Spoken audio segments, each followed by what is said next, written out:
layer's a hard place to live. Real hard. Ain't no soft landing nowhere in here. You either catch on quick, or this place chew on you slow. This life don't hand out directions. Just wait. Just pressure sitting on your chest every morning. Folks think trouble kicked the door in. Nah. Trouble slick. Trouble got perfume on. Smiling at you like it already know your name, already in the room when you walk in. That's the slings and arrows, you don't hear them fly, you just feel that sting and wonder where it came from. Whole layer wrapped in dark mystery. Old magic in the walls. Wizards whispering deals they don't keep. Dragons watching from the shadows, counting bodies like loose change. Succubus love looks sweet at first, then you wake up lighter than you went to sleep. Heart tax, soul pawn. It's war out here. Quiet war. Betrayal wears silk and smile real nice. Same cats break bread with you. Be the one selling your name 2 streets over. This whole thing a stone cold trip, baby. No fair fights, no refunds. So whatever shield you walk around with, it better be battle tested. Not shiny. Not shiny. Not fresh out the armory, I'm talking chip paint. Bent edges. Blood you couldn't wash off even if you tried. Cause the layer don't care how fly you look in your armor. They care what's still holding when the smoke drifts off. If you still here tomorrow, still breathing, still standing on your square, then yeah, you's a bad mother. Shut your mouth.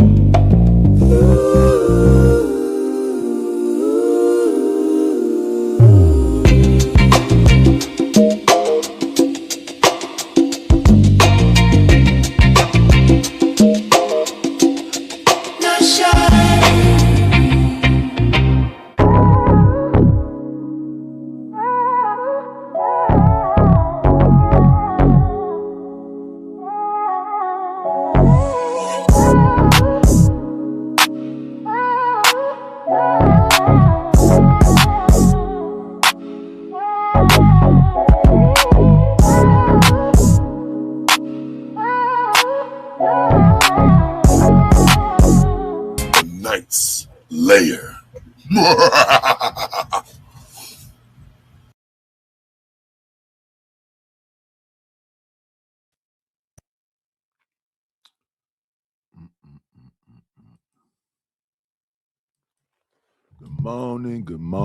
Good morning to you all. Let's see. Let's get out of the Sir Knight avatar and get over into the layer avatar. Okay. Nice to see that Almanize is here first. What's going on, Zoomer? Hello, Adrian Nicole. Tuesday morning. Everyday struggle, right? But we just gonna get into what we get into. Fair use is up. Good morning, joy is real. I think we're gonna go with the shocking one that we've been using. We're gonna go with this one. I think I'm gonna use this.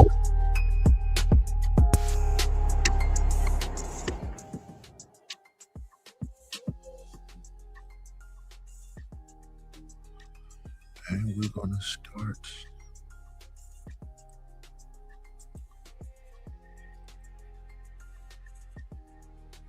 This young lady we met the other day.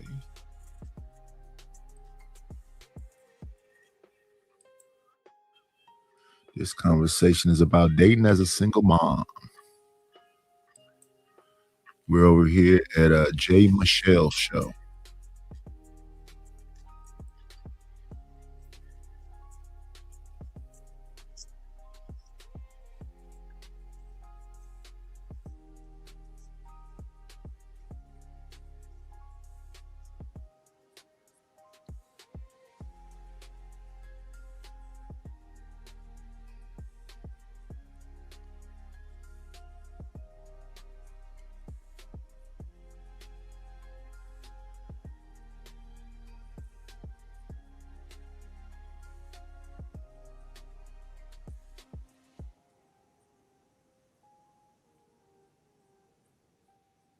the viewers a chance to like win money Win or prizes. prizes. Mhm. Yeah, I've so tuned in a few times. we just kind of do a That's little super bit cute. different.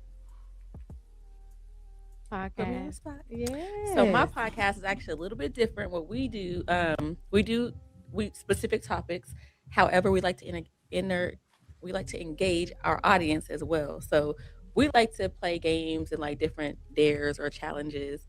Then also give the viewers a chance to like win money Win or prizes. prizes. Mhm. Yeah, I've so tuned in a few times. we just kind of do a That's little bit super cute. differently. Yeah. I gotta check it out. And where is it? Where do you guys go record or go live or stream? So I'm very new to podcasts, like very, very new. Mhm. And I kind of got thrown into it with no other option.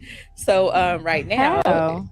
not really no other option, but my friend really want me to do it. Yeah, so, she's like, "Girl, we gotta do this." Yeah, so I'm like, okay, let me just do it, girl. Which I'm glad I did. But so Yeah, right it's now fun. we just do it on Facebook Live until Mhm. I can get the time to research and figure out how to Facebook expand. Live. Yeah. I mean, I did tell her about this lovely room Yes. and this space that we have. She ever wanted to come and record at Room Service Shout Radio, out to K-Fly. Las Vegas. Shout out to Another K Fly Detroit and native. Love. Another Detroit native. So that's what we do. My From the other gosh. D. It's so cold in the D. It is. I have I'm a here. friend that's from Detroit. Shout out to him. Yeah, shout out to Detroit. him. Is that the nigga that bought you the coffee table? No, that's not the one who bought me the coffee So table. annoying. Furniture. Her apartment on furniture. Because when I start telling his personal business, he gonna feel some type Oh, of that's way. if I told mhm. you, that don't mean I don't mean you saying it. Okay. If I told you, if I ain't let Oh, okay. you go. No, I don't really care that much. So today we're gonna talk about so Ashley and myself, we are single moms. She's a mom of 3 girls. Of course, I'm a mom of a boy, a son. And do you have children? 0. He doesn't I'm have any practicing children. still. I love kids. I'm still practicing. Oh, Practicing okay. how to have kids. You think that the older the Ashley, I'm 35, Oh, older I get, Lord. the harder it is to fight the urge. The Like, I urge was- to do what? to have a kid. I was in Trader Joe's this morning. This girl Yeah, came, you definitely have what And- was that? but I was the young lady that I saw. I'm just picturing. But I ain't mean to cut you off. Go, Oh Joe. Lord. Okay, so no kids for you. Okay. No, I don't. I love them though. No, Both of my kids for brothers you. are married with kids, but I'm still a bachelor out here in these streets. That's actually good because most men your age have lots And I of was kids. So. that too. And I was raised by a husband. Like I was raised by my dad Okay. and my uncle. So Nice. my dad was married. He's still married to this day. So That's what's To up. who? my mother, Oh, okay, that's great. they had I me. love that. Yeah, he shot me in. Boom. 2 months later, I we shot married. you in. I shot you in. Oh Lord, what? Okay, I just want to see you smile. so Let's go. speaking of your people, they saw the first episode, right? Yes. They have questions for me. They drilled you. Yes, they had questions for you. They drilled me. Oh hell yeah, because they know me. They drilled you about me. Yes. They didn't 100%. drill me, Paul. But they drilled me about you. You don't know them. Right. Yes. So what were some of the questions that they have for me so I can answer to brother, uncle? No, Daddy. these my homies. And Oh, one of your my brothers, homies. one of my married younger brother, 33 years old. Okay. And he gonna be watching this too. Oh, Okay, hey, out of brother. 5 men that seen this, I'm not gonna tell you the women said, but the 5 men that seen this, We want what the women they said too. think, I'm gonna get Right. to that. I'll get to that too. Yeah, tell us what everybody said. Okay, I gotta ask you a question before I tell you what they said. I got a Okay. question. Okay. When you had your son, when you had your son, Mm-hmm. you When I weren't together. birthed him or When you when he birthed- was conceived? Who was your baby daddy living with at the time? Nobody. He was living by himself? Mhm. Oh, okay.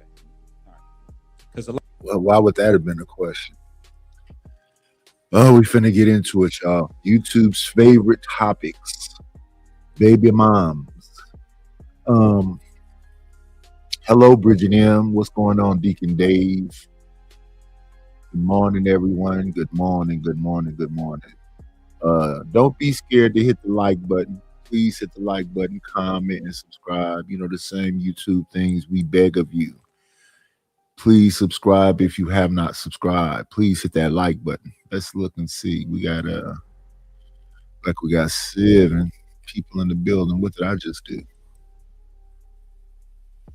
Okay, everybody hit the like button. I appreciate it. I appreciate it. Thank you. What's going on, SD? Good morning. What's going on, Bobby Perkins? Yes, subscribe to the channel, y'all. Subscribe to the channel. Let's get to that 500 real quick. Let's continue though to Miss J. Michelle. with her unapologetic podcast. A lot of them, what they got out of it, they think you the side chick. All 4 out of 5 of them said that. No, we were together. No, you said when you got pregnant, you said y'all weren't together, right? Right. So because one of them asked me, who is her baby daddy live with now? I said he lived with his chick now that he got a kid with, Yeah. and her kids that she decided to keep. You're right. So therefore, he said, nope, yes, she's a sidekick. So therefore, even though she thinks she got claimed the fame because she got pregnant first, I said, I don't really know, dude. So Well, there's no claim to fame for getting pregnant Because first. I'm no type of the reason they said accolade that, y'all it's a think race. that is, No, listen. right? the fuck the is reason that? he said that because you was sitting here a couple weeks ago, you said, I'm my baby daddy's first. Like Yeah, that's glory. Well, Like your girlfriend. there's context to that conversation Mhm. because I'm the first and he's That's why my we here. first. That's why I hear. Yeah, that's why He's we my here. first and I'm his first. But yeah, What's that's having a child? There's no claim to fame for that. Like, and I wasn't a side chick either. We were together in a relationship. y'all were in a relationship when y'all conceived. No, not when we conceived. That's what they're talking about because they saying. Well, it's the same Let me tell you apartment. something. But don't matter. But listen, She when y'all wasn't weren't nobody together, living there. no, listen. This is what it's saying. Sometimes when a dude is on a break with a woman, on and off. No, it wasn't a break. We were broken up Y'all broken up indefinitely. indefinitely. Okay. hmm You I think don't take breaks. okay, when dudes break up with women indefinitely, I've been there. You I already, broke up with him. Oh, you don't matter. Y'all Oh, weren't now together. it don't matter. Okay, Listen, Jay. let's go. You I'm gotta let me- listening. Let's go. I'm listening. Go ahead. Okay, when he said y'all was broken up, whoever it did, and I'm hmm gonna tell you why women break up anyway. But Okay, listen, You gonna Jay, tell us why you gonna tell us why we y'all broke up know with me. y'all probably gonna agree with Go me. but ahead, listen, Rob. Say but what you gonna say, the reason, child. okay, y'all was broken up. Uh-huh. Regardless of what you was doing, he probably had some chick on the side like that he was messing with, or that he Okay. was probably on and off with, or he was probably with. At the Probably time. so. Since And then he we came back broken to- up because Listen, he cheated on man. me. Yeah, probably so. He probably did have some bitches on the side. Why wouldn't he? He's a single man. He's Yeah. absolutely. No, I'm talking about. Shit, I ain't Entitled even to finished do the that. sentence, man. See, Go ahead. not just a chick on the side. He probably had a whole nother chick Probably so. because he's living with her now, right? Why was he not Yes. living with himself right now? Why he not by himself right now? maybe like he because was. they're in a relationship. Oh, they still together. Yeah. So but what they was thinking, four of my homies, they Uh-huh. told me, we was in a group chat. He said, I think he was already, even though he probably living with himself, he was already with her when he got you pregnant. That's what they think. Oh, I don't okay. know. That's a whole. Is that gossiping, yo? 5 of his homies is having a conversation about a show that they did and breaking her down as far as is she a side piece, just a baby mom? My goodness, I couldn't do it. I don't think I could. I don't think I would be in that conversation. I would walk away.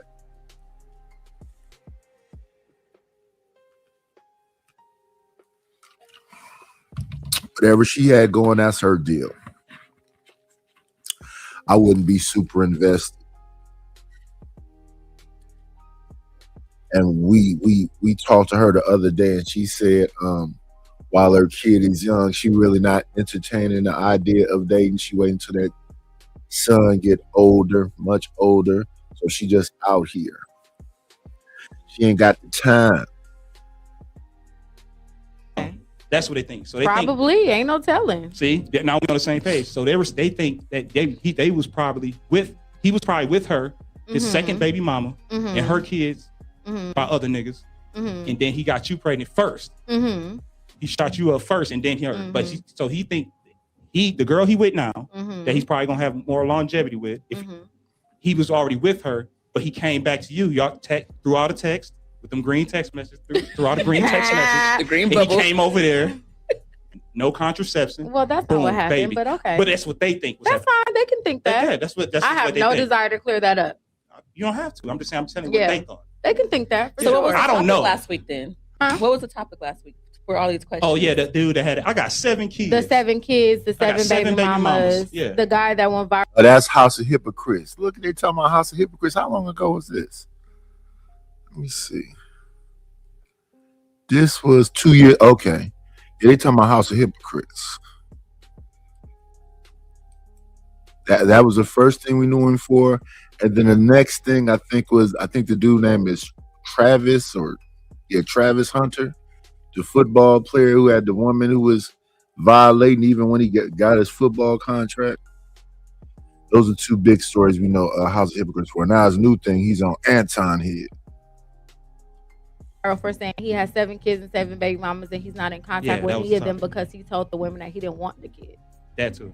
And that's a bragging point. Like you bragging about that? That's No. tacky. I think he was saying it because I don't know why what prompted him to make that video, but he had also made a follow-up video saying that not all the women he slept with were unprotected, condoms break. And that's how I came in. A lot Jay of is right. women don't ask to put condoms on, and I asked him that, and he I'm about to get said, to that. "Yeah, that's Follow-up true." ask. A lot of women don't be like stopping the vibe to ask to Right. put And I'm about condoms on or whatever. Yeah, I And wanna that's when I ask was like, Ash the women are question. delusional because they think, well, if I have it, like he gonna stay, and that's not always Absolutely the the fuck case. not. I got a question. Then they asked me. I'm gonna send you the first episode too. I'm 35. I live the bachelor You're not lifestyle. gonna keep saying that. We know you 35. Wait, how old are you again? 35. Okay. I just want to say it. But yeah, okay. Throughout my bachelor lifestyle, like I've been to 40 out of 50 states, been to different countries. So I had all 31 flavors. But the girls that I've known for years and I laid down with, a lot of those times, I don't know. Is that bragging? Does anybody care how many states somebody been to, how often they use their passport, how many different chicks they mess with? Does anybody care? Is that even worth bringing up? What's the point? she's having sex, the vibe was right. She's fed. She has her drink. Yeah. Listen, man, she has her adult beverage massaged up. Time to get going. Okay. A lot of those times were optional. So that's what she asked me, and I just want to know what's going through a lot of girls' minds. And Jay told me that like some girls be thinking like, okay, if I happen to get pregnant, Robert has his shit together, 6'3", good genetics, he come from a good home, he's educated.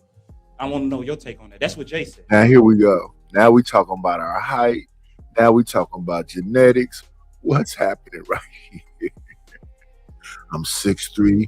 I got hazel eyes. My shoulders are impeccable. What's happening? They sitting right in front of you, brother. What is because a lot of these girls be like, come on. Yeah, and those You know him girls for are 10 very years. average, and we are not. No, some of the baddest ones, the ones that stop. Come on. But Looks the thing don't is, make I was you gonna not say, average. what makes a woman bad? Like their I'm just mindset talking or about their just- appearance? You know what? I would say Most at the men would time, say their appearance. That's what they consider a bad bitch. because that's what how men they are, look. Their women are physical. valued on. Because some of the most, yeah. Okay. I mean, I'm There's just a reason why asking. It bad wasn't bitches right or are wrong turned. answer. I'm Yeah, just you're asking. right. That's a good question. Yeah, but I'm just talking about. Let's just go straight off appearance. Some of these girls were college educated. I grew up in the suburbs, so I was Mhm. around a lot of good women that had fathers at home, where I had to sneak in a lot of closets. We learning a lot about Rob or Robe or whatever his name is, huh? He grew up in a good community. He had some money. He didn't use his passport. He didn't been with some of the baddest. And they say, what makes a woman a bad bitch? Is it just looks? I don't think so. I don't think it's just looks. And if it is, that's an immature person. Your looks alone is not it, because you could have the looks and be annoying, dumb. You just look good. And stuff. So therefore, these girls were, daddy's girls. Right. But some of them, Robert, you know me a long time. Like, no, just, I want to. And like I told you, This one. Pause this for a minute. When I come in the building, I say the night is in the building. The night is in the building. But look who done crept through. Let's see. Let's hit y'all with this. Yeah, best. I'm gonna know love. King grip beat, one in a layer. Big sound, big smoke, big style in the ear. Stepping clean, yeah, the whole thing rare. Him boy bring the fire everywhere. King repeat, one in a layer. Big sound, big smoke, big style in the ear. Stepping clean, yeah, the whole thing rare. Him boy bring the fire everywhere. Shout out to King Rapid that made it in the building. Salute, salute, salute, salute, salute. But we're going to get back to the single moms. Why don't we? Billy Ross. and it took a lot of how can I say this, discipline for me to. And sometimes when I did strap up, it killed the vibe. Like everything was good that whole day. Me and her was at the grocery store. I say, walk over there and get them grapes for Daddy. And I slept, foreplay Right. throughout the whole day. Right. That's what I'm saying. Then as soon as I strapped rip that condom open, you can tell the vibe goes Yeah. down. That happened at least 5 times to me. That's what. Yeah. So what's your take on that? Okay, I do have a question for you. So you are 35. We want to We let wanna be everybody know clear he's on that. 35. 35, no children. But have Hey, sugar bum. you ever gotten anyone pregnant? The first time I ever had sex with a girl, 21, let's take it back to 2009. I have gotten a girl pregnant. That's the first time I ever. But let me Did tell she you what happened. abort? Did she miscarry? I'm What gonna tell you happened? what happened. This is on the internet too. What I'm about to tell you. So this is facts. When I was 2009, I was 21 years old in college. Okay. I fell in love with this girl named Asia McGowan. She went to Henry Ford College in Detroit. It's a lot of details. 2009, he was 21. So this is 26. So that's 17 years ago. So what, he 38 now? So he was 36 on the show. Back in the day, I was broke in college. I was home. Back in the day, you could spend Red Roof Inn like $60 a night cash. You can't Right. do that no more. Got me a pizza, got Hypnotic and Hennessy. Let's fast forward this No, story. listen. No, We listen only to got me. an hour. Okay, yeah. So This is supposed to be about the single moms, not the single dads. Well, you're not a dad. It's not all about you, Otis. before I can reach for it, she jumped up on it. Boom. So when I went back to school, she went back to school. I said, I ain't had nothing on. So yeah, she said, what you worried about, Mr. Burns? So a week go by, she gets sick. I said, I told you what happened, so you might want to take, So I'm preparing how I'm gonna tell my dad. She gets killed at a school shooting. This is on the internet. Oh shit. That's unfortunate. It's very unfortunate. So yeah, this is by a guy that I used to hoop with that was jealous Oh, that she chose damn. me. So and you then he killed never himself. got, and you Yeah. never got. Yeah, that's a crazy story. I don't know what the Single Moms is. That's just the name of her show. The show is called the Unapologetic J Podcast. And the host of the show is this girl right here. Her name is Jay Michelle. We met Jay Michelle over there at Art's Report. Art is from the Gospel of Bob. Then he left the Gospel of Bob and started his own thing. So we were over there at a art show when Art had Jay Michelle up there. And listening to her conversation with Art the other day, she is the one that got away. She has this son, but listening to that show the other day, she really wanted Art to be her baby daddy. But Art, couldn't be decisive. And even on that show the other day, where Imperious took over the show, because Imperious was talking to her and saying all the right things, I guess. Art still being indecisive.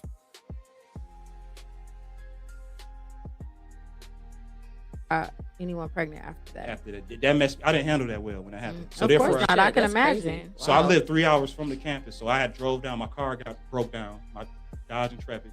My dad had to come get me. So I went to that funeral hugging her mom. So as I'm hugging her mom, her dad gave me that death stare. Stare I never seen a day in my life. I went to the bathroom, started crying, throwing up and stuff. So after that happened, That's unfortunate. that's motivated me. From after I was 21, that motivated me throughout my 20s. Jay said, we only got an hour, brother. And now she's looking at her watch. Even with this being the circumstance, this is a big cliffhanger that, they're going to, I guess, be a little patient and try to still hang, but they want to move forward with the show.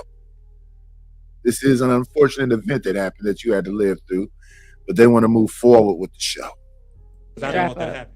Because and now to this day, for 10 years straight, I had that dream of this little girl playing on the beach. Like it could have been your daughter. Yeah, but I never could see her Wow. face. That's sad. What's the Damn. question that your brother had or your friends had, so we can move on to the original conversation? Yeah, what's the question that your friend has so we can move on? Brother, that's right, run the show.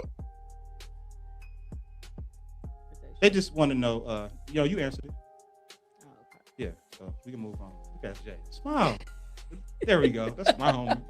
You see, I asked you to That's I'm my smile. just homie. trying to, But you get what I'm what I'm saying. So saying. the I first just time- wanna, get the shit out on the table. If they got questions, I'm here to answer. If But if you anybody wanna got any questions about anything, please ask. Yeah, but if you want to see how she looked like, her name is Asia McGowan. Google her, you'll see her face. She was like a female version of me. So we're about to get into this Okay. topic of mom guilt, which is a very real thing. Rob has a video to Right. play for us to start off the conversation. All right, I sent this. Some young lady. She's a single mom. She sent this to me. play. So. God damn. I think my Long-winded, ain't he? first step to my mommy thought that guilt was me. was. Y'all ready? Yeah. I think my first step to my mommy guilt was giving her a better father. That's one thing for me to operate. And I can admit to myself, and I think when you brought it up in the podcast before, when you were like, we see these flags with these men for a year, and I couldn't say because that was me. Like, I've been Shit. with her dad not even a full year, and I got pregnant, which it wasn't on purpose. I was mindful of everything, Right, but you know, yeah. shit happens. And I saw the flags, but I asked him, you know, what do you want to do? We can do. You know what I'm saying? And I accepted that. So I accepted that I could have chose a better person for her father. And to me, at the point now, I'm like, I don't moan about him not being there because I saw the signs already. So I hold myself accountable to it, and I just deal with taking care of her the best way that I can. I think my first step to my mom. That's deep. So she said hold on. She said she doesn't hold him accountable. Is that what she said? Did she say that? No, she said holding herself accountable. I don't bitch and moan. Okay.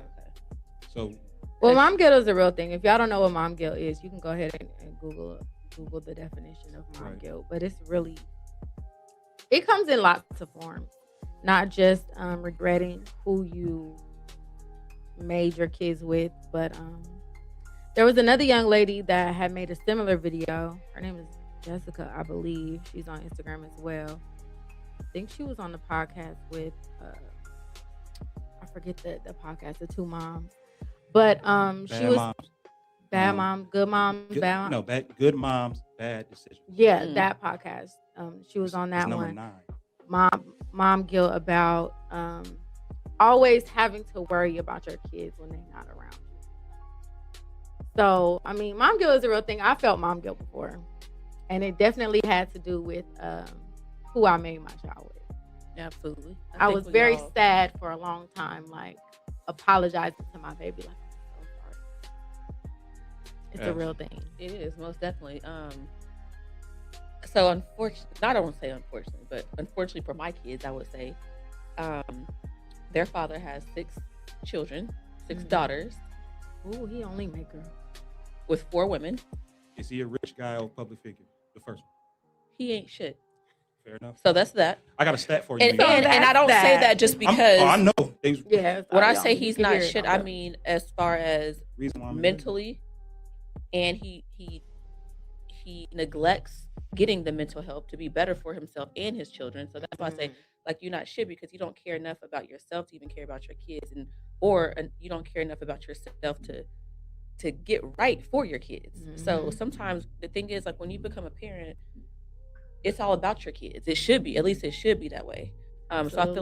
like, he's very selfish for not only not getting himself right for his kids, but also continuing to make kids. It's like you're not even taking Still care of these that you have. So what are you doing? Right. And what is the word? Like, I spoke to several people about this, and somebody was like, he's yearning for something. Like He's missing something. Yeah. He's doing something for. Mhm. Yeah, he's doing that. something coping, for yeah. exactly. But it's like, What is like? Is he competent? What does he do for a living? I know he ain't shit. Most. okay, so It's now something. he drives trucks right now. Okay, that's good. Ooh. That's good. That's stable. That's the baby daddy not a good career. because he can My stay baby away from daddy his do the same baby mamas. thing. Yeah, I mean he's not at home a lot. Right. So when we were No, he's together, not though, he home was at in all. college. At all. Yeah, he was in college. He wasn't driving trucks when we were together. He was actually in college. Mhm. But what was I about to say? Back to the mom guilt. It's like I look at my kids and it's like my children shouldn't feel sorry for their dad. Like that hurts so much, and it's like even though he's not shit, and I know that, I never say that to my daughters. Like I Right. never will ever bash their dad in front of him. But as soon as that door closed, I'm like, This nigga. Yeah. Yeah. but yeah, in front of my because the thing is, but however, he does that to my kids, and it's like how I'm the only one taking care of them and No, he doing don't ev- talk bad about He- you to yes. y'all kids. Yes, and my daughter tells The me because she's like audacity. confused, like, but you not even like my mom you know, she's the one on the scene all the time. So why are you, you know, my daughter's very smart and, you know, she, Oldest? no, the Yeah, middle kid, middle she's kid. 9. I'm the middle child. But you know, my kids should never feel sorry for their dad, and That's it's like real. I have to kind of correct her sometimes. Like, hold on, this is real. not your problem. This is his problem. This is something Right. for He's an him to adult. fix. Yeah, I'm like, Kids don't you know what have no- adults know. exactly. I'm like, you have no business feeling sorry for him. You know, You're he supposed- he makes his own choices. Yeah, people like what they like. You could say what you want to say about him, and it could all be true. But yeah, you made some serious decisions right there. If you got 2 babies, mom, and now you got to explain him every 2 seconds. That's crazy. So you got to explain to the kids about the guy that won't get help for himself. He said, decisions. That's what it is. But you know, and I always still encourage my kids, love your dad. You know, all those sort of things. But Lord knows, if I could have a second chance, I absolutely would. That's real. You know, Yeah. Now, when you saying ain't shit, besides jealousy, I lost a lot of friends because I found out they won't take care of their kids. I had to stop messing with them. I don't need you. that's I'm an great. adult. That's Right. great though. You should Your though. kids A lot need you. of a You lot have- of guys should do that. A Yeah. lot of guys should stop dealing with friends that they have that don't deal with their children. or 100%. encourage them to. They're Yeah. not gonna listen. you know. No, that don't work. It don't. I'm sorry. 'Cause Yeah, I saw hope- a video on TikTok and the guy was like, "You got to get out my car." Like he like, "Why?" Like, "Cause you don't deal with Take your care of kids, your not kids. taking care of your kids." I And saw that. the guy did not understand what his friend was saying. It's like, no, and the guy in the back seat wasn't no help either when I was filming. Like, why you get mad at him? Like, he don't take care I of his saw kids. that. Like, he a deadbeat. Like, you shouldn't be around or encourage Yep. people to, you know, not take care of their responsibilities. Correct. You're correct. Yeah. The reason why that don't work because if he has a living father, regardless of status, if he don't listen to his dad, Yeah, y'all supposed to alienate him. Y'all supposed to alienate him. Everybody's supposed to cut him off. But that don't happen. Good morning, my Reed. What's going on with you, LA? Good morning, Sin 7. what makes him listen to his homie? Exactly. We was in Club Live in Miami. My homie almost fought me because I told him to leave. Like, dude, you got a baby by a chick I know my whole life. You ain't you in the club with me? Yeah, spending money on bottles and Spending drinks, money, but your bottles, He daughter. grabbed my bottles, shoulder, yeah. but the dude, the bouncer I was cool with, they kicked him out. Like, dude, we in Miami. Like, Yeah, a lot of dudes need to be more responsible. But- The way that my son's and his father's relationship is forming, I don't want to say regret because I don't regret having my son, just the person I had him with. But it's like becoming better. I think he's just, I don't know if it's because my son is getting older, like he can work his tablet. His dad calls him every day on the tablet. They Gen FaceTime Z. each other. Well, I had to teach him. He's 2. So, his father FaceTimes him. I'll answer for them. Like sometimes he don't want to talk, and he'll just hang up, and I have to teach him like, no, stay. Can I talk to you later? Can I call you back before just hanging up? Hi, daddy. Just push the button and the man be gone. Yeah. But yeah, I don't know. I just have to see how it plays out. But at first, when I was going through all his first year, I hated that. Understood. I hated that. Yeah, Ashley, I'll throw a stat for you. Mhm. Algebra. Okay. Jesus. I need my Already told her. calculator. Hold on. Already told her. Yeah, you do. Got You do. calculator I already out. told you. I do? What?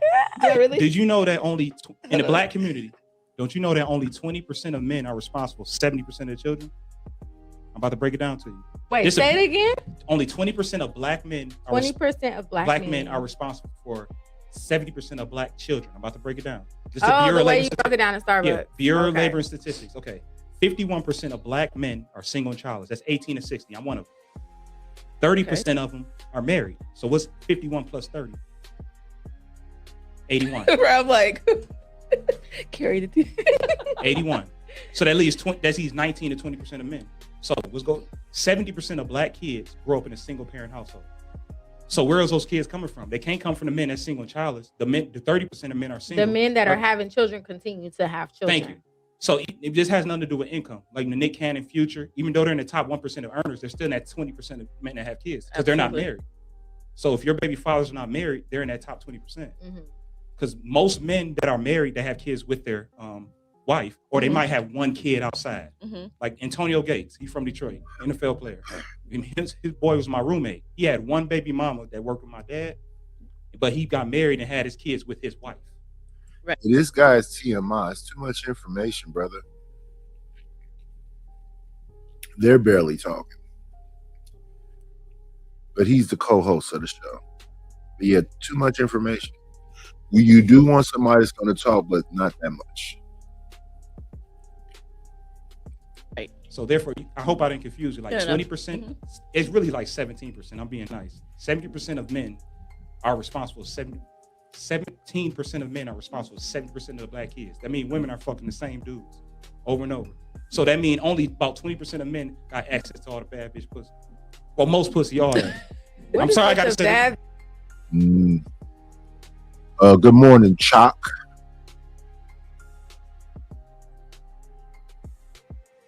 From wigs to single moms. Look at Chalk. That's you saying that, Chalk. Nobody else is saying that.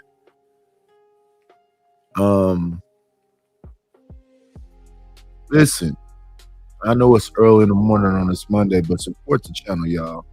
Hit the like button. Like, comment, subscribe. Like, comment, subscribe, and support the channel. The way you support the channel is by hitting that Cash App or the PayPal. The Cash App is, no, I read that, ma'am. I didn't say that. I did not say from wigs to single moms. I read that. I read what you wrote. Yeah, the way you can support the channel is by hitting that $ KNIGHTISH1 or paypal.me/IDLNO. We will take the twos and fews, but we do need your support. Don't be stingy. I just got a text telling me my wig just shipped. Oh, shout out to you. Hope it's a good one. So therefore, that's a stat for you in the So black only- community. so We're not talking only about bad white, bitches Jewish, have kids. Supreme. Right. But look, okay, we talking Black China. You see how she just changed all that? Who was both her baby daddies? Yeah, Tiger and Rob. Yeah, Rob. Yeah, she finessed Rob. You know, she saw a sucker and she licked it. She a Kardashian. Oh, your daddy. Come on now. So that's a stat. So therefore, if your baby daddies are not married, they're in the top 20%. So the thing is, with these Gen Z, you got 3 Gen Z babies. You got 1 Gen Z. And I love kids. It's only gonna get worse. Absolutely. What you mean it's gonna get worse? Because if a woman has a 40% more chance of being a baby mama than a wife, think about it. Because 70% of black kids grow up in a single parent household, unfortunately. But women are only married at millennial. So are you saying that it's gonna get worse, like saying my son is gonna father multiple children? No, I didn't say that. Is it that? That's what I'm asking. What okay, you mean when you say it's gonna your get son, worse? when Lil Stokely starts stroking, so He's so irritating. there's a 70% chance the woman he gets pregnant is going to be a single mom, but there's a 30% chance he was his wife. I get what you're saying. Exactly, and you talking that as well. I hope he. So then, find a woman- the yeah. parents of Gen X children, we definitely have to change that and have more 100%. conversations about Mhm. intercourse, consent, red Responsibility. flags, responsibility. That's real. I'm glad. How y'all to saying that. watch I people, appreciate that. how they act on an everyday Emotional basis. intelligence, all that Emotional stuff. intelligence, all that stuff. Like somebody, the guy that from Detroit that I was that I'm talking to, he we was talking about wives and dating and stuff like that. And he was like, how would I know if you're a good wife if you don't treat me a certain way? And I said, well, it's not about how I treat you in particular. It's how I treat myself, my son, and how I take care of my household and my daily responsibilities and Right, how it's I more handle to it those. than just how you So treat if him. I'm working every day, I'm on time, I'm punctual, I take care of my house. On Sundays, I cook, I clean, I wash dishes, I make sure my son is straight, I get him ready, I'm not out all night, we have a schedule, a bedtime, et cetera, et cetera, et cetera. That should tell you as a man what type of woman I am. Facts. So then that would tell you, would I be a good wife to you or not? If those are the qualities you're looking for, it has absolutely nothing to do with how I treat you in particular. I agree. Because if I'm this way in my home and in my space, of course I'm I going kind of get what to you're saying. nurture you and treat you well with Exactly. respect and everything like that. Like you're gonna come Most with definitely whatever agree I with get. That too. So I would have to teach my son, like, you have to watch how people move on a daily basis, how they handle their own responsibilities, how they take care of I themselves, can't get what you're saying. how they take care of their children, et cetera, et cetera. Like we have to start teaching our kids that kind of stuff, to look for those qualities in that person before you lay down with them, Yep. Not strap it up before Yeah. you just decide to get married. So just like the women, because you gotta understand, well, it's really 26%, like 26. I like to say 30. Only 30% of Black women. That's Generation X. Where do you get all these statistics from? Bureau of Labor and Statistics. It's my job to know this because I work in. Yeah. We running off the stats now.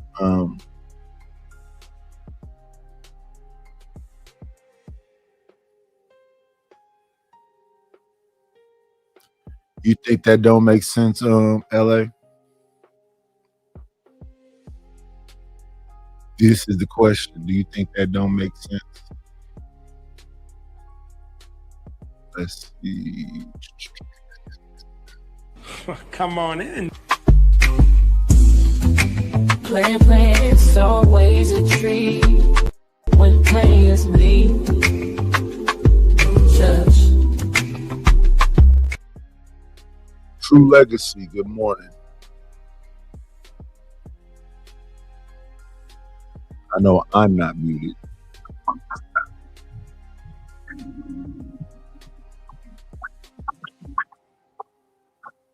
He unmuted, but we don't hear him. Can you hear me now? Yeah, you clear now. Okay. Good morning, Nate. Good morning. How are you? I'm okay, and yourself? I am doing well, sir. Thank you. Good to hear. What's this say? What's the word? Right now, Hold on.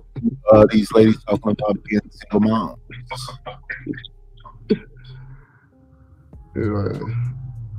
Every day I see these podcasts, and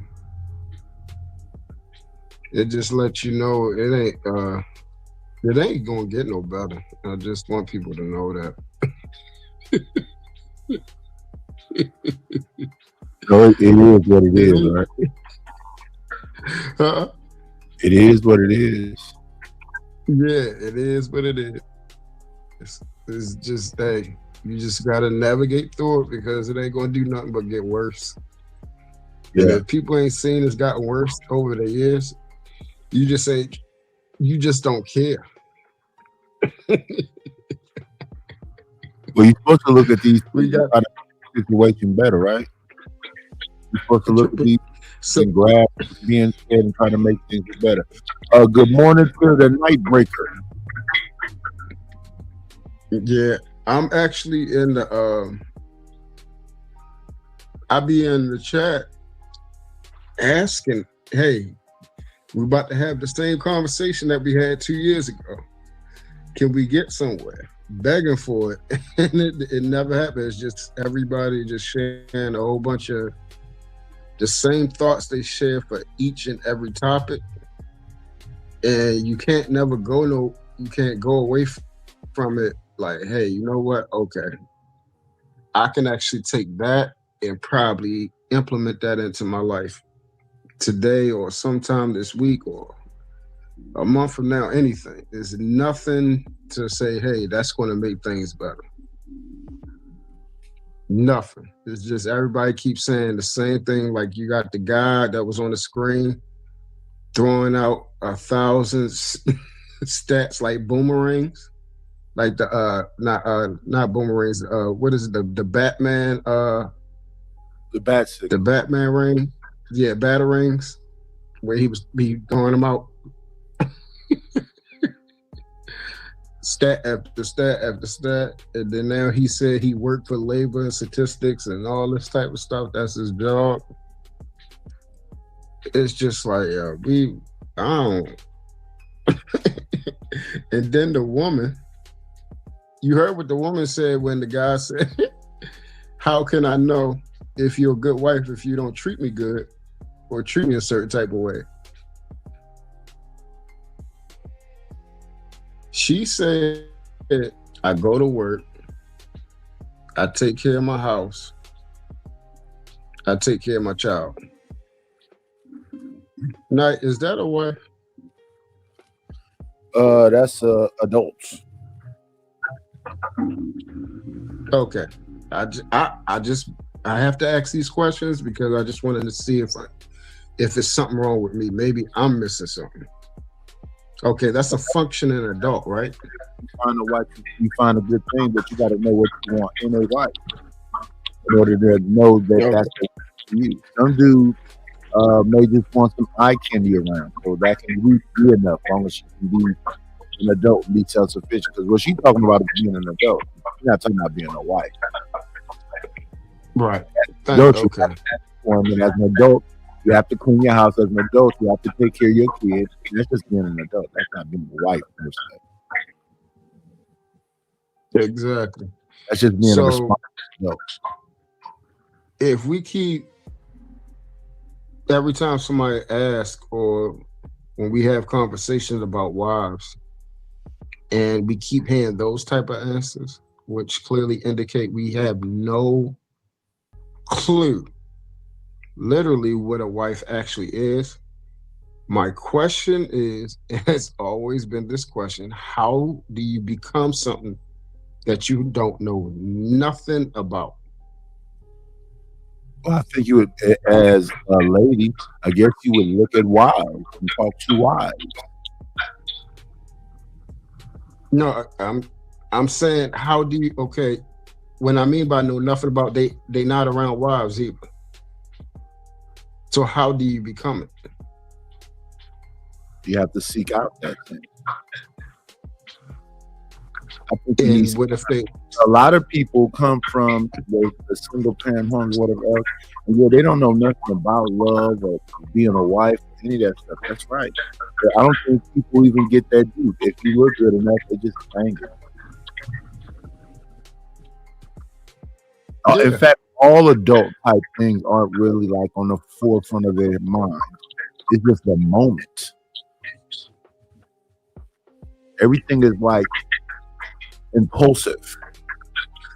Yes, that is the operative word. Yes, impulsive. Just do it just for the hell of it. Yeah. And to say, well, at least I did it. Yes, or at least I was going to do it.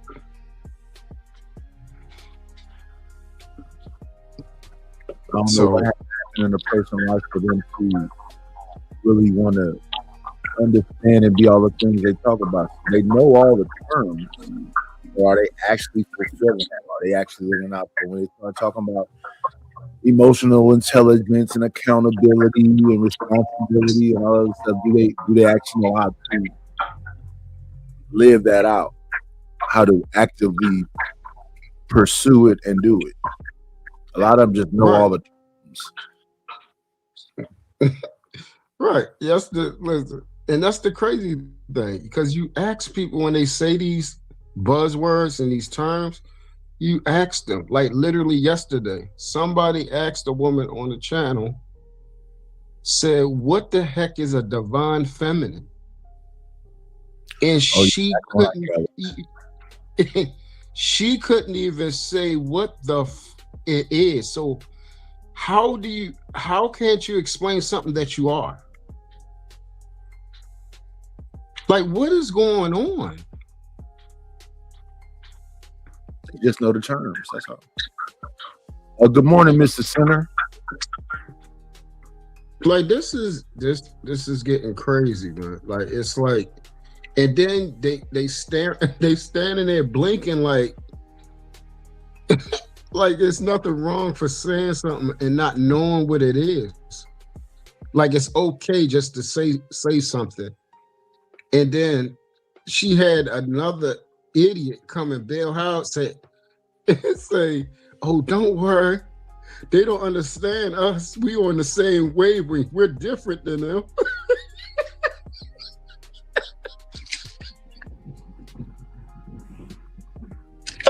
A lot of people just want something and want to be secure. The dudes want something cute, and the women want to be secure. So if you got the bread, it don't matter outside.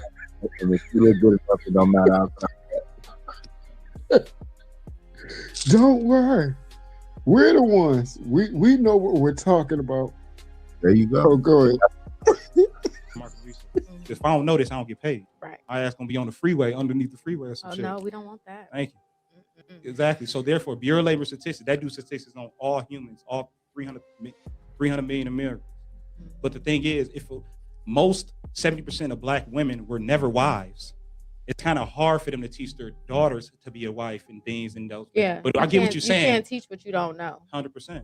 So therefore, how can I say this in a nice way? I just caught myself. So therefore, Damn, ain't that what I just said? you ain't So had a therefore- filter yet.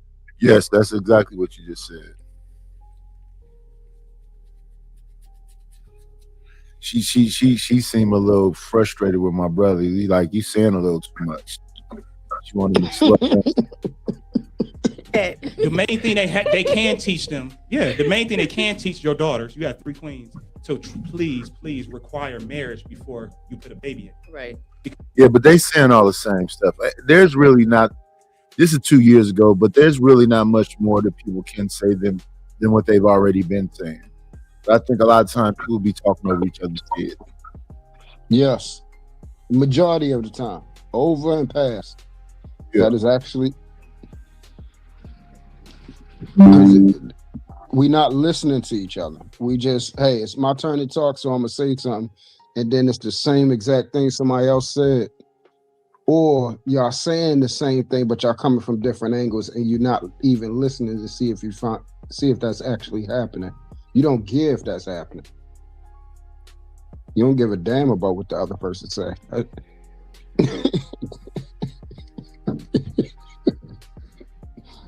That's why I don't understand why people be having conversation. You don't care about having a conversation. You don't care about what somebody else says. What they say don't matter. What you say matters, right? What you have to say is way more important than what somebody else had to say.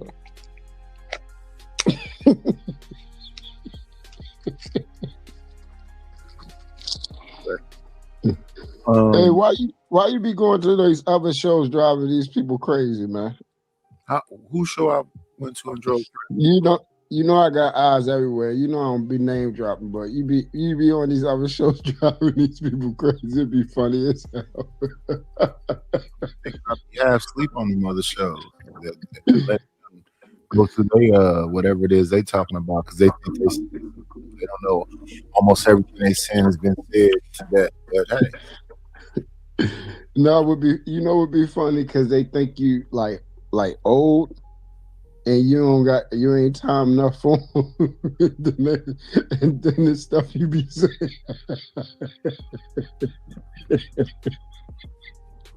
That should be funny, man.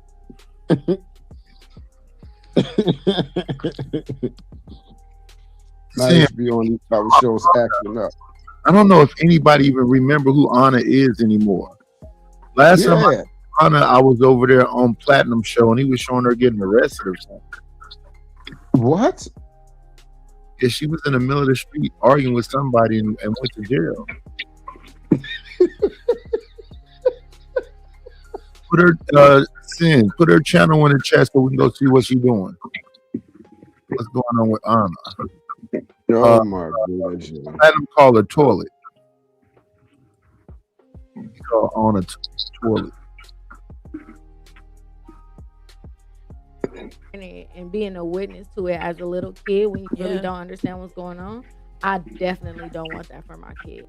So that goes into dating as a single mom. Like, it's not hard to date as a single mom because it's more than enough men willing. It's just what do I want from a person that I'm going to be serious with, whom I'll bring to my child. And at this big age of mine, like the next person that I'm going to be with, we will be like eventually married, living together. I'm concerned about my safety and my son's safety. That's my number one concern, 100%. along with the other list of things. But because a lot of men are not emotionally intelligent. They bitch made. They raised by their mom. A lot of homies that I'm not cool with, and I know. They bitch made. They raised by their moms. You heard what he said. He said her concern is her safety. That's what she's concerned about, her safety and her son's safety. So the other day, she's waiting for her son to get old enough where he can defend himself before she has somebody around. Is that one of them list book guys, Nightish? I gotta listen. I'm here to listen on him. A lot of times they be obvious.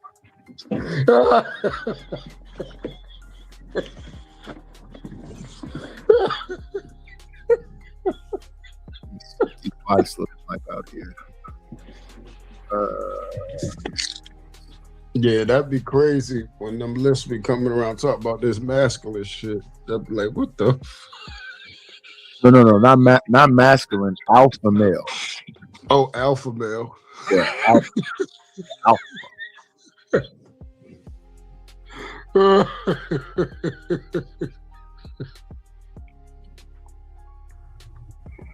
Oh my goodness. So since they chose the bear, you need to find a bear to take off the street.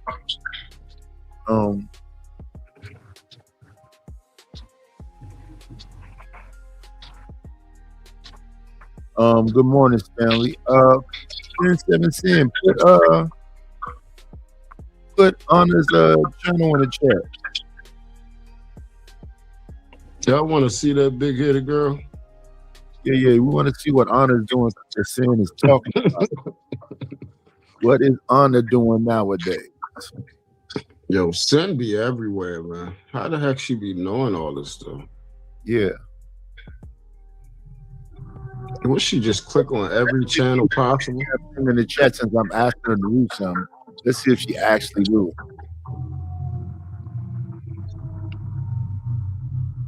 What's up, Stan? Yep. Let me play my begging song. They evidently ain't trying to be gracious to that. Yeah, well, let's see. Oh, honey, I got to get my hands on some. I need a dollar, that's what I need. Hello, bro, I'm trying to get the money. Talk to me about money. Where is the money? We need our money. Don't you think it's about time you gave me my money? Support the situation. Is money is love. You could donate on PayPal now, and you can donate on the Cash App. Thank you very much. All right. Then this person in the chat talking about this could stop if people stop having irresponsible sex. They're not going to stop that.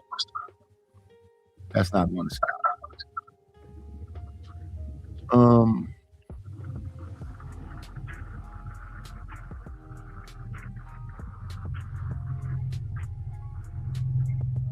Yes, he's sending from the channel in the chat. So there's that. Yeah. Support the channel by hitting that cash app, the $KNIGHTISH1, or by PayPal, paypal.me/IDLNO. Dating as a single mom. Nobody wants to talk bad about their mom, but as you become an adult as a man, you got to really, really reevaluate the men, women too. You got to really, really reevaluate the mentality of your mom. Don't you know there's some girls that grew up with a single mom, got cussed out twice a week for the first 18 years of their life? I've been hearing that. That's so as so they get, sad. so as they become an adult, what they see every day, them the girls that didn't cuss me out because I was late or something like that. And then some of these dudes getting cussed, oh, your daddy ain't this, and then they have kids, and then they baby mama put them through what their dad went through with your mama. Like I told you, my homeboy. I said, dude, did you go talk to your pops? No, I ain't talking to that dude. No, go just talk to your pops, man. He said, yeah, you was right. What my baby mama put me through now is what my mom put my dad through, even worse. I said, I told you. And everybody wants to talk, mama, all these songs about mama and stuff. Go reevaluate, because all these dudes stealing cars and all this, doing all this crime in Vegas, young niggas, 78% of them are raised by single moms. Always got a percentage. Because I'm telling you, always got a stat. 100%. I like these stats. Yeah. It's important because when they locked up and their mom is probably working, trying to support the other younger kids and stuff. How many people we got like that? All of that stats. That's what I'm saying. Like all it, like y'all don't. Yo, y'all sound dumb. Like, I promise y'all have not done this much math in y'all damn life. I promise. All this percentages and everything. You probably don't even know how to get a percentage.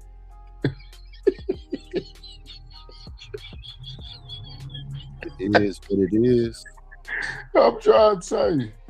Keep saying this 26% and 78%. Yo, people run around here talking about marriage and ain't never going to get married, never trying to get married. That's the thing. Even if you ain't got married, you ain't even trying to get married, but you want to talk about marriage. For what? For what? Like, what's the reason of talking about something that you're never trying to participate in? You think it's a bad idea. You don't know what it is. You're not trying to do it the right way. You're trying to be able to do what you did single inside of the covenant. Like, you're not trying to do anything correct. So why talk about something? And that's what I'm saying, Knight. It's like, we keep having, and some of these, and I can't lie, some of the conversations be decent. Some of the conversations be decent. But it's like you got this information and you just got like a notepad and you done wrote down all this information. But you can't disseminate SOP, a plan of attack, a POA, something that we can start universally start moving.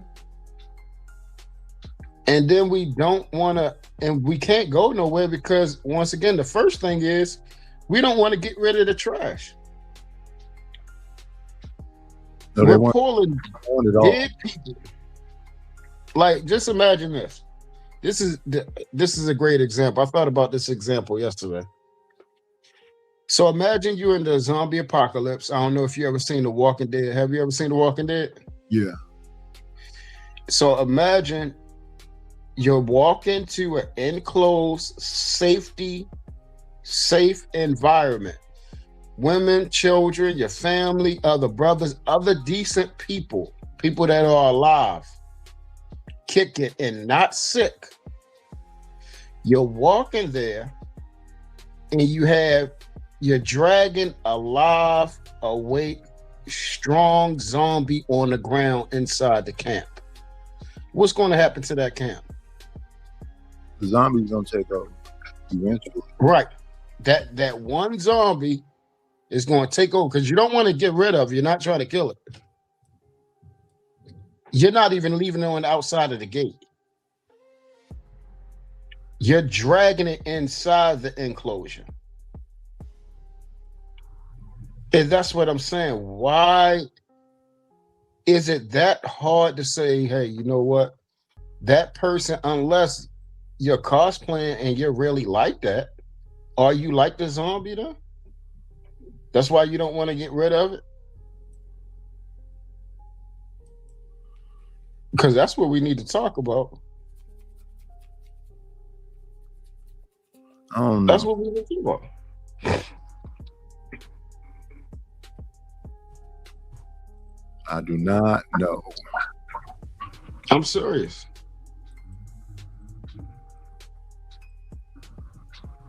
No, Nightbreaker. I don't need no statistics. I'm talking about your dumb tail. We need to leave you on the outside of the gate.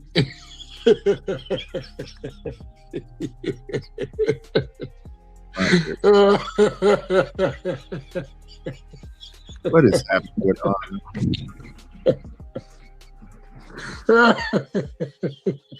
I don't know.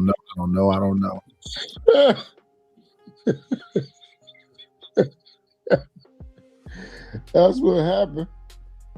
I know you understand what I'm saying. It don't make no sense what I'm saying. Do it. It sounds like gibberish to you, don't it? That's why we need to leave your black ass right on that side of that gate.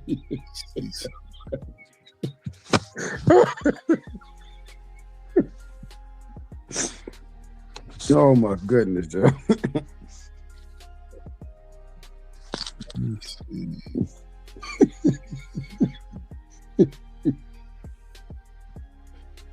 Oh man. Oh, he didn't leave no link. No, the link in the description. We are used to you not. At least you're entertaining yourself. Always. Always. That will never be a problem. Always entertaining myself. Because I actually love myself.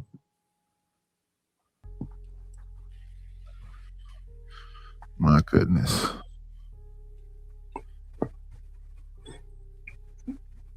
Hey, Stan, I definitely don't want to make sense to you. You want to be around men with both parts.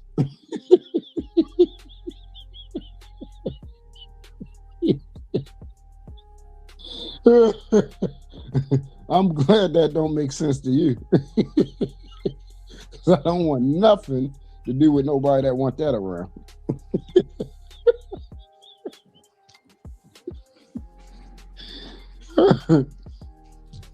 Trust me, I wouldn't be caught dead with some of you people. See, you have people like Nightish, they still believe in y'all, okay? They like, yeah, let's bring this. Still believe how? Huh? No, you believe in them. You like, man, we gotta stick together, we gotta work together. You know, you heard me say that. Ain't that what you been saying? Like, we can't we gotta help each other and work together. Everybody ain't gonna go. Nah. Unless we talk about YouTube streets having a panel or something, but no, everybody ain't gonna go. You see, in real life, I'm a loner. Be around these folks. I don't know what they do. Well, my fault. Night said, screw y'all too. So y'all real messed up.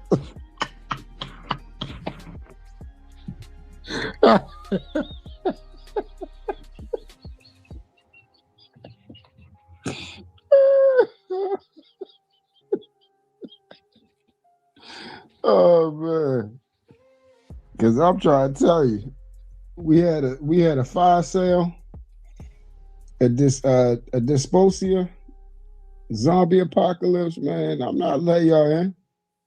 Oh no. I'm sorry, y'all ain't getting in here. Fall asleep.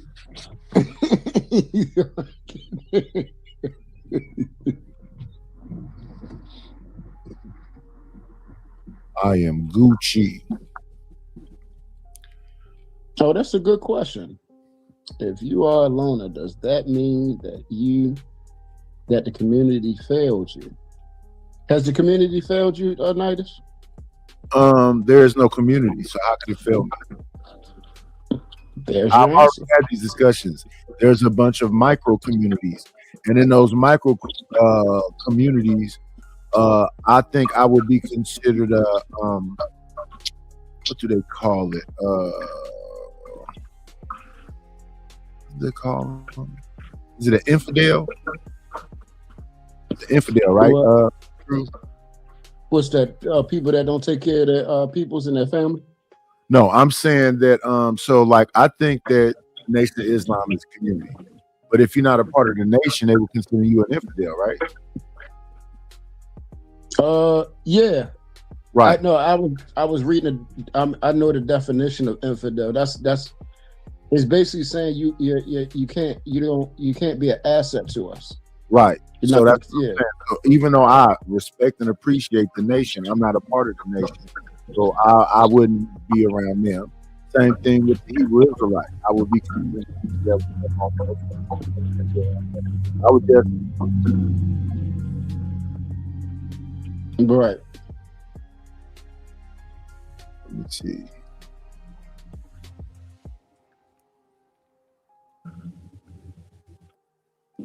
Let's see something. A person who does not believe in religion or who adheres to a religion other than one's own. It against infidel And here it is. So yeah.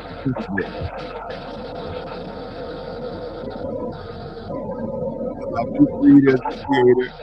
I'm not an atheist, but man's perspective on what religion is, I think that's man talking. And I mean, amongst the when it comes because when you have Sunnis and Shiites, they look at the Nation of Islam as they look at the Nation of Islam.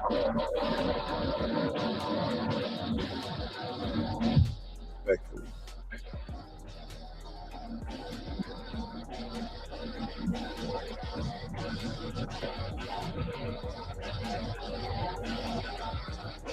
You got some kind of noise in the background.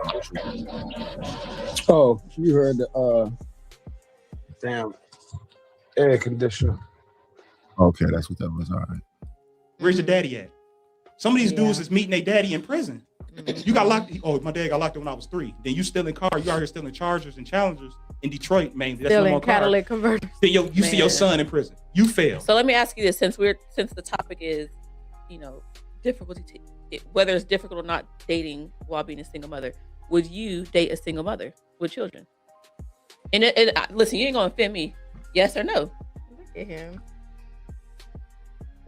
Wait, no? You said no? No. You said dating, engineer right? said no. Huh? You said dating or married. Both. Either. Okay, date, they're two different things. Do you not date to marry, like in hopes of, or you just date to have something to do? Are you casually dating now? Or are you Casually dating, marry? like, because I know a large percent of Black women are single moms, and that's what I attract the most. Being a caramel 6'3", 210-pound nigga.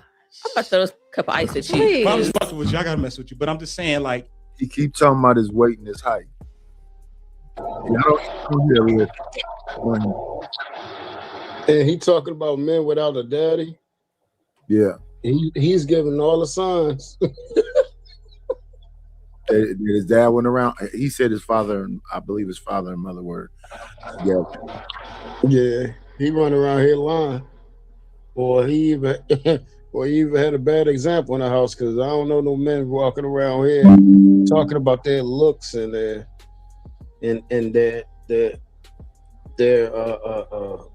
measurements and everything like that. The freak.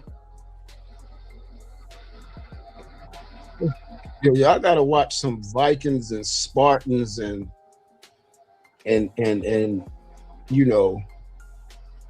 when we was around having to actually go out there and delete our meals so we could eat and make clothing out of it.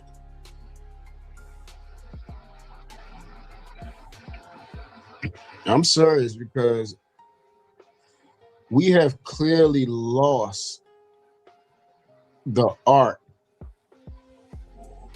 of what made us special, man. To be able to work with your hands and all those type of things, like I was just sharing with you when we had just repainted the whole church at night. Like that feels good to climb up on them scaffolds and put caulk up and chip off the paint, draw it back and take measurements, move the pews, because them pews is heavy as crap. Like actually doing real work where your body hurting and stuff. It ain't hurting because you ill or sick or anything. You hurting because you did some good work. You feel good, and then you sit back and look at your work, and then look at the church. It's all beautiful. The people, the senior pastor, he's happy because now they had a funeral.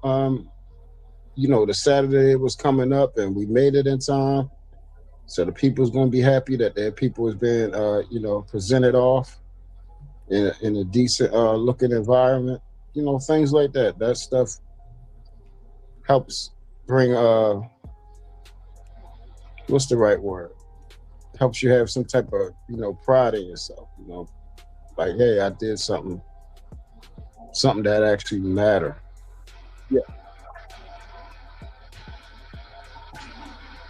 But Like I wish. that's community building right there. Yeah. You know, trust and depend on you to come through and get something that needs to be done done with love. You all be working. But some people help build a house, and someone they drive by that house, they can say, "I built that house."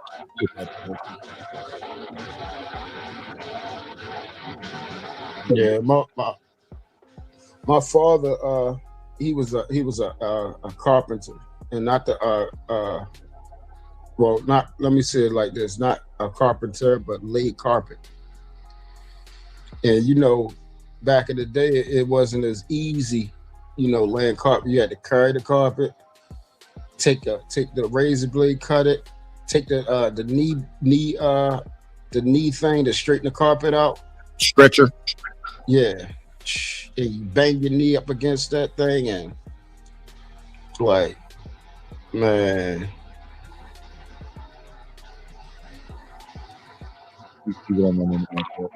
But that's why I be saying those type of people, they used to be hecka strong, man. Strong, the strongest hands, and you know, men.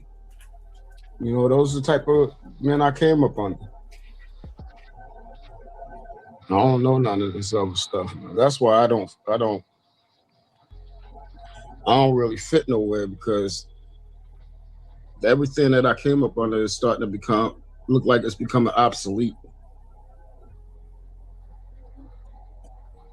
And it's like I'm trying to gather with other people to try to make sure that our boys, you know, at least keep it going. Oh yeah, my kids are gonna do that. Putting up shoes, yeah, they're gonna do that. Yeah, they got the right to do what they want to do. Yeah, they do. They daggone sure do. Now, that's not white noise, that's the air conditioning.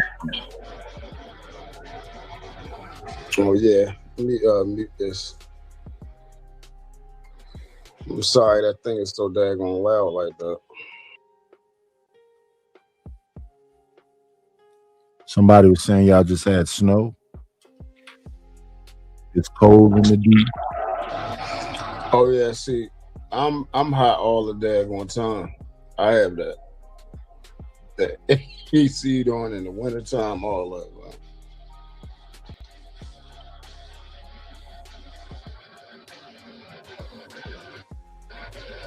Yeah. Tell us, would you marry us or be in a relationship with us? Let me see. How kind of early. Dating, casually dating and stuff, single moms, yes, I do.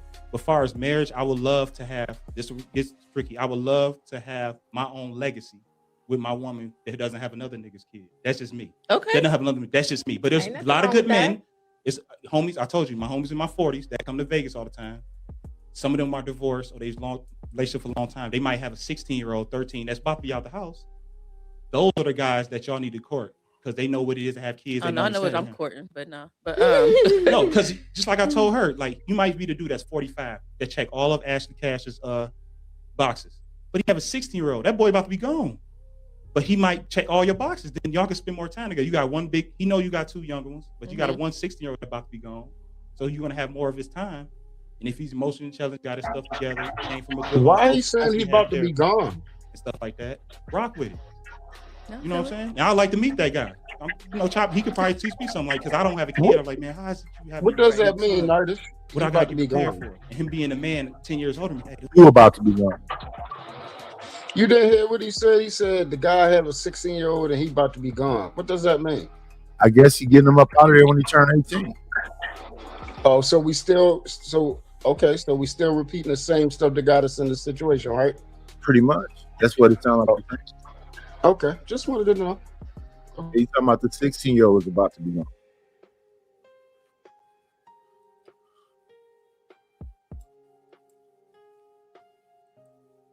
That's what you do, man. See, that me and Ash just had this conversation.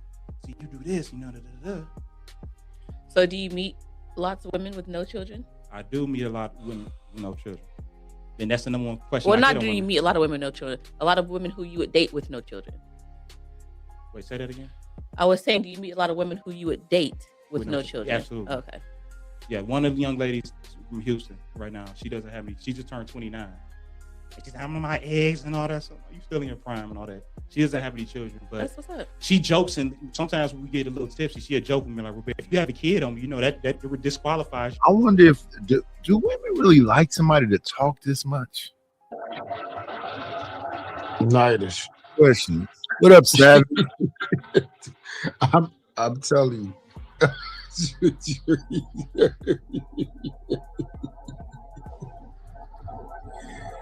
This is what I'm talking about. And he just got finished talking about what B-made niggas.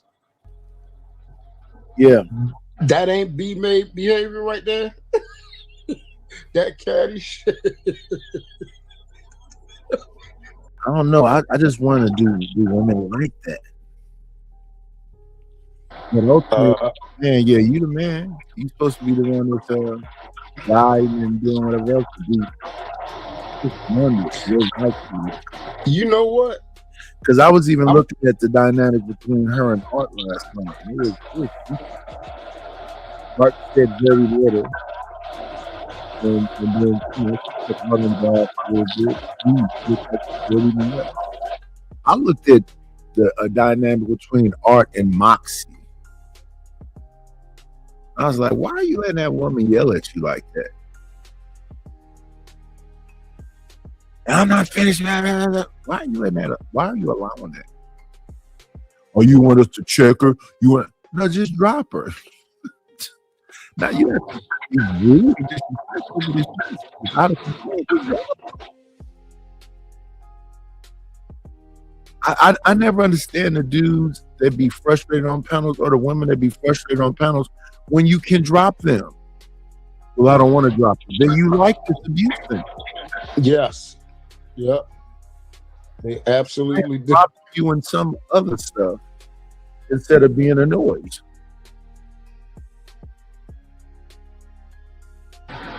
They have been conditioned to be to accept and talk to you like that. That's unfortunate. You do. That's what you don't want to teach your kids. You don't want to teach your kids to just be a punching bag. And you know, my kids got annoyed with what I say when the yelling starts. I always say, "Why are you doing this?" What? Yelling or doing anything like this? What? You know, I'm not hearing nothing you say. Once you get to a certain octave, you sound like Charlie Brown teacher to me. It sounds like wah, wah, wah, wah. I'm not listening to you. Especially that you yelling at me. You can do it because you're an emotional creature, and I'm not listening to you. You're not going to get anything across from me yelling. It'd be better for you to figure out how to calm down and say that to me in a calm manner instead of yelling it at me.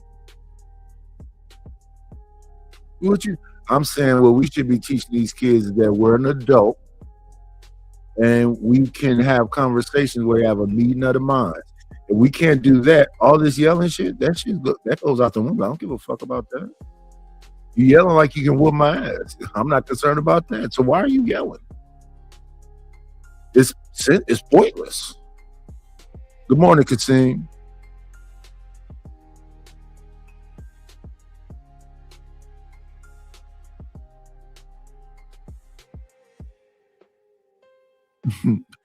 Yeah, but I hear what you're saying, but that dude is talking a lot.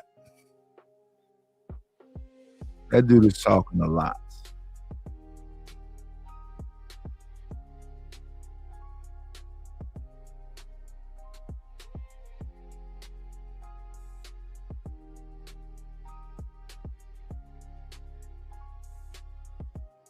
You to being my husband one day, even though neither one of us are ready. So I get on the nerves, and she's a spoiled brat. I like daddy's girl. Because you're 35, so you're gonna be ready. But as a man, as we get older, we become more valuable. We might be had a silver fox and all that stuff right here. more valuable? Yes, Men gain value as they get older. Because a man don't hit his financial prime to like 45 to 55. And not only that, I'll be more able to provide. Like I told you, I took 2 L's starting a business. Well, yeah, that so makes am I sense. going to be able to provide for her? Because, you know, she from Houston. She got a good home and everything. And her dad is firm. Like, hey, well, make sure yeah, you men provide. who have multiple children do lose value. They're not. Oh, and I got another. Can I Don't throw nobody another want stat out there? like Ash? Just one more stat. Okay, one more stat. And she put on her Instagram. You know, to raise. They barely can talk. Can I do another stat? They barely can talk. Why does this keep doing that? To raise one kid, you got 3. To raise one kid throughout an 18-year span, it costs $250 to $300K with inflation. So therefore, that's average 12 to 15K a year. So if a dude got 5 kids, if he make $100K, you can knock off 10 grand per kid. Think about it. Let me add up his shit with his 6 kids. Yeah, see. But so therefore, if I make, for instance, I make 110, and then about 10 years from now, I make 250.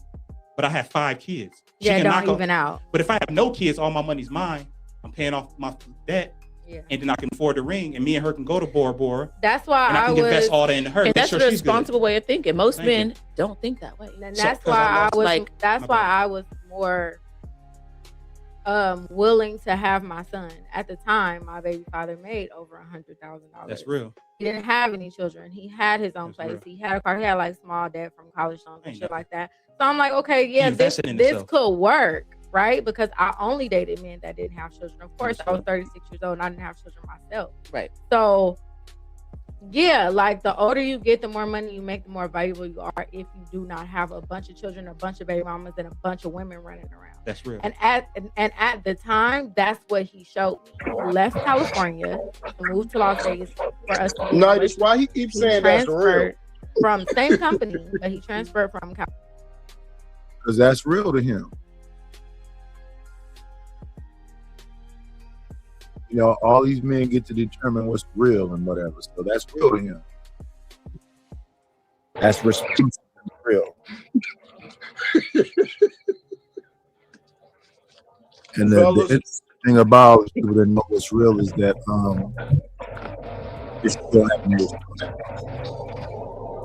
Hey, fellas, basically with that, You know, he already said you got some women that believe in whatever else. So, but all the real that he know, it's actually living that out. That is reality. Come on in. Plan, it's always a treat when players meet. Judge. Good morning. uh-oh, we got one of them. We got one. You're muted, Stanley. You're muted. Good morning, CK. Nidus has emphatically said, if you talk more than a woman, you can't be coming around here talking about this alpha stuff. Oh, I'm so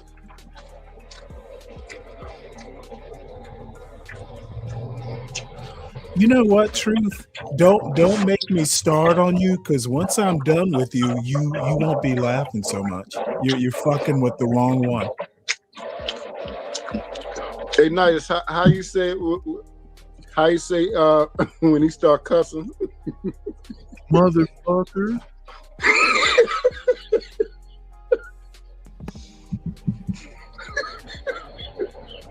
Well, you know, I just woke up and you're already pissing me off. I came up here, the lady who said, you know what, why am I getting an echo? That's the truth. You want to mute up. Oh, that's my fault. I knew what. See, that's his air conditioner. Oh, my bad. I had my phone on. I came up here to talk about the lady who just said that her baby daddy made $100,000. Yeah. He, you know, just because he's making $100,000, that doesn't mean that the money's committed to you. Why does she think that's equal to being married to the guy with $100,000? I have no idea. Come on in. Playing, it's always a treat when players leave. Judge. Good morning, Kasim. What's up, Midas? How's it going, man? Long time no see. It's going. Is it going smooth, or is it going with the squeaky wheel and the oil? I'm not. Hey, it's going. I need to be happy about that. Whether it's squeaky, whether a joint is out of place or the leg is sleep. Yeah, hey, you got to get up and keep it moving. But how you doing this morning? I'm good, man. I don't get a chance to hop on panels as often because my schedule has switched up. The company has been bought out by other company, so now my meetings are now all over the place until we get some stabilization. So I was able to come on here for a minute. They making you work harder? Yeah, because they gave me a really nice raise, and I'm starting to feel the pressure now. Before it was manageable, but now since the amount that they gave me, now I'm starting to feel it. So people, when y'all hear somebody talking about putting you on salary, understand what that means. That means you are an employee 24 hours now. They can call you at any time. Yeah, that's the thing. I'm trying to establish boundaries, and they're constantly trying to push it. So I'm holding it back, but so far so good. Okay. Yes, we are talking right now at this stage. We're going to move forward in a minute about single mothers. These are two single mothers. The runner of the show name is Jay Michelle. She's a single mom, and this guy who's co-hosting with her is a friend of hers who's a single guy, and they're asking, the spaces thing about don't mess with single mamas, don't date them, don't marry them. So they're asking, and the one in the middle said, just, tell us, would you date a single mother or marry a single mother? We won't be mad, which means that they're being talked down to because they're single moms. And this one in the middle has 3 kids. The host has one, has a son, and the lady in the middle has 3 kids. Yeah, I heard about that.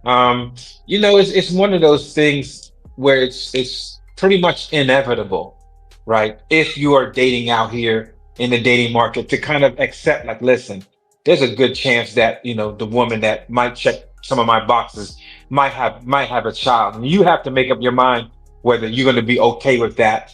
And I remember when I got divorced, right? Because I had 3 children, and I had to accept the fact, listen, it would probably be better for me to have someone that has children already, or for me to wait for my boys to get a little bit older, right? So then therefore I can make a selection about who I want to spend, the rest of my life with, and in what capacity. So when I went back out there, I didn't necessarily, put the single mom, if she had a kid in a box, because I had children myself, but as I got older and I kind of figured what I wanted to do, right? It's like, okay, my just like he said, when my youngest son turned 16, that was when I was really like, okay, so now my other boys are in college.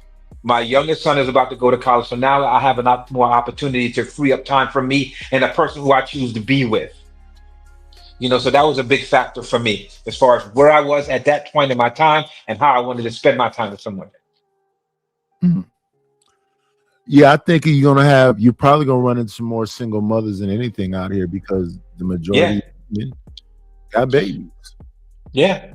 So why is it difficult to accept that? And then, okay, how am I going to be successful and thrive in this environment with these women that have children already? Obviously, there are some that have bad qualities, but there are, I think, more that have good qualities. How am I going to mesh that in order to get the best results that we're both looking for? Is the real question that I would ask, and the real problem solving that I would look into.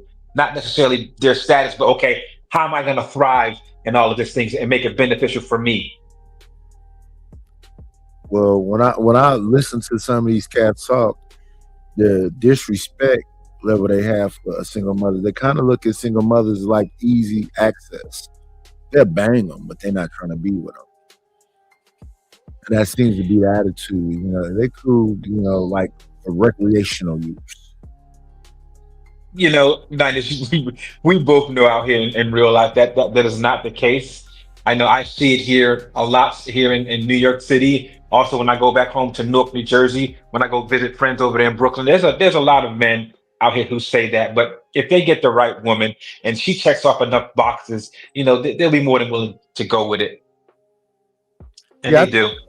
I think once people sleep together, as tough as all these cats talk, they get a kind of oxytocin hit too. Yeah. They connected to the, just because they having sex with it. So they not in no rush to go nowhere. And once you do that over time, at some point she gonna say, "What is this? What are we doing?" And then of course it's yours, buddy. Are you a man or what? Yep, that's normally how it goes, but we don't talk about that part enough in order to help people make better decisions and in order to help them to understand what they're getting into. Unless you don't want to help people, you just want to entertain them, I guess. Yeah. It's a lot to it. It is a lot to it.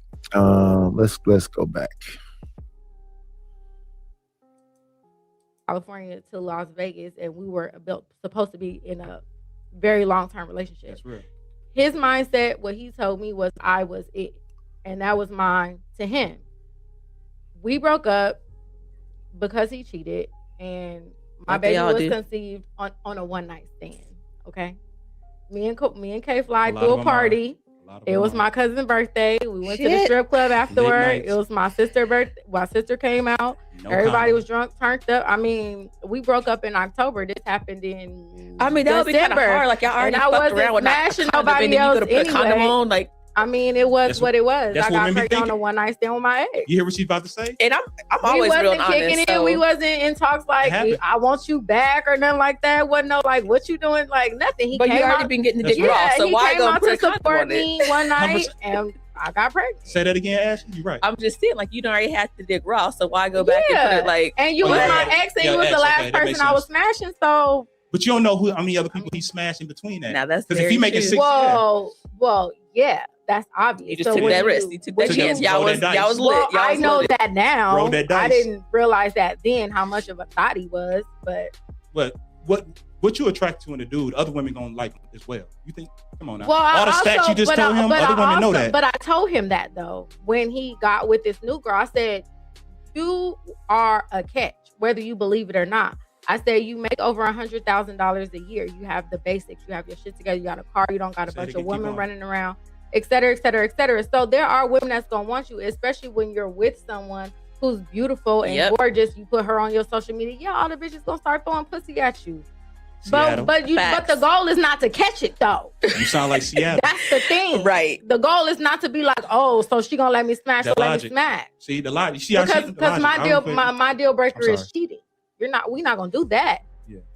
So I had feel to it. go. You know what I'm saying? saying? But yeah, I got pregnant on a one night stand with my ex. Like we wasn't, Shit. Oof. and I hadn't seen him in like damn near a month. Oh, he definitely had smashed 2 or 3 chicks. Well, I'm In my Two sure or he three. did, but In they my ain't got opinion. shit Right, to do like, with I got me. homies that's just 6 like the or ones y'all 7. had big. But they ain't got shit to do with me though. He Like smashed, yeah. I So, wasn't 100K smashing nigga? nobody. Yeah, but he ain't a Is- 100K nigga now. I So know, yeah. I mean, it happened. You take, but he gonna Not get taking back. care of- How old is he? 41. He gonna- 41, 42, 43, one of them. failures of 4. I've been there. It's I mean, time. it's not a failure. It's the fact that he started his own trucking company from scratch, and that's gonna take. She some don't know time, how you what I'm old saying? he But you is. also- Hey man, this whole conversation sounds like teenagers talk. Right? Is this is adults talking, United? Yeah, because she said the other day What she the? was 3, so she was 41 right here. She said, I don't know what he is, 41, 42, 43. I don't know. I just know I know he make 100K. But not no What more. the? What's going on, not- Alpha Omega?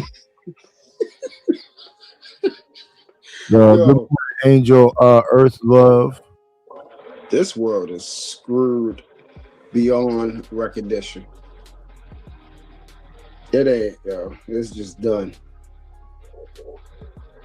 Yeah, because that was 2 years ago. If you're blessed to have children, man, just focus on them.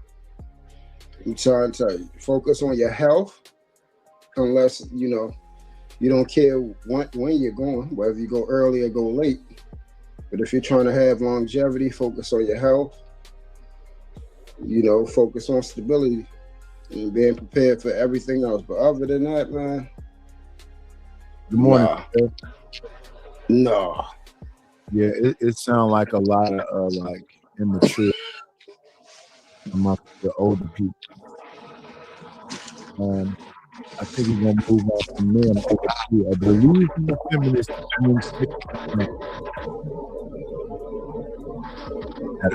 that's a whole To me, it sounds as though that when they first broke up, there was no real closure to the relationship, right? And nothing haunts the mind like unfinished business. And if they haven't really had a closure to the relationship, the door can still be open. Those cracks can still be open. And we all know how it is when we've been with somebody for a while and we're quite familiar with them. Right, just as she said, they were smashing before that, and she's familiar with him, and then they ended up hooking up a month later because they were familiar with one another. They were drunk, and they really didn't solidify their breakup, and things like that happen all the time. So I kind of understand the human nature aspect of it, but then as he said, we got to have a little bit more foresight into these things to help prevent some of these outcomes that we're not wanting. Yeah, I understand the familiarity, and that could be whatever, but does that mean do it they've had girls, him, and blah, blah, blah, blah, blah. But why can't somebody come in the corner? The attitude. You got to mute up, fam. Truth. So I got pregnant by Mac. Oh, well. It's not really an oh, well thing. Repeat that again, Nidish. We couldn't hear it because there was some static. Well, that's truth with his air conditioner. I said I understand they're familiar with each other, so they were willing to have sex, but they couldn't have it responsibly, especially when you need two parents with these kids. I don't understand the nonchalant attitude about what happened. We had sex, we familiar with each other. Oh well, that's their attitude. Yeah, because real kind of thing. Yeah, I don't think the intent of that sex was to have a child. The intent of the sex was to have that feeling, that bit of connection, which I think most people go into sex like that. They don't think of going into sex with actually having a child. There are a few people who have that mindset. I can remember when I was married, our children were planned. Right. Yeah. We said we wanted to have these children. Each one of my kids was planned. I remember the dinner we went to. I remember the place we went to. I remember the music and the songs. Right. I was there to cut each one of those child's umbilical cords. And those were planned. But I think for the most part, people aren't thinking about, children at the end of sex. It's just mainly like, okay, I want to get this feeling. I want to get this rush. And then that's it. Yeah. Yeah, but hopefully all's going well for Miss J. Michelle and that young man that she has. Let me see. We're going to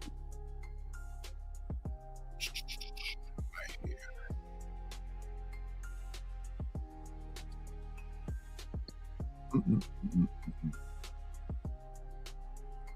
All right, welcome back to another episode of Daily Wrap Up Crew. Book up, I go by the name of Eli. As always, we got Ace with us. Yes, indeed. We promote healing and always logic over feelings. You heard Ace the GOAT. You know what I'm saying? Last but not least, we got Jew. What it do? It's your boy Jew. I'm about to say the. Okay. Oh man, y'all know we out here fixing. Shout out to my team, the Knicks. You heard? That's it. What? Yeah. I didn't say something else, but it was gonna be paused. So I'll take my L. Yo, anyway, man, we got some special guests with us. Ladies, let them know where they can follow you at. What's up, everyone? My name is Marion. I'm a Black conservative Christian, and I comment on political everyday things on my page. It's #Marion. They've been going through it lately. Y'all notice that? The Black conservative. What the hell is a Black conservative Christian? Have you heard? You haven't heard about the Black conservative Christian? I heard the term coming around only from one idiot, but I didn't Well, know it was other people so saying the stupid Christians, stuff. so Christians are automatically conservative. Black Christians. I have no idea what the hell that is because I'm Okay, then why are I'm you not, speaking on it if you don't know what you're talking about? because that's what I said. I said what the Because fuck that's is it, what you dumbass? do. True. You I just said blurt. what that. You Hey, just listen, I'm not blurt gonna shit. argue. Hey, listen, You just listen. I'm not blurt gonna argue. whatever with you. the first thing All right, comes go to ahead and mind. talk. Go ahead and talk. That's a Go ahead and talk. problem. That's a problem. You came up here to talk to me, sir. No, I did not. But All I right, then am stop up talking here, to and me. I did hear what you said. You said, Stop talking to me. and Then. see. All I did You was want to ask talk you to a me? question. You want to talk to me? I You did not asked ask you a you ain't asked a question, question. and You ain't asked a you are question. in your. I Listen, did. I'm not one of them men that have the Okay, same I thoughts, know sir. what you are is I'm not one one of these people who just I'm blurt not shit one of out. them men that have the same Okay, thoughts, sir. you are Okay, one of these I men am a who has no clue God-blessed what you're talking male. about. I asked you a question. Did I not ask you a question? No, the fuck you did, dumbass. I asked you, do you think all black Christians are conservative No, that's not what you or said. not? Do you think they're all conservative is my question. I don't even know what the fuck that is. Okay, I didn't think you would. I guess I won't be asking you any questions because you don't know shit. All right, thank you. But we know what you know, right? You know what? I'll tell you what I know. Whether you listen or not, that's up to you. Oh, I heard what you said the other day about what you know. Okay, who gives a fuck what you heard the other day? Today is today, True.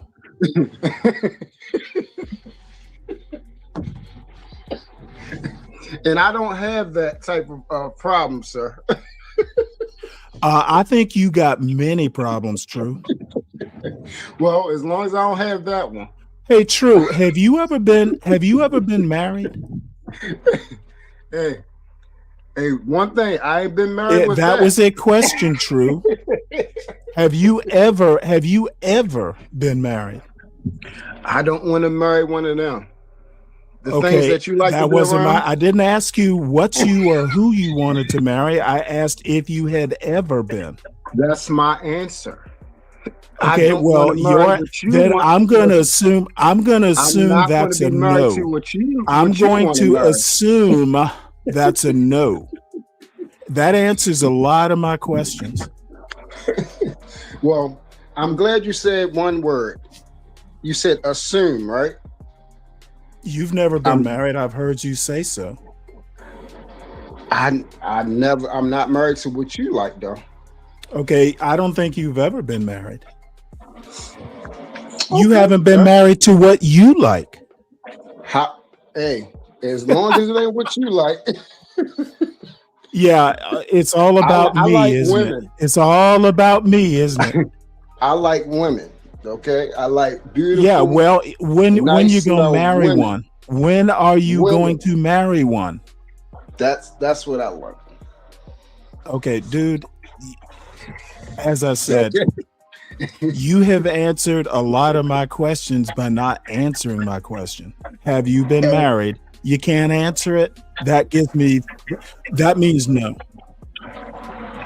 Well, one thing I made sure to answer is that I'm done. I'm done. Right? You don't need to say less. Say less. You're just making a fool out of yourself. As long as I want to deal with something that has one part. Who cares? I don't care what you do. Why would I be concerned with what you want to deal with? I'm not your daddy.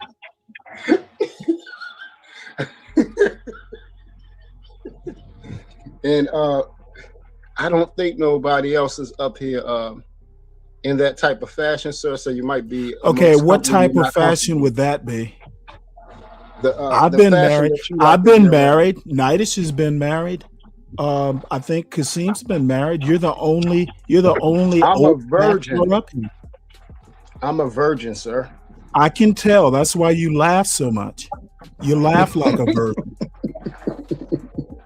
I'm a virgin. You giggle. virgins giggle like you. Yeah. But one thing we do know. That you're gonna giggle. One thing we do know. That you're gonna giggle. What's the one thing we know? Can you get it out between giggles? One thing we do know. Maybe one day we'll know it.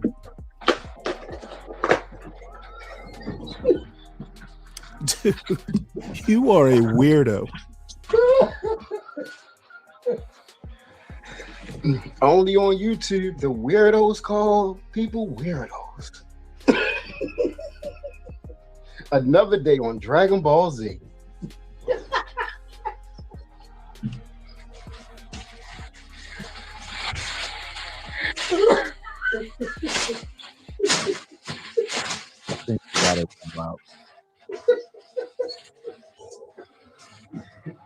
Nice to be here. We're excited to be here, I should say. All right, and they brought Smith in the building, so that's Smith Gawd, GAWD on Instagram. Follow me, tap in, and we here.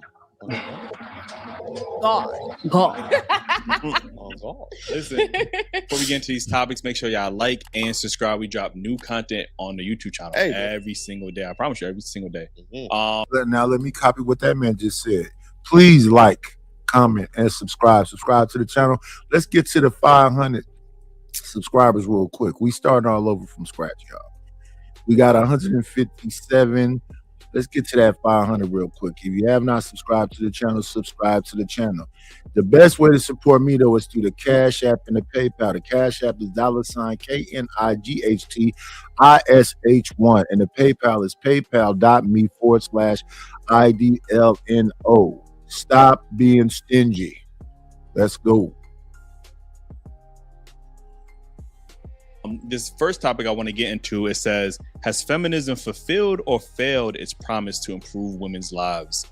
Let me start here with you. What's your thoughts? I know you got a lot to say about this. You know what I mean? So you already know. Man, oh man, I would say it's definitely failed. I think it has actually done the opposite of improving women's lives, because the barometer for improving was shifted away from what truly fulfills us, right? So instead of being fulfilled by our families, by raising our children, by being a nurturer, which is, well, God says we are a help meet. We are literally created as a helper to someone else. Right. But now we were shifted into being a breadwinner, being the, the go-getter, if you will, the provider. And I don't know if you've noticed, but since feminism started, the feminist wave started in the 50s, really took root in the 70s. You know what's crazy when you be hearing these women say, they start talking about God.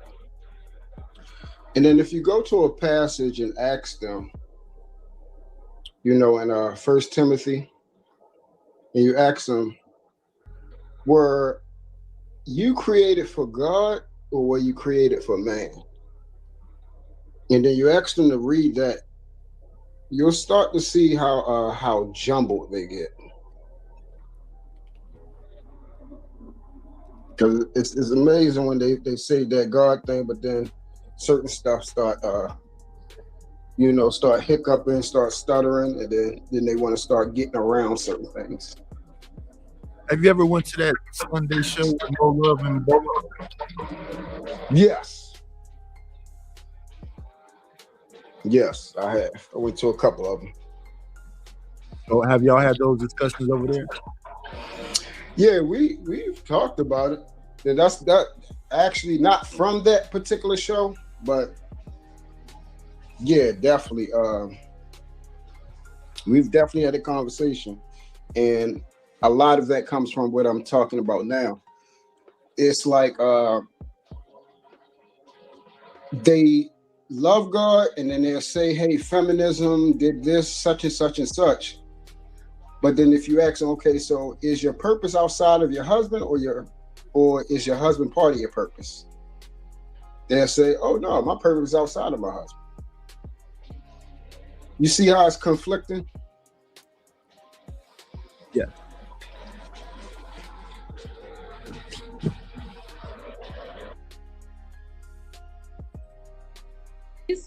And women have gotten a lot angrier. Tired. Yo, hello. We're not supposed to be taking care of kids and going to work and cleaning the whole house and doing all of this. Like, yo, you got women just outside upset. Like, I feel like just really feeling angry. And you know, I am actually an entrepreneur. I love my work. I love what I do. But at the end of the day, my number one, like, you know, accomplishment in life is being a mom. And every single thing that I've done or anything I will do, aside from, you know, following Christ, that little girl is the thing that makes my heart swell. Feminism to me, like, it really has robbed a lot of women of this fulfillment, this joy that is very special to being a mother or being a woman in itself. I agree with you 1,000%. I enjoy allowing a man to take lead. I enjoy being able to work on myself. As you know, why wouldn't you enjoy that? Why wouldn't you enjoy that? Why wouldn't you enjoy being able to sit up somewhere and say that you want to be in your soft girl era?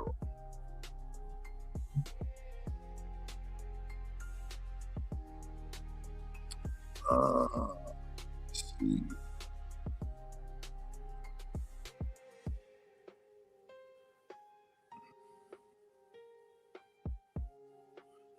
I don't think that they would listen to anybody. I think that these people's minds are made up and they talk about these points where it's beneficial to them. To be a mother and wanting to cater to my family, I enjoy the cleaning and the catering to the household. I don't know why, when, or why we started fighting to want to do what men do and want to have their roles and want to be security or want to be construction workers or want to have these roles that are like, I also kind of go based off the science, right?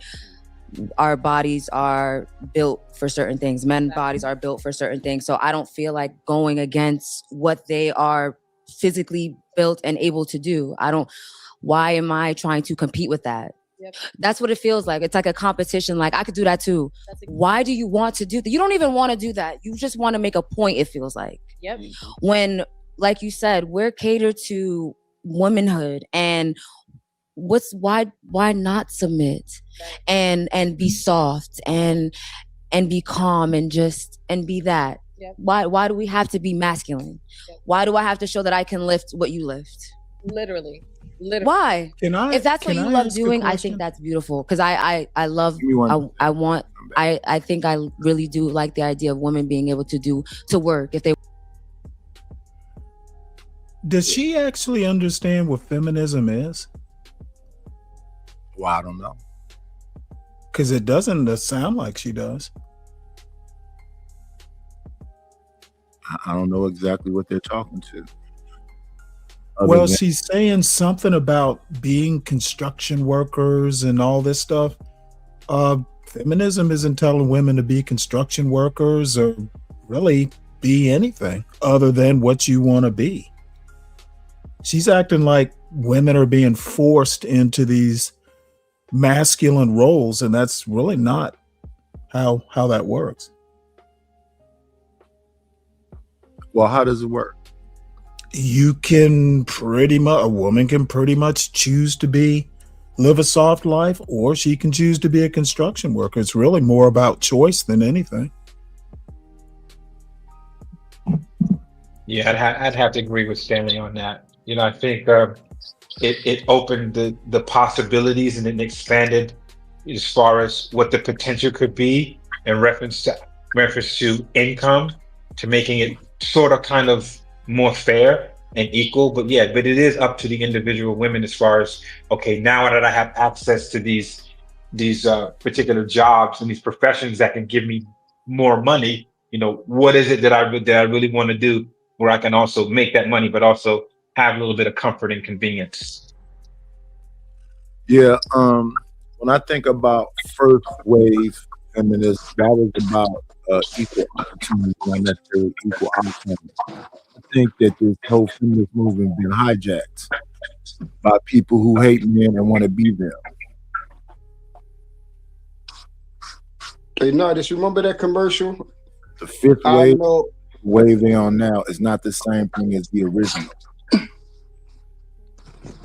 And it's obvious. Remember that commercial where they were singing Nardis, when they say, I know I am, be what I want to be. If I work hard in it, I could be what That's I a song by Nas. Oh yeah, Nas commercial. Yeah, my fault. Yeah, I mean, it was a song. Yeah, It's an actual song by Nas. I said a Yeah. commercial. Yeah. Remember that song? Remember that song, Nardis? Oh yes, he had all the little kids singing that. Yeah, you remember the video and everything. Yeah.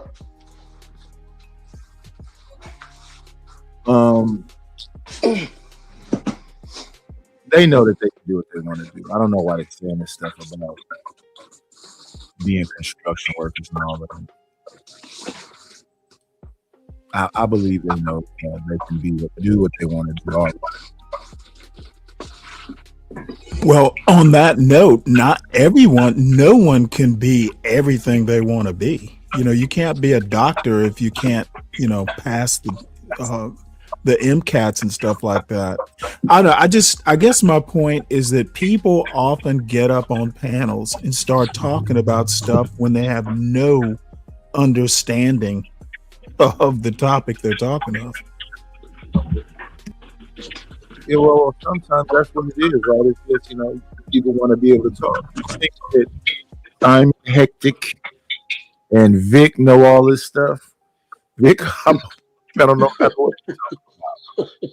And dominate the show. With just nonsense. He say he do it the dumb way. And then they'll go up there and say all kind of dumb shit. Yeah, I don't think you have to know the topic, and don't nobody get rid of Simon that quick. I really don't know what the hell Simon is talking about. Oh, you mean Simon from England? Yeah, that guy. He's drunk most of the time. Simon Hector. That's his name. Feminism to me feels like, or I want to say it started from wanting to have a voice. Women want to speak. We have opinions. We're people. It just went way over. Is that why feminism started? I'm sorry, I didn't hear the question. That they can have a voice? In a lot of cases, they didn't. Yeah, they couldn't, vote or have a bank account to buy a house. I understand all that, but do you think it started because they couldn't? I'm sorry, this interference. That's a truth. Yeah, it's making it a little bit hard. It's still going on because it ain't on anymore now. Well, you got some kind of. That's the rattling in his head. Oh, you still wonder. You still thinking about it. Oh. It's just a joke. What was your question, Nidish? I forgot, but the rattling and you and him. About the feminism starting because people wanted a voice. Well, I think on certain things they didn't have a voice. So yeah. No, I agree they didn't have a voice, but is that the reason why I started? I thought it was more so about having a bank account, having control over it. Well, money talks, right? Yeah. So voice is appropriate.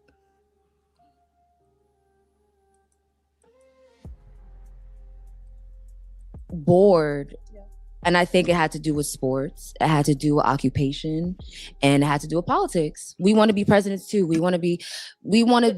Go ahead, no, because we're on the same page. No, because exactly like in regards to the politics part, a lot of people don't realize that the feminist movement was a political push, literally, and it was also political manipulation.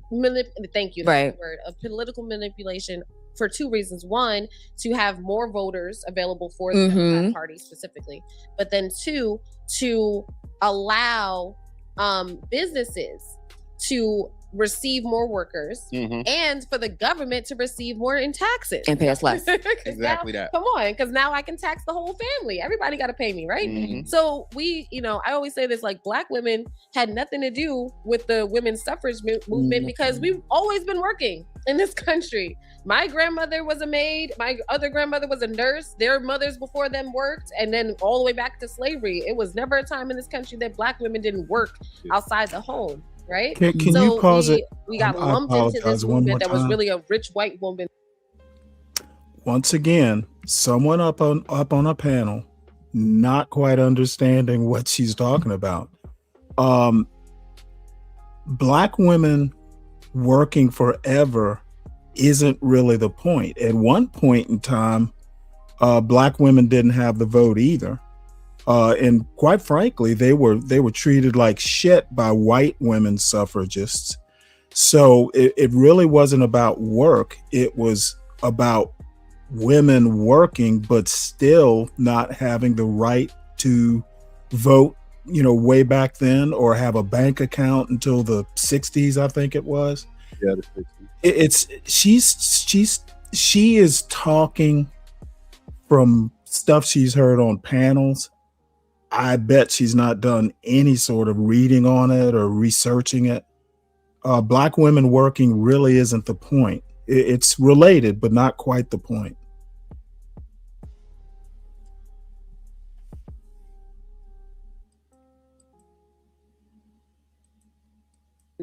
Argument, like, I want to be able to work. People saw them as being too high class or too dainty to do work. It was beneath them, so they were not allowed to do work.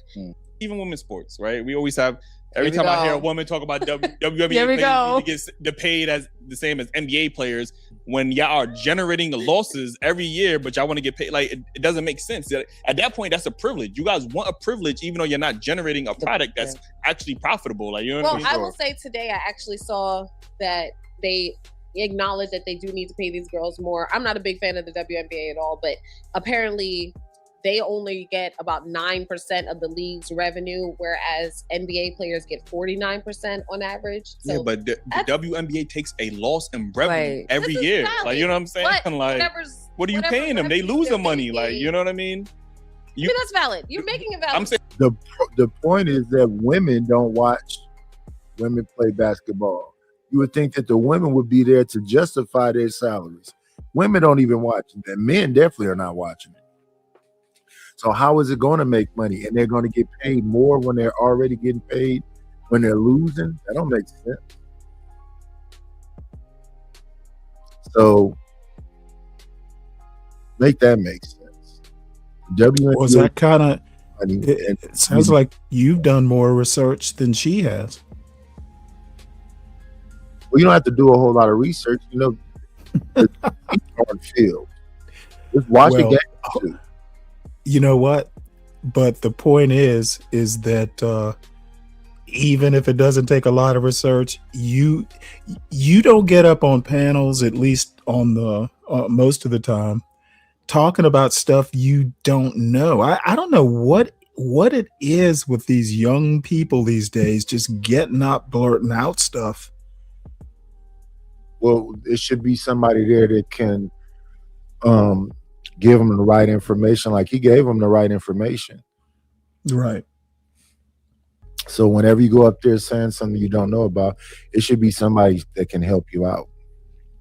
At least the host should be able to substantiate the arguments that they're making. WNBA women's sports is the only business model where you could lose profit but then still demand more. Like, you have to go out and support the product. That way they have more money to invest into the players. Like, that's just how business That's works. how I was say. That's business in general. Yeah, like, right? it's not because You know, the ratings ain't there. But the feminism is making people ain't them want buying the demands. tickets to go support these women. Like, women are too busy I don't complaining. even think it should really exist, if I'm being honest with you. Women be too busy complaining online, trying to shame men into watching a sports when they have a variety of sports. No. When women can just go and support the But WNBA. women like to play you know? basketball, so we have to give them an outlet to Can't you do just play that. basketball? Does it have to be a career? Do we have to have an entire? Can't you just do a pickup game at the Rucker like everybody else? Like why are we? Pick up game. Why are we pretending that everyone wants to watch women's basketball specifically? Like we like the tennis. We're into the track and field. That works, Volleyball. right? Volleyball, y'all like that? That's cool. Synchronized swimming. That's our game, right? We do that. But basketball, I was like, Yeah, but then it's like the volleyball girls are half naked. The swimmers are in bathing valid. suits. The tennis girls got the tennis skirts. So that was also an argument. no They're one more- cares about watching women's sports. They just watch to see, naked I women. mean, women watch men's sports because of their attracted to it. I watch sports because I love sports. But are you the norm? I would say a lot of women who do actually I'm watch just sports on the opposite. and I'm not watching no sports. I don't care about none of that. That's valid. But I'm gonna go to the game now. No, but the ones that you watch based off who they're attracted to. But no, I just because I'm very like on both sides. I can understand both sides. I will go to a LeBron game. I know LeBron. I know he's a good player. I know I will enjoy the game, but I don't care about sports outside of that. Something fun to do. But if you know a player or you're invested in a player or something like Kobe Bryant or whoever, you're gonna watch the game. So like we are kind of like he's making a valid point. Like I can't even Women's argue. sports in whole would be much more successful if women actually went out and support those sports. Like women are the biggest. Women are the biggest consumers in America. I'm not watching that when it either. comes to We women's don't sports, want I don't want to support it. Like, Because It's not fun, fun. but with women. So it's not you're now taking away the we're watching it because we like to see the players. Now we don't even have a valid reason to watch it. Yeah. It's just The sports. feminist mindset says that you should support all women, and Feminism is stupid. That's how I feel. Just- And then I don't think that's even logical because just because we're women, that doesn't subject me to. And if I even agree with feminism, doesn't permit me to agree with everything you do and everything you say. Exactly, because it's a lot of hoes that I don't agree with. Right, I support women all night and day. Even now, you can't even talk down about the WNBA because if they want to play their ball, they get their platform, and I think that they earn that. It is what it is. But that don't mean I have to want to watch what you're doing. I don't have to sit there and invest myself in that. I think what you're doing is great. Go for it. If it works for you, it works for you. But 9 times out of 10, it's not really. So That's really it. It's like there was we like doing this and enough women enjoy doing it, so it's unfair that we're not allowed to do it Right. because the men have a monopoly on it. So now we must create this entirely separate thing and now force everyone to pretend that they like it. and at the end of it, it's not And logical. The fact is, even go to these, go to the games. It's like the players' mom is in the stadium, and that's it. There's no one in the stands, bro. It's no one in the stands. You have to give away. What are they called? Liberty? The Liberty? Oh my god! If they give away Liberty, and I'm not being rude. I'm being honest. No one goes to. can y'all name 5 WNBA No. teams? No, and that's what I'm saying. So that's why when you said a minute ago they deserve this money, why? Especially if you know what you just said. Nobody's going to those games. And that's why I say you don't have to watch a lot of them to see that. It's not a lot of research you have to do. And until they just got this player up, I think her name is Clark. What's her name? She's the first one that's like semi exciting to watch. And then what's her name? Angel Reese is trying to be a model. WNBA.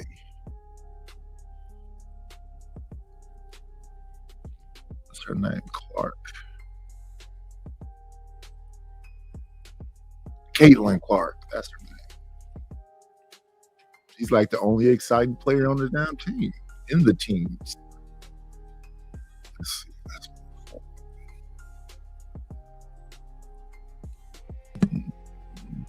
Hey, Nightish. Caitlin Clark actually has her own Nike clothing line, kind of like a female Air Jordan type thing. Yeah. That's because she's such a good player.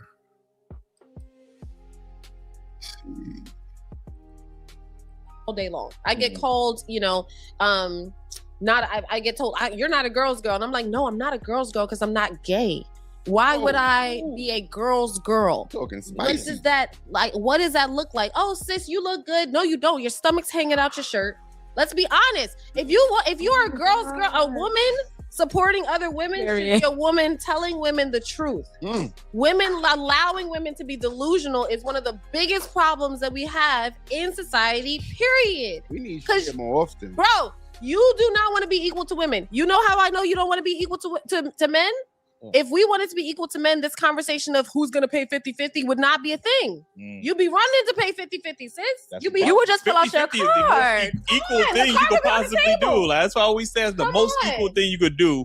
And y'all like, nah, I don't want to do that. Like, you put your cash up and she put her ass out. So that's really what it is. But there's a lot more context with that stuff because it's also then it's who asks who to go out. Good morning, Hood Conservative. And then there's Curtis courting, there's etiquette, and that's a whole different conversation. Etiquette flew out the window. But now no one feels the need to do that, I guess, because we want 50-50. Everyone wants so do you want I do a man not. For the record, just looking in the camera, no. Don't show up in my DMs. Oh, no, not at all. You understand? No. Hard stop. Okay? I think that the concept of 50-50, the concept of equality in general is laughable. It is not possible for women and men to be equals. It's just not. And we see this also with the children now. Mom is gone from the home so much. You got these kids, they don't know how to do anything. They're not bonding with their mom. They don't know. Women our age, how many of them know how to cook? So it's safe to I say thought you black don't think women trans always. are women. Can you hold that 1 second? I thought black women always worked. That's what she said. See, again, she has no sense of history. The history of black women working largely was in white women's homes. So this problem of black women being away from children is historical. It didn't just start. She really is empty-headed on this topic.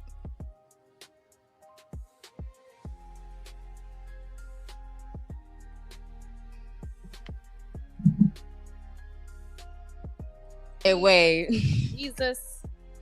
A lot of women. We have women up here with a trans woman and saying that trans women are women. Like, so you know what I mean? These are women saying it out their own mouths. Let me tell you my number one argument killer for that. If you're a real woman, why do you have to artificially inflate the hole that they created to give you a vagina, or else it will seal back like an earring hole? Did you know that was true? That is a thing. Look it up. You got to periodically. They know every single day. They have to insert a balloon and blow it up so that their ding-a-ling-a-ling fake their fake. new vagina does not heal and close up on itself. I personally have never had to inflate my vagina because it just works. It's real. Shout out to the real vagina. Let me get to the fellas. Did I actually want to add to the conversation? I think they hit it on the head. Okay. The next topic says, who in society is moving further from their natural gender roles, men or women? Well, we just kind of hit that, right? Everybody. The men can't. The men don't have a platform to provide anymore. So, and the women want to be workers, and we want to work so hard, and we want to be independent so bad, and everything is to make a point, though. Like you said, no, the women don't want that job. They don't want that. No. But the point has to be made, and that's why everything is shifting in those directions. But it's definitely the women. I think so. We're supposed to be soft and just motherhood and family and respectable. Like the one of the big things that stresses me is this push for like hold'em in the female society. Like everyone have a whole phase. The sexual liberation. Like, sexual liberation. Like, no. You were supposed to be valuable. Women were supposed to be valuable. Women were supposed to be difficult to obtain. Women were supposed to be prey, and prey runs away from being caught. Women are now showing up to the predator, like, take me, take me, take me. But I think that was also Women were supposed to be prey. Yeah, sought after, hunted. Oh, okay. Well, what usually happens to prey? It gets eaten. If you've ever watched Wild Kingdom, a lot of people may not be old enough to remember. Prey doesn't often fare off well. These girls, I pray for their children. That might be a violation. That can be no. Those children. I hope they have strong fathers.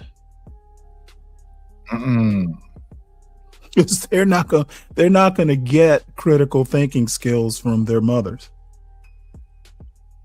These two mothers. Hey man. Yeah, Hood, you can come up here and talk about it, brother. You're welcome. Oh, my buddy Hood. Shout out to the Hood Conservative. I'm not shouting him out. You just did. No, I didn't. You got to say shout out. That's the rules. No, you don't. All you have to do is say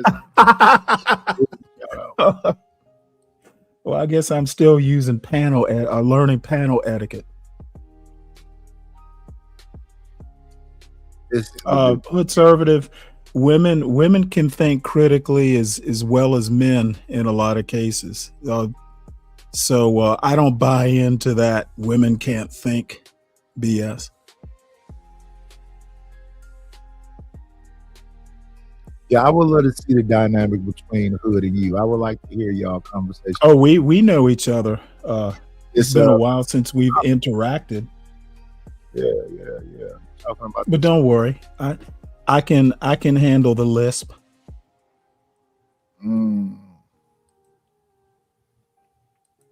Look at our friend. Platinum calls a toilet, but look at our friend.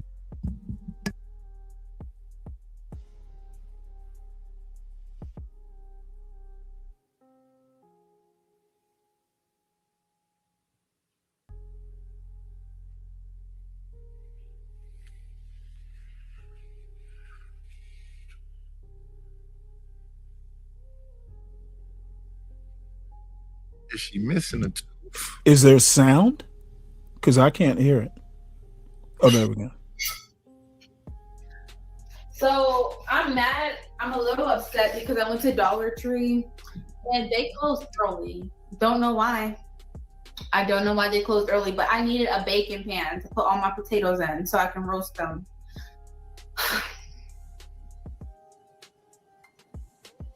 So I don't know what I'm gonna do. Of course, I know. Yeah, the last time we saw Miss Anna, she was getting arrested. So I don't know where this footage is from. But I thought she was darker than that. No. Interesting. I saw that video of her getting in trouble with the cops and spraying them with pepper spray. That was her. Yeah, I think that's what she did. Oh my Lord. I think that is what she did.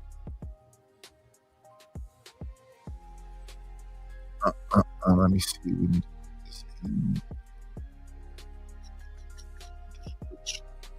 Yeah, that's old Anna. We ain't seen her in a minute. And before I saw the pepper spray video, it had been a minute. I think the last time I saw Anna, Thanos was still around. So it's been a while. From that time to the time I saw her with the pepper spray until now. Because the pepper spraying thing, I think, was like last year sometime.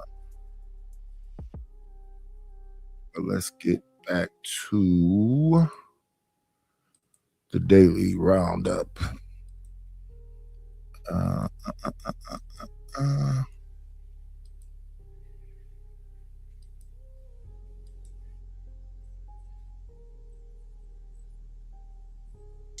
do that, and then we have to kind of just sit back and allow it and be like, oh, that's a man. So women women let him be a hoe. Be a hoe. Yeah, But- I want to rebel so much. Like, it's like, oh, he want me to be sacred into him. Watch me give this pussy up. Like, what? That's what I'm saying. Men have finessed women for y'all to just now go ahead, give that pussy up to everybody. Like, yeah, we benefiting from that. Shit. I'm Like, protecting you, telling you. The only person benefiting from the women's sexual liberation is men. Like, yo, we get to do all of this shit without courting, without being chivalrous, without being romantic. Y'all giving up pussy for free, and you think men is What's going on, God Flavor?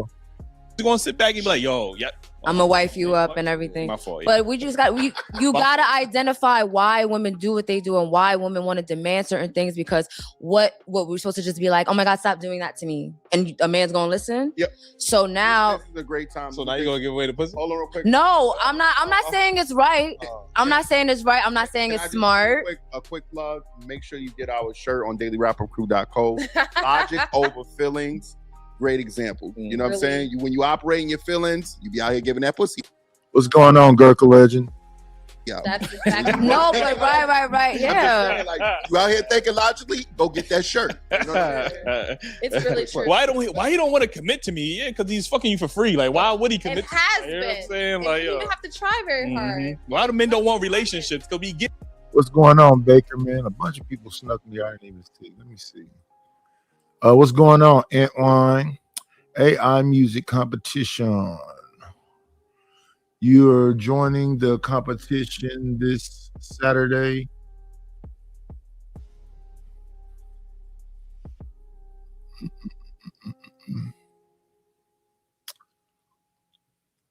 Who else came in here?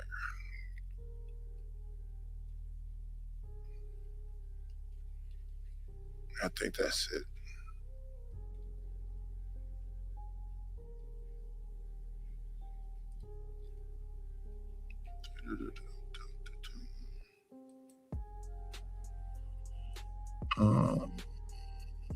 Yeah, that's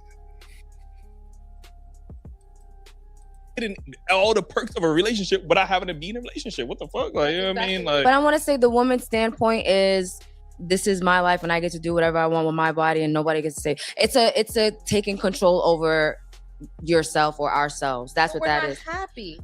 The problem is it's not. And I can agree with that, because happier sharing existence. yourself with multiple people is draining. You're allowing that too many really- is energies that really inside. self-control? It's spiritual, right? What's going on, Reese? Reese, once you break the spell of the people not sending me no cash app, send me $2, Reese. Start the $2 holler.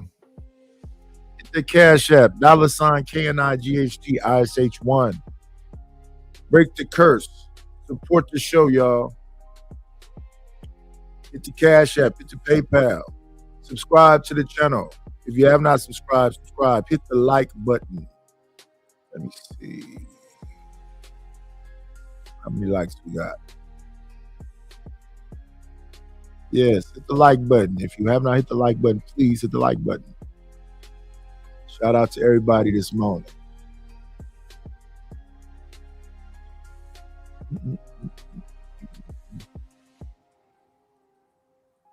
Right. So it's not smart, but I think I'm here to identify that nobody's perfect. Oh, for sure. And I understand, like, I can understand both sides of the spectrum on why women feel the need to make these drastic, maybe unhealthy and unvaluable decisions. But that is stemming from being treated in an invaluable way and not being catered to in a certain light where you feel respected by a man, or that even if you're not respected by that man, I still can't understand how giving you a pussy. you're not a woman. You're never gonna understand.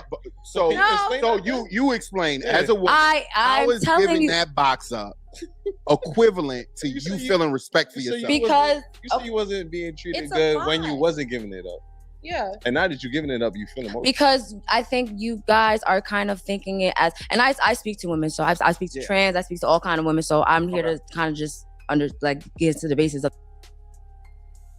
I speak to all kind of women. It's crazy. Do you talk like that, Stanley? What, like what? Like the dudes that think that they women, do you call them women? If they call themselves trans women, I'd call them trans women. You don't say the T, right? You just say woman, right? No, there's a difference between a woman and a trans woman. Did you not know that? Okay, but she said she talks to all. Okay, dude, she's barely literate. No, I don't talk like her. Come on in. Playing, it's always a treat when players leave. Judge. Good morning, Savage. Or Golden Aura. Is that Aura? What's going for you? Son.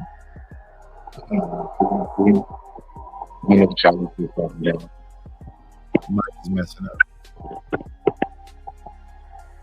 Say what? Your mic is messing up. Damn. Can you hear me? I hear you now. Oh, this not this Eric, huh? Nah, man, it's Smitty, bro. Oh, okay. I can recognize that picture. It's tiny. Nah, the picture, that's my dad. Me and my father. How you doing this morning? I feel pretty good actually. You know what I'm saying? It's going good. Conversation? Or you just I'm just now catching what's going on. So I was just gonna listen for a bit, or you can just tell me what you got so far and I can respond. Okay. Yeah, we will just listen for a little bit there. Okay. That's cool. That it's not for us. Something you want to say, Stan? Just to re-emphasize, because apparently Savage has too much wax in his ears. I think trans women and women are two different things. So I think trans women are trans women. Maybe that's too confusing for him. I don't know. Let me give put some respect on Reese's name because he did follow through. Okay, all right. So Thank you for the money, cheese, fatty the dough, Gouda, scratch, Skrilla, paper. Thank you to Reese from Philly. I appreciate it. We got another contest. I'm gonna apply some pressure since he asked me about a competition. Ant Wine, I've never seen a cash app from you. Hit the cash app. Go ahead, Smitty. Yeah, so the concept of trannies and real women, I don't even like get into that. I only see that's a man and a woman. Like that's it. It's just real cut and dry and simple with me. I don't care what you dress up and put on. I don't care what kind of cosmetic surgery you do. You're a man. In the story, all of that, because you cannot get pregnant, nor do you have cycles. It's a whole bunch of stuff still with your body that's not of a woman, period. And same for that woman to a man. So I'm one of those, I kind of stay away from that for the most part. I just stick to what I know is real. I digress. My mic is muted. Yes, sir. Let's see.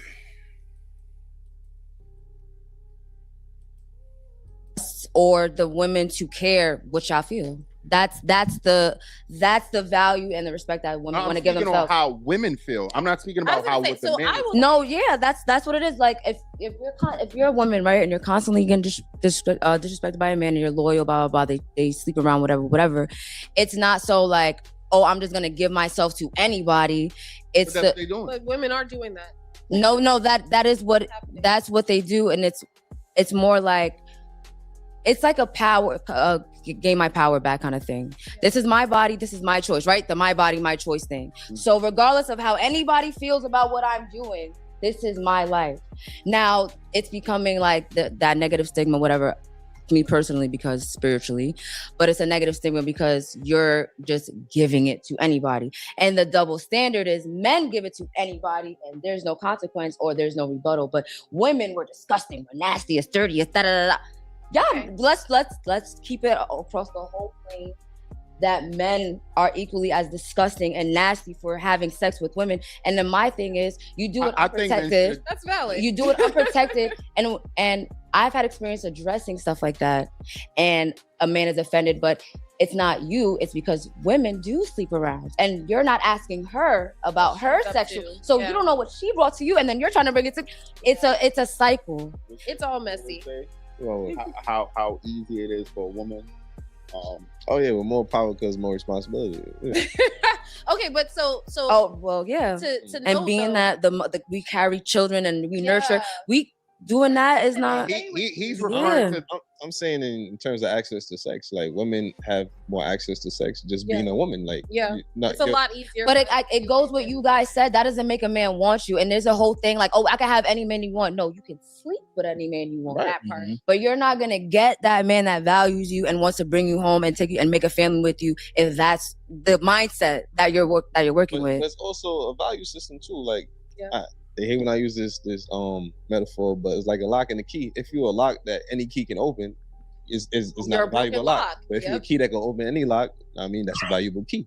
Yeah, that's a good point. That's a really good analogy. They always do that. There was Oh no, that's a cliche that's been worn out. another one, and they was like, oh, if you take a straw, right, and you pass it to everybody, that straw was like, I really want to give y'all this analysis because it was a reel that I saw, and it was like, if you could put you put a straw in a can, whatever, it's fine, right? But if everybody drinks off that straw, you're not gonna. But if you change the straw, like it's just a different straw. It was kind of like on those terms, but You fumbled that. We don't know what you're saying there. I think what we have to acknowledge, though, this is one of the things that really has, when I kind of had my awakening moment, right? And I was like, nah, I'm being lied to about everything. Everyone's lying. Like, I realized, like, wait a minute, time out. Like, this doesn't actually fulfill women. Men can actually feel fulfilled by going and because there is a chase that happens, and just like predators and prey, the woman, our nature is to be fought for, right? To see someone put in effort. The men are the ones that want to put in effort. If they get stuff easily, it's an easy win. they love They'll challenges. win, yeah. But who are they gonna marry? They're gonna marry the chick that made them work for it. For That's sure. the reality. That's the reality of it. They're not very rarely. Look at Cardi B. Look at Cardi B. my sis, Come don't do on that. now. She was out here saying be a hoe, do this, wop, whatever. And then her man was sleeping with everyone but her while she's pregnant. Now she goes out and gets a new guy, gets pregnant by him, and he's still sleeping with other people. Baby girl, you don't know how to be valuable. You never once saw yourself as valuable. She was started as a stripper, and I like her. Let me get this. I like her, but I think there's that real facts. These are facts, and these are the influences that young women are getting now, and women of all ages. I shouldn't even say young. Women of all ages are getting like, oh, I want to be like her because she has this, she has that. But the reality is, these people are miserable. And as a woman, if you go out and you're sleeping with all these people, I always tell women, you think that you don't want a relationship, but you got to go out and get a new nigga every couple days. You want a relationship. You want someone to come home to. Yeah. You want someone to depend on. You want someone to depend on. I saw this perfect video on Instagram. It was the girl seemed like she was gonna get it, but she missed the point. She said she was broken down on the side of the road in her car, right? And she said she texted or called all four of her. You seen that? She called her roster of guys that she's sleeping with, all four of them. Only one of them offered to help, and all he offered was to like send her a cab. He wasn't even gonna come help. And then her response was, make them lonelier. Baby girl, no. Can you pause it right quick? Yeah. Well, the answer to that isn't like which man's going to come and save you. The answer is to have AAA. This woman really doesn't get it.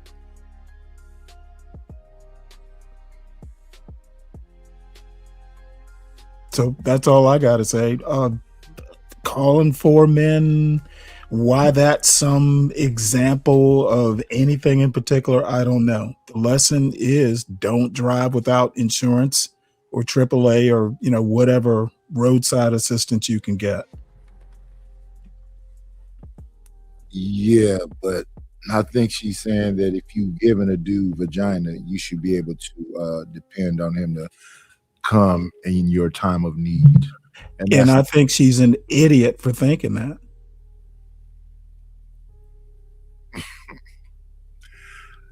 Hey, man. They have no. You was just a piece of pussy. That's it. And you think that you're valuable because you think, oh well, Because you gave it up to him. Mm-hmm. Nothing. There's nothing valuable about something that is easily accessed. Yeah, and I think just to even go back to the original topic, I do agree with I think women are getting more away from their natural gender roles. There was a poll, and I'm pretty sure you've seen it, but they had asked like women that voted Democratic and then men that have voted Republic, and the number one thing that made men fulfilling was providing for a family. And then when they asked women the same thing, they said, family was like last. Like they said a job and a career was the most fulfilling thing for them. And and I think this is why we're seeing this shift in even dating and marriages and stuff, because again, when you have the men who have stood on their, society doesn't hesitate to tell men what they need to do. Like be a man, you got to be a leader, provider, do this for your family. But then when we go to look for partners, now the women are being told, no, y'all don't need a family, y'all don't need a man, y'all need to get your career. So there's We need this to be independent. Yeah, there's this discrepancy that's happening because the men that are going out and actually looking for women to provide for and have a family, those men that want to do that, they can't seem to find those women because those women don't seem to value family, and they look at children and childbearing as a birth. I've seen women talk about as a burden. I see them talking about having sex with your husband is like an indentured slave and stuff like that. They equate all of these negative stereotypes to being a mother. They even shame you for wanting to be a mother. Oh, you patriarchy, and we throw out these terms and stuff like that. So again, I think it is the women that are actively going away from their natural gender roles, and if women are saying, to this point, I don't even know. We had videos where women will say that they want to be a stay-at-home mother, and then when they get awarded that opportunity, now they're complaining about it. Like, you know what I'm saying? Oh, being a stay-at-home mother is hard. I'd rather go in corporate America. So it's like, damn. As you can see, that's conflicting. That's a conflicting message for men. Like, you're telling us that I want to be a stay-at-home mother. Now we're busting our ass to make sure you're a stay-at-home mother, and then you're still complaining that this is not really what I want. You know what I mean? And then you have Aisha. We're not going to get into that. But, again. It's a sense of having control over your own life, but that's not what partnership is. And if you're not looking for partnership, then you're going to be kind of stuck in self. It's just everything about it. It's the words that's being used. It's the things that's being expected. It's just everything about it. Why are you calling it a partnership? When I was younger, partnership means it was two dads or two moms. Really? Yeah. You look at a wife as a partner. I've heard that. I guess when I was a kid, I was maybe it was a white thing. I mean, it is odd, partner, but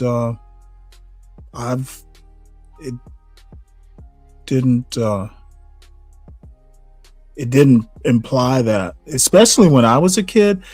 As a matter of fact, back in the 80s, nah, partner didn't mean that. Well, it meant business things. Well, no, back in the 80s, everyone was still in the closet. That didn't really start happening, the coming out of the closet stuff till the 90s, at least in my recollection.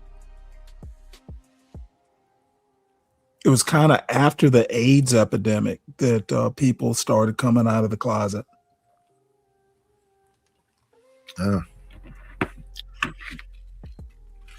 It's always been around, whether they were in the closet or not. Ever since back when we was hearing about Rock Hudson, that was the 80s, right? Probably. Yeah. So it always had, murmurs in the background. Well, that's a Cali thing. In Georgia, we were a little more insulated. I guess. Well, I mean, you're closer to Hollywood. Always the shot, Stanley. Always the shot. That actually wasn't a shot. And right, doing everything for self. And even when you have someone that wants to give you everything, you're only gonna be looking out for you because in the back of your mind, you're not depending on that person. Like you're kind of banking on that person not being Where there. does that mentality come from? Ooh. Man, that's, I mean, geez, there's so much to that. There's so much because we have to acknowledge, like, one thing I'll say, feminism has definitely pulled things apart, but at the same time, men allowed it to be pulled apart. Like they stopped showing up in ways that It was all good just a week ago. It's man's fault. were important as well, right? Like we all Y'all stop know- proving us wrong. But not just that, we all know of Nobody the even old cared guy that was anymore. constantly cheating on his wife, Mm. right? Like, Mhm. that's a thing. That's one of the big things that men need to address within the male population. Cheating is a horrible thing. And Yes. too many people are so comfortable with it. Too many people literally, oh, it's just little. I'm just doing a little, but I'm still gonna. But even you provide. said it earlier, that's men. Men do that. No, but that's women. Women been cheating for the day. How many aunties done had a kid at the Valid family point. gathering and they wasn't Uncle Joe's? You know what I'm saying? So Valid. we can't. You know what the uncle did? You know, he ain't make a big deal of it. He just, listen, that's my kid now, whatever. But all the aunties called her out. Married, ain't they? No, the aunties didn't call out. They didn't? No, they did not. Because now they still talking about how You just whisper about it. They whisper. That's what I mean. They be the whispers. Like they know, the family know. At Thanksgiving in the corner. you Right, know. right. There we go. That's the why call he out. got that That's curly hair like that. But that kid. You heard about that kid 35 years old talking about my mother never told me that wasn't my daddy. Yeah. You know what I'm saying? I mean, It's that's happening. valid. We can point out that men did have separate families and other relationships, whatever the case may be, which is wrong. I'm not. one is more accepted than the other. Also, is what I'm getting at. One does get like. One is brushed off. Like that girl. That's just guy. One gets brushed off, And then the other is because like. I think again when we do the show for a living, like we talk about women, and again when you ask women what's important to them, never is loyalty. Like you ask them like top 5 things that's important to a relationship. Loyalty is never on the list. As long as a man is doing X, Y, and Z, and again, men have been conditioned. All right, well, as long as I'm providing, like you know what I'm saying, like you won't have an issue with it. Like I will strangle you with your own money. You said you think it was like a male though in the beginning. That's valid. So I'm not saying it's right. I'm just saying, like, again, a lot of someone would tolerate loyalty because that's not big on their priority list. Like, as long as you can provide a lifestyle, as long as you can provide a roof over my head, I can get away with a little bit of cheating. Well, now my question is because I don't say loyalty because that doesn't feel like it needs to be said. A man will say loyalty, But you know I what would. mean? But my first is security, and loyalty falls under being secure in my relationship. So, being secure, being secure, and having security from my partner. I don't think I have to tell you to be loyal to. You secure. You locked in. Not if you're loyal, and I have to think, and I have to constantly look over my shoulder. You good though. What I'm saying is, but you good. I should be if we talking about what my standards are in a relationship. So security is the top. You good. I don't know, security and loyalty the same thing. It has to be because you're not secure in your relationship. No. That's not secure in your relationship though. A man can make you feel secure. Take care. No, I didn't say feeling, being secure. I don't care about feeling nothing. Being secure is no. There's certain like. What you don't know don't hurt you. So now we lying. So I gotta tell you to be honest too. Niggas lie every day. But these are certain standards. Like these are the bases that should not have to be mentioned. A man. I think I just sat here talking about how much men cheat, but loyalty is not gonna be mentioned. You gotta. If I have to tell a man not to be loyal, then he's not for me. A man though, I think may have to mention it. I think a man has to mention it though because women do cheat, but I guess on the low, whatever. Not on the low. I mean, on the low. No, on the women are better. That's why they. See, These are this facts. is why this narrative. That's why loyalty's on our list. not a 'Cause it's fact. like, yo, y'all motherfuckers is better. Yeah, y'all better be You know what loyal. I mean? Like, But us is yeah. like we're not saying that because I'm not telling a man not to cheat and lie. I'm not. That should not have to be in my Like, you list. shouldn't have to say it, is what you're saying. Yeah, You don't if I have to say that, that's not for me, and I'm never gonna say it. I'm never gonna. Can we address the elephant in the room though? Why would a man step out? Let's answer that question. Because y'all be withholding that box and acting like I can't go back on the court. I gotta beg my wife for some. Yo, you Yeah, know, you know what I'm saying? Can I Like, talk about this? All right. we had married men on the show saying that they Why had y'all sex st- in no, 10 let me months. actually say stepping that. out. Hold on. You tell us why y'all stepping out. I just said it. We got married men saying Let me they had say sex this. with their wives in 10 months. Let me say this. And he's So y'all not married. getting no pussy. That's why you stepping out. All right. Yeah. Let me say this. That's it. You horny. I think Me so horny. Yes. All right. Tell Give me your that. wife I'm horny. You don't want to give me no pussy. This is the next step. She either want to stay or she want to go. But the same way you saying that I shouldn't have to say I want a loyal person. Why should I have to tell my wife I want Yeah. sex? Because she's human. She and know she I'm gotta a man. pop that pussy. I'm gonna tell you guys something. But what so that now- mouth do You though? as a wife, So you don't know that now- your man want to fuck you? Yes, but Okay, you let's- wanting to let's step talk out about on her because this. she It's doesn't been want to have 10 sex months, is and I not gotta right. tell you I want All right, sex. 10 months is very drastic. Okay, wait, really quick. It's been 2 weeks. I gotta tell you I want sex. I'm just gonna really quick. But what if she's sad? What if she's going through depression? What if she has things going First on? What of if she all, has a lot on her I'm plate? depressed too. Get My it shit ain't together. get nothing. She needs to Now get we it both together gotta be now. depressed because you're That's not Hold on. fair. Marion, Talk about this. that's No. not fair. Multiple things. Because I talk to men that are not getting laid on a regular basis. Actually, like I find that. First of all, I'm abstinent, right? I'm a Christian. Like I'm Sorry to hear trying. that. I mean, Oh my God. Yowza. Yeah. Sorry to hear that. Sorry that you're going through that. My goodness. What we got going? Yeah, that is a situation too, Sin. Some people just like cheating. It's more exciting for them.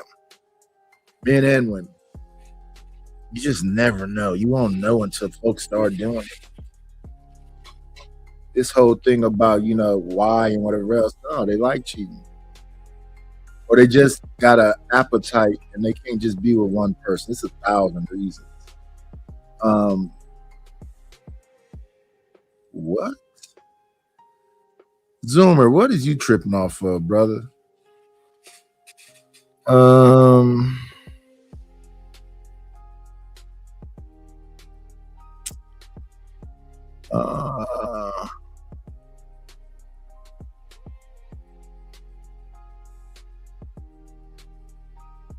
Every line is blurred. Yeah. But let's listen to her justify this withholding sex from a man. That's fine. Are you okay? Like I'm doing well. Got the Rose 3000. That shit charged up. Like, you know what I'm saying? Like, For the record, Jesus, he knows that I don't. But let's talk about this. What I get upset about as someone that is abstinent, I'm like, yo, you married people are supposed to have sex. That's the one reason I want to get married. If I can be completely honest, every other portion of my life I can handle on my own. I want to have a husband so that I can have sex. That's like on the top of the list. If my church sees this, they're gonna be like, Sister Marion, come in the back. We need to work on your reasoning. But that's my alarm. But that's my thought about it, because that's a huge part of your marriage or a huge part of a relationship. Mm-hmm. But I'm gonna tell y'all the truth. This is the number one thing that I've realized when talking to these men. A lot of y'all, the men that don't get laid, it's because they went for the wrong woman. They went and got. I agree with that baddie too. That they were really Nah. into, and she was not that into you from the beginning, and you Hey, saw Nadish. it. You saw it. Can you pause just a Hold on. second? She I might have misheard. She has a kid, right? Yeah. Okay, well then what the hell is she talking about? The one reason she wants to get married is to have sex? That's what she Obviously she can do it. Huh? That's what she said. Yeah, she just said that. Yeah. The one reason. So obviously you can have sex and not be married, in her case at least.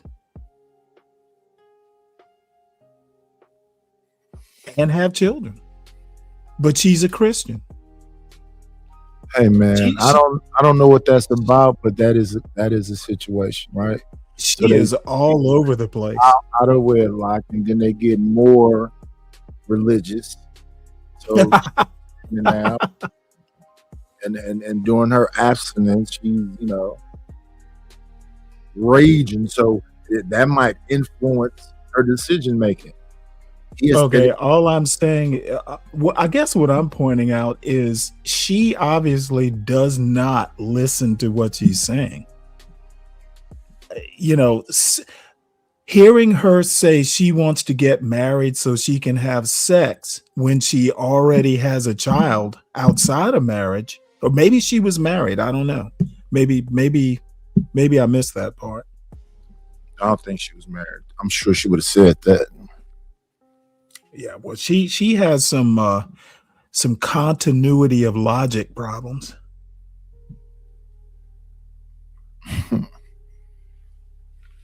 Let's go back.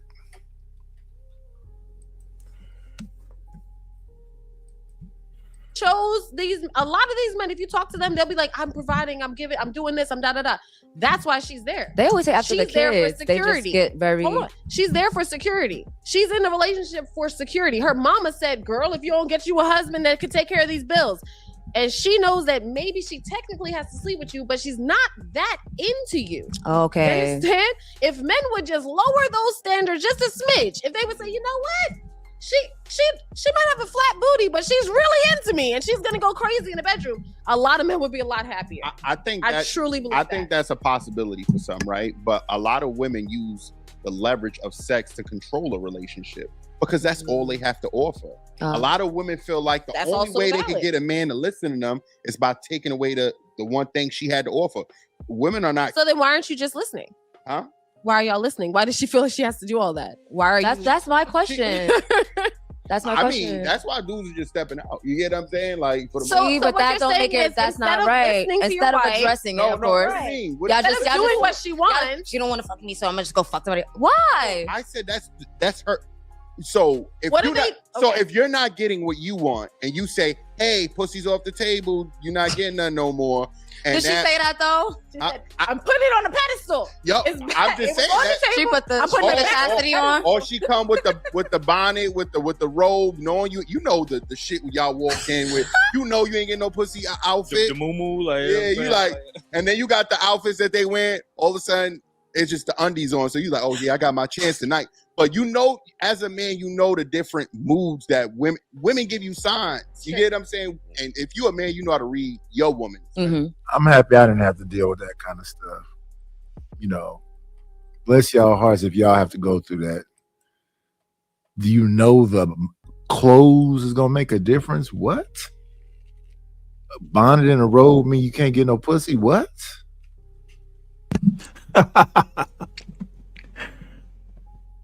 It's wild. Yeah, she's gonna put on her best clothes to do that.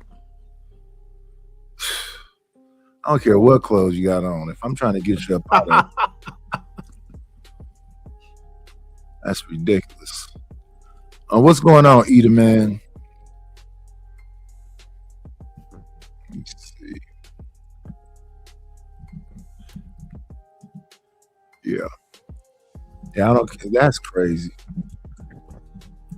I'm just Nightish. I don't know. I don't know what to say about discussions like that anymore. Besides what I've said possibly a million times over again. You know what I'm saying? I mean, it's absurd. It's crazy. I mean, you know what I'm saying? Like what you're hearing, but like, they're gonna have I guess they view on how they think these relationship goes. But also too, they look like they're younger women too. So I don't know if there would be a difference between if they were 10 years older as opposed to now. You know what I'm saying? I don't know if y'all think about that factor, but I do think we got to remember that too. Depending on the age group in which it is we're observing, it might be, it might be something we're like, what in the world are you talking about? And it's only because it's a generational separation. I suspect that they will never be smarter. Wow, Stanley. Now I'm speaking from 61 years. the experience. Stupid can't be fixed. Not easily, anyway.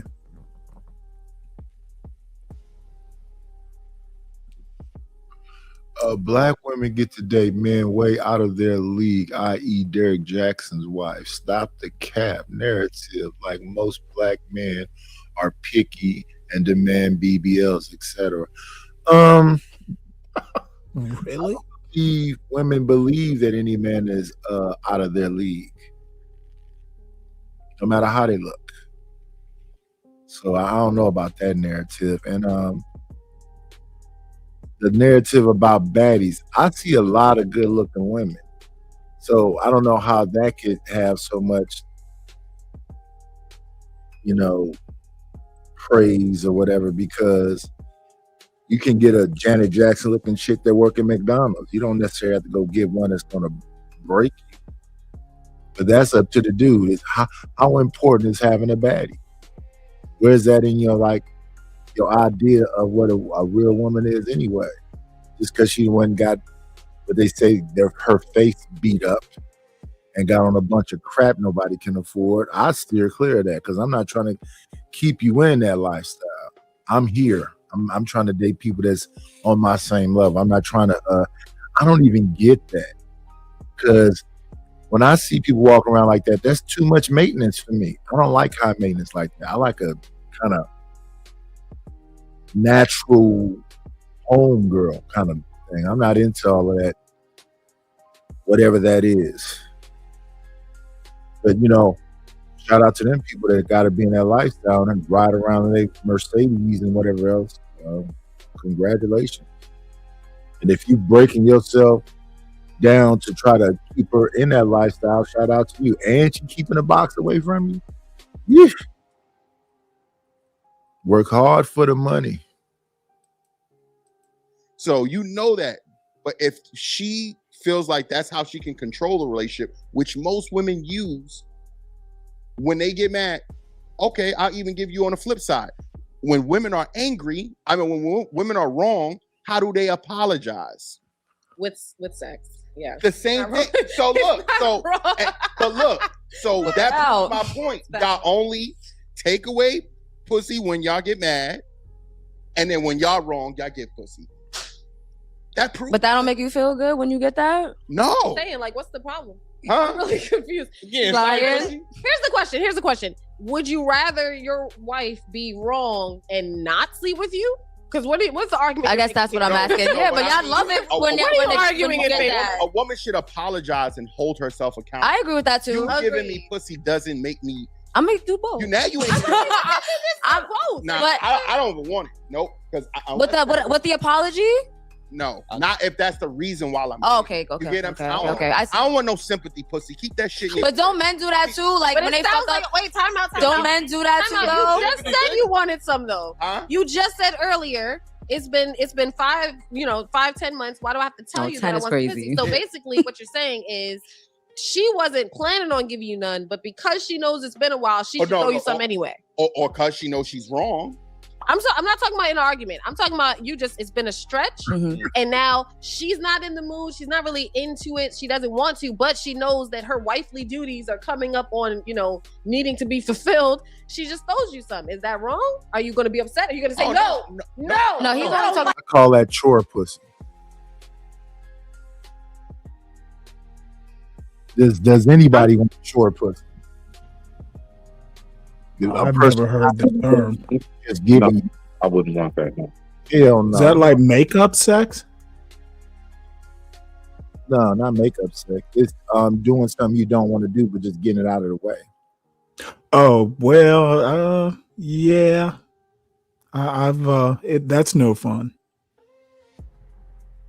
Yeah, she kind of just like laying there. And yeah, she just kind of rolls her eyes. Yeah. Yeah, I think every married man has experienced that at least once. It's kind of like that get it out of the way look. Yeah. I never heard it called that. About the argument. There's a difference between duty and apology. You know what I'm saying? If Okay. that's your duty, you stick it to your duty, just like I stick to my duty no matter what. That's cool. But if you sorry and you don't want to admit you wrong, you just want to throw me some pussy, I don't want that. Yeah, men we can't fluctuate. No, she get on my nerves. I ain't paying these bills today. No, we gotta go to. I was gonna say that, but what if You you know what I mean? aren't? What if you stop? What if you lose your job and you stop paying bills? Dude. But it just sounds like y'all married to women that just only offered pussy to y'all. Now, is she now right to withdraw that from the situation? No, No. The more you give it to me, the quicker I'm gonna go find that job. I'm motivated. I feel like that's unlikely. Gotta motivate your But then, man. Like, you you know, gotta but then motivate it your also man. sounds like you. These are men that married women that only offer the sex. Because if you are so upset that she didn't give you any pussy in 10 months, that's all the context. You said months? Well, I'm going off of the number he said. That's a stretch. 10 months is, but I'm piggybacking off of his 10 months. People do it when it happens. All right, so let's do realistic numbers. Let's do realistic. 2 weeks is a problem. Yeah, but then it sounds like within that, like that's the only foundation you're having a relationship. There's nothing else keeping a spark, nothing else keeping I a disagree. nothing else. I disagree. You can be madly in love with someone and still also expect to have sex with them. I think that you're supposed to have. But they want to step out on their wives. That's my thing. Y'all said if she don't give you sex for a certain amount of time, that men are gonna step out. I said this is the reason why men. Yeah, you asked what was the reason that a husband might step out on a wife. We're telling you, if the wife is not. But what if a fulfilling her wife wifely duties- is? So let's circle back to that. If a wife is doing all of that and he still steps out, oh, that too. That's something wrong with him. Yeah, there's something wrong with him. That's valid. And I believe that men that do that only do that because that woman accepts that. I mean, that's valid too. I mean, there's some do it without knowing if she's gonna accept it or not, and they just The thing keep is, doing it because she men walk away. Men have needs. And I don't know why that's so taboo to say. Like, you know what I mean? Like, you're depriving men of their needs and then trying to shame them for having needs. Like, yo, this is seem like it's like teenagers talking. I swear it seemed like these are not adults having this conversation. Let me see.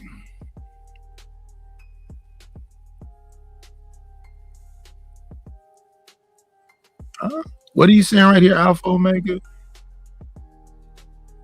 What is happening right now? Somebody's having a big argument somewhere. Let's go look.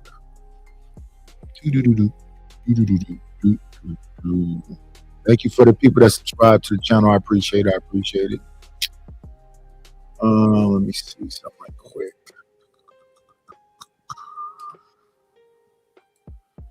Tuesday.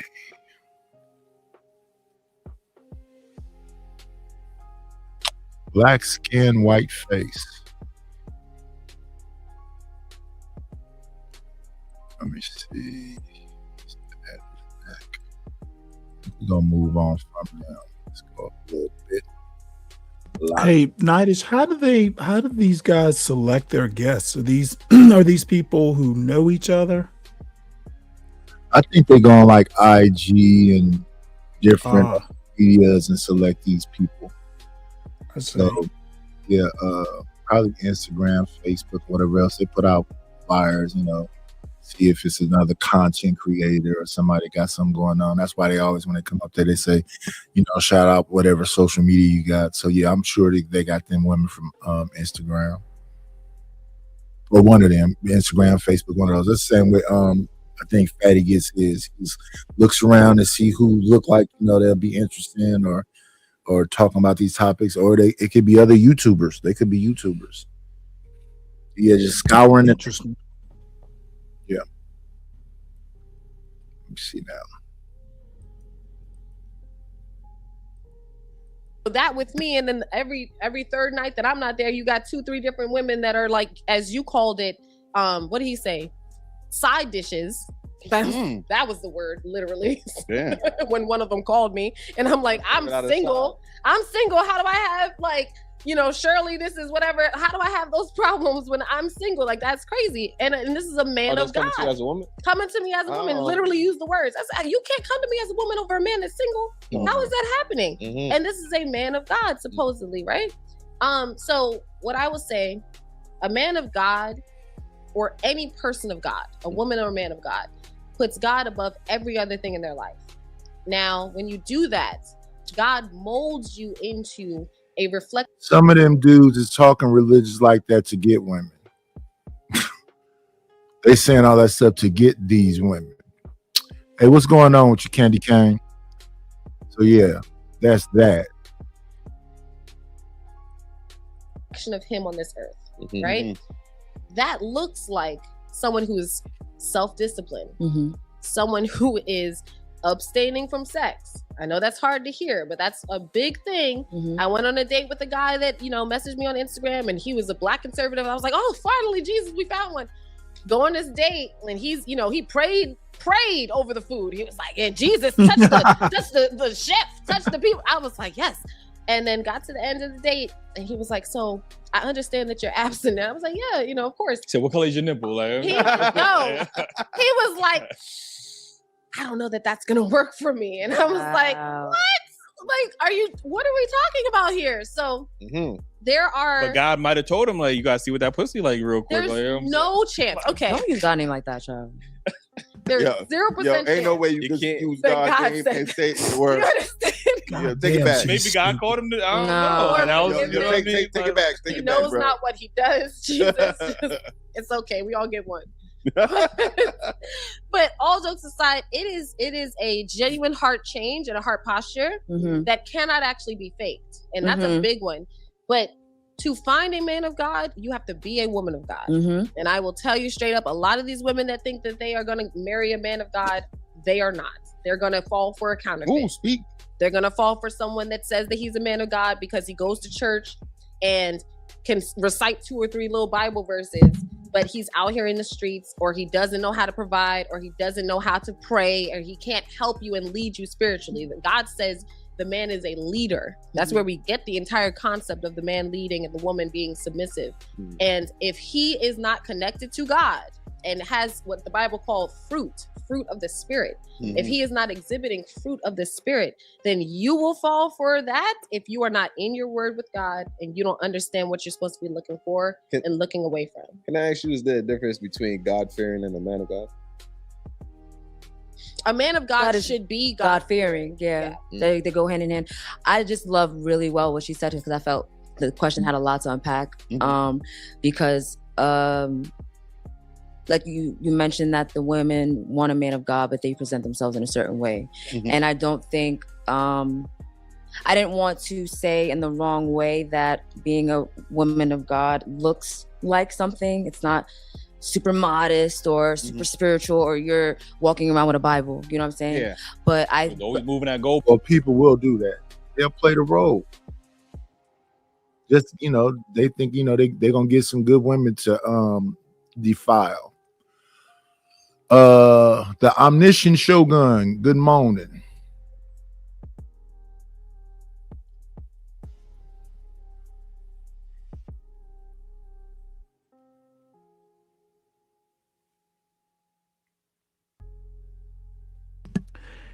Every man for himself. You know how sometimes when you get in a conversation with a woman, you're thinking to yourself, not her. I think these two ladies, they have some work to do. You think they're gonna be able to do it? I'm not sure. I mean, they're not spring chickens. They look like they're at least in their 30s. That's what I was thinking. But then again, you can never really tell with a Black woman how old they are. Funny enough, that lady is 43. When I first saw her, she was like 29 at best, maybe early 30s. I knew she was at least in her 30s. I didn't realize she was over 40. That's even scarier, to be honest. Yeah. She's 43 and her child is 5. So she had. Oh, wow. So she was. Oh, wow. That's an interesting age. She had to have been married, don't you think? The girl that I'm talking about was with the boyfriend, and then they split up and was separate for a long time. Then he came back and they had sex. That's when she got pregnant, but she wasn't married. Oh, that was the woman in the yellow? No, not these two women. The first two women, Jay, Michelle. I don't know these two women, Oh, okay. but I think No, they- I'm thinking the current two, the one in the yellow and the one with that weird looking blonde wig. Yeah. I was thinking they're in their 30s. Yeah, I think so too. But like I said, I can't tell. I couldn't tell But you. I really I hope they get it together because no, I don't know. I just think no man worth his salt after sitting down and talking with those two. I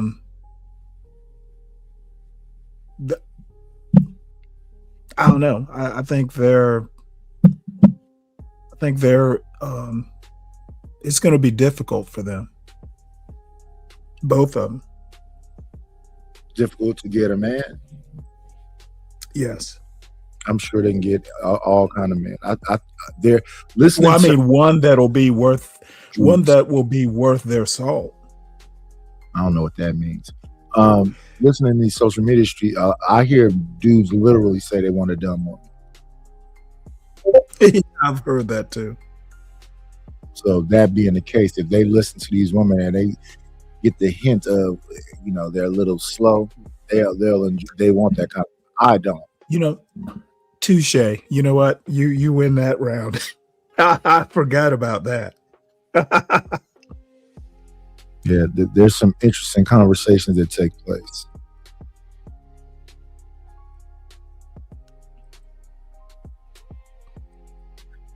And now on to Krishan.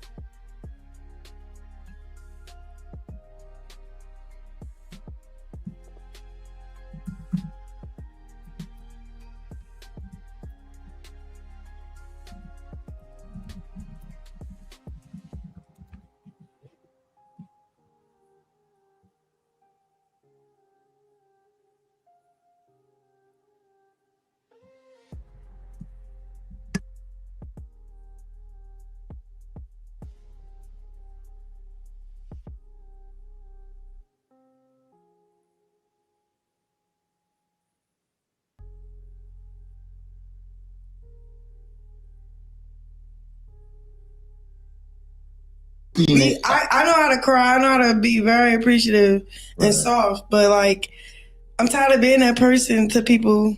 I mean, you could be very forgiving. I'm very forgiving, but I gotta do better, So I'm gonna be honest. My visuals on it was cute. I think that's you. It wasn't me. I'm a crybaby. No, but you're playful too. And I think that's what we saw there. No, I'm gonna be honest. I wanted to really hurt him. For real. Last time we got into it, he was talking too much stuff and talking about my son. So that's a soft spot. That's an off limits thing. Oh yeah, that's a violation. But yeah, but he did apologize. He did took accountability. He did. Yeah, just as big as his mess up was, his apology was. So I salute him and respect him for that. Yeah. But what was I supposed to do? Right. Well, even with a gift, sometimes the gift don't do it. The damage could have already been done as well. But it's a good No, gift. it was a great. It was a great. No, it was a great gesture. Like I appreciated that. That was not. That was perfect, But I thought you were gonna pull up in the Maybach and be back to back in the Maybachs. Miami's far. It gotta get I know. shipped to Baltimore. That's where my camp is. That's where I train at. Yeah. That's where I'm at right now. So talk to us about that, because what made you want to challenge yourself in this way? I mean, honestly, it was just me in my prayer closet. I'm just trying every day to be a better person. And then when I was caught off guard in Compton, everybody kept bringing up boxing. And it was like, when it was put on my heart, I'm like, I was already started working out just to get pain away and stay consistent and get in shape. But I didn't know like it was going to land me in Coach Calvin gym. Yeah, because I mean, people have been asking for you to come do celebrity boxing for a while. Like, I know she can do raw. I know she could do it. But the person I was around at the time, he wasn't very supportive. So I second guessed myself a lot and with that person, and he wanted to do it instead. So I was like a good supporter, cheerleader for that person. So kind of made yourself small. Yeah. Not intentionally. You couldn't have a better coach, which is wild to me. Like you didn't go just get a regular coach. No, that was God too, because I was in LA and it started when they was training me. They were working with me for like 3-4 days straight. And then working with you like how? Like just let's get the I jump want to rope say this, out. but I don't want to say it, huh? Working with you like how? Like just let's first start. Yeah, first so things like, first. all right. When I was so after I got jumped, I whooped butts, and then that's when Brian Garcia tried to tag along with it, but then it was like a streaming thing. But then he seen like how the fans was putting us together as couples, so it was like he was distracted with entertainment. Like, y'all want to hear the messages? It was weird. Yeah, right. Because like, and he kept saying I was self-sabotaging. I don't know what the self-sabotaging. Yeah, because I denied. So basically, I turned down the next stream because I wanted to train. I didn't want to look like we was on a date. Oh, okay. So he sent the flight. He said, "Should I post today or tomorrow?" Or probably tomorrow. I said, "Today more. Today, so it's more anticipation." Da da da. That's the first link up. Then, oh no, this is the second link up. Actually, I said, "Is it the same location or different one?" He sent the location. Then I said, "Is that a gym?" He said, "It's a rock climbing place." I said, "Damn, so we not sparring?" Yeah, we boxing or we rock climbing? Because it's starting to sound like a date. I said, "I got better, LOL." He said, no sparring. We'll do that next stream. I'll have you fight a girl." I said, "Oh, okay, so chill day, no training?" He said, "No training, just different type of training, like rock climbing, etc." I said, "I'm trying to do some boxing." He said, "We can do that too, but we did that last time." I said, "Let's do boxing stuff first, then the rock climbing stuff." I just thought that that's just what we're on the whole time. But I just start learning, like, men in the industry, like, they already have their motives and intentions and how they want to do it. So say if like you trying to do a rap song with a rapper, but he really trying to FUCK, he gonna say, "Oh yeah, keep putting it off," and then you know what I'm saying? Like, it's just, before you know it, we ain't never trained. we ain't never get in the studio. doing? Yeah. So it's kind of like he wasn't trying to FUCK, but he was just trying to do something else, and it just was throwing me off. So then I said, "Well, it is," but he said, "Well, it is," but I thought you just a bit of a training, different style, like Rocky style. I was going to chase a chicken and catch it like Rocky. I was like, that. I said, "That shit sound like a date. I'm just trying to train. I'm just trying to take this shit serious. I know it's internet stuff for you, but this shit deeper for me. I got something to prove." He said, "Nah, it's entertainment. Boxing training always there, but we can scratch all that plan for another day. It's just, I've been grinding," he talked about himself, "for this all day. Hard to get the chickens in there. If you are serious today, we would like to spar a girl." Then now he's being weird. He know I'm not ready for a sparring a girl. He's basically saying pick a poison. Trying to keep you Like, yeah. So like, okay, you want to box so bad, fight. I'm gonna get a bitch to fight you. All right, you a weird ass bitch. Like, are you on my side? yeah, I said, "Who said I wanted to fight a bitch?" My bad, I need to stop cussing. I've been working on my cussing, but he pissed me off right here. Yeah. He said, you said sparring, ? What do you want to do? I'm confused. Do you want to do the stream or not? I told you to plan this last weekend. No, you didn't. You told me the day of. So I said, "Yeah, I want to do the stream, boxing." He said, "I'm not trying to train only boxing again, exact same thing as last time." Like, he's trying to say he's not trying to do the last thing. Same thing as last time. My bad. I'm reading it weird. If you don't want to, he said, if you don't want to do the activities, which is wholesome and training, like we can scratch it. I was just going to run it like manipulation. Man, he's just, I need an answer ASAP. I got to train him myself right now. I could have just came and slid. Could have been several. I'm gonna just be honest, because when, not to cut all this off, but like when my homeboy cousin, he ran into Tank when he went to go give me some luggage. Tank was picking out luggage, and he put Tank on the phone, and Tank was like, Coach Calvin, like straight to, like, you know what I'm saying? Yeah, like real. Like business. Yeah, it was none of this, oh, I gotta do this, I gotta do that. We could do this though. Yeah. Man, you just trying to fuck. Sounds about Ryan Garcia. Yeah, it was just weird. Let me say the worst drug Ryan Garcia ever took was clout. So Yeah, so it was like bad. So then, please back. I'm guessing it's no. He said, I'm guessing it's no for the stream today. I'm a bit disappointed, but I understand. Maybe next time we could figure it out. Something. Have a great day for you. Put that. And then, no, basically he was saying like, hold on, let me see this. I got training myself right now. I'm not going to have time to respond and confirm everything. So please get back to me at least by 2 o'clock. I got to announce I'm canceling. So he threatened that he gonna cancel. Right. No, I cancel before you cancel. This is my nigga. So I straight said, hey, look, check. Hey, fans, I'm sorry to let y'all down. I can't do this. Like, he said, for you to put that on your story is low. No.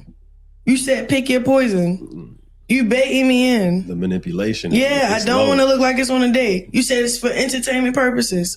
Bro, I just almost lost my life in Compton. I could have got stomped out. I could have got robbed. My baby could have got hurt and robbed too. He had a $40,000 binky. Like, you wasn't thinking about that when that happened. When that happened, everybody said, let's go. You went and sat in your car and was waiting for some more fighting. So that didn't even happen like that. Everybody said, let's get up out of here. You went and the footage is out. You went and sat in the car with the door open, waiting for somebody else to fight. So that's not what happened. And then as far as this entertainment stuff, I don't know that you that big of a draw to where Ryan Garcia had to have you. So whenever y'all doing something together, he has a schedule to be in all them different places, have security together and everything else. That's why they need to know ahead of time. I don't know what's sneaky about that. We got to know what's going on instead of waiting till the last minute and you don't show up and out and rented all this stuff and we're not going to do whatever. So anytime, that's just business in general. And when you don't really have nothing to offer, all you got is the box to offer. Because why do you have your baby out there with a diamond-crusted pacifier on his neck? Like, we in the hood. What are you saying? I don't want to rock clown, bro. But I'm hurting right now because I'm at the point in my life where I'm trying to transition and people just keep provoking me for real and whatever. So then that's when I text him again, like, you and Eon is weird. To be honest, I don't know why the Dan's report have you on. Because, I mean, you pretty much known for being a crash out. What's going on, Uncle Tom? You pretty much known for being a crash out. So like you and what's her name? What's her name?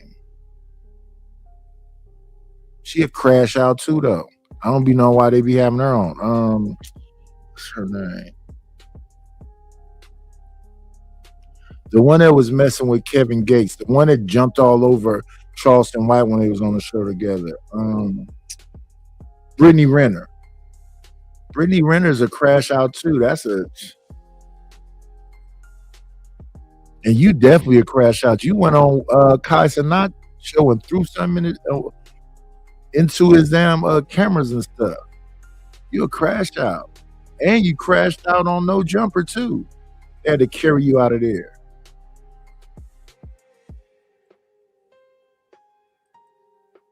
A weird deal. Hella rude. I'm not I'm not disgusting. I never effed you either. You got a wife and your dick probably small. Like, I was just because Neon asked him, would you ever mess with Krishan? And he was like, ew or something. I texted like, bro. So this was me still trying to grow. Like, this is not a good response. Like, okay, let's get to the next person that just provoked me. So this was December 23rd. Still growing. I don't know how Ryan Garcia provoked you. I just think you're an angry person. Period. Trying. One thing about Krishan is she's got receipts. Yeah, she got a list. Hold on, y'all want to? Yeah, this is the text messages. Can they see? Because I don't want them to think. I don't know. Yeah, I don't know. Can they see? Look, I'm not. I was. Yeah, this is Ryan Garcia. I just don't be posting and screenshotting and stuff because I don't care that much. But we in an interview, so why not? So let's get the Internet Like Chopper. So now let's just clear all these boys out because they just act like boys. But all right, whatever. He get into it with my baby father. I don't know, whatever. He just starts speaking like foul about my son. Like, it's so crazy. I still don't know what he really said for real because I don't play it. I can't hear stuff. Like, I'm gonna really get mad. So this the difference. So December 23rd, I still was struggling how to deal with people. February 3rd, my response is way different. But same trauma, same pain. It's like different test. Like same test though, different person. Yeah. So he said crazy. I don't know what he said for real. I just read a caption on Shade Room. Do you know what he said? I don't. Good. It's cool because I don't know what he said, but they know what he said.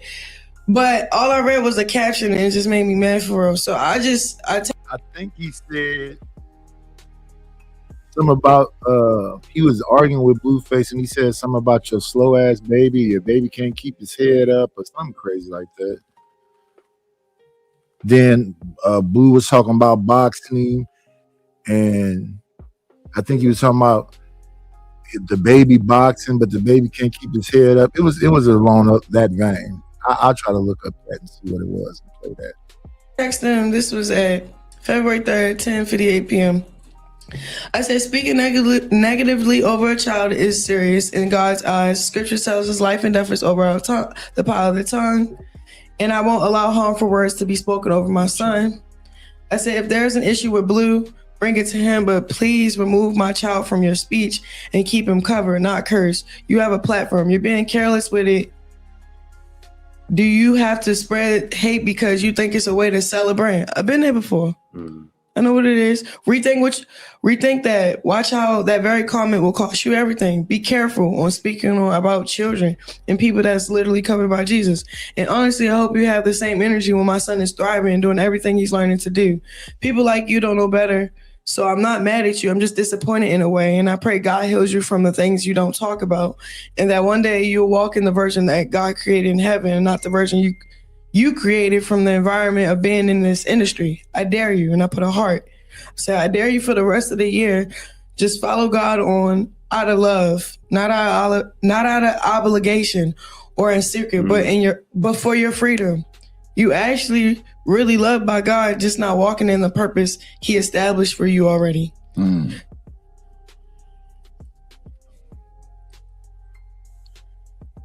when they be volatile and talking religious like that, you would think that they could somehow try to figure that out. Let me go over here and play this clip right quick.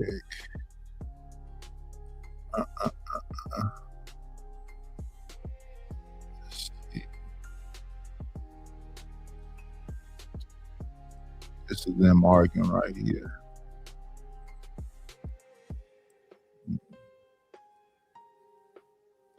Let's see.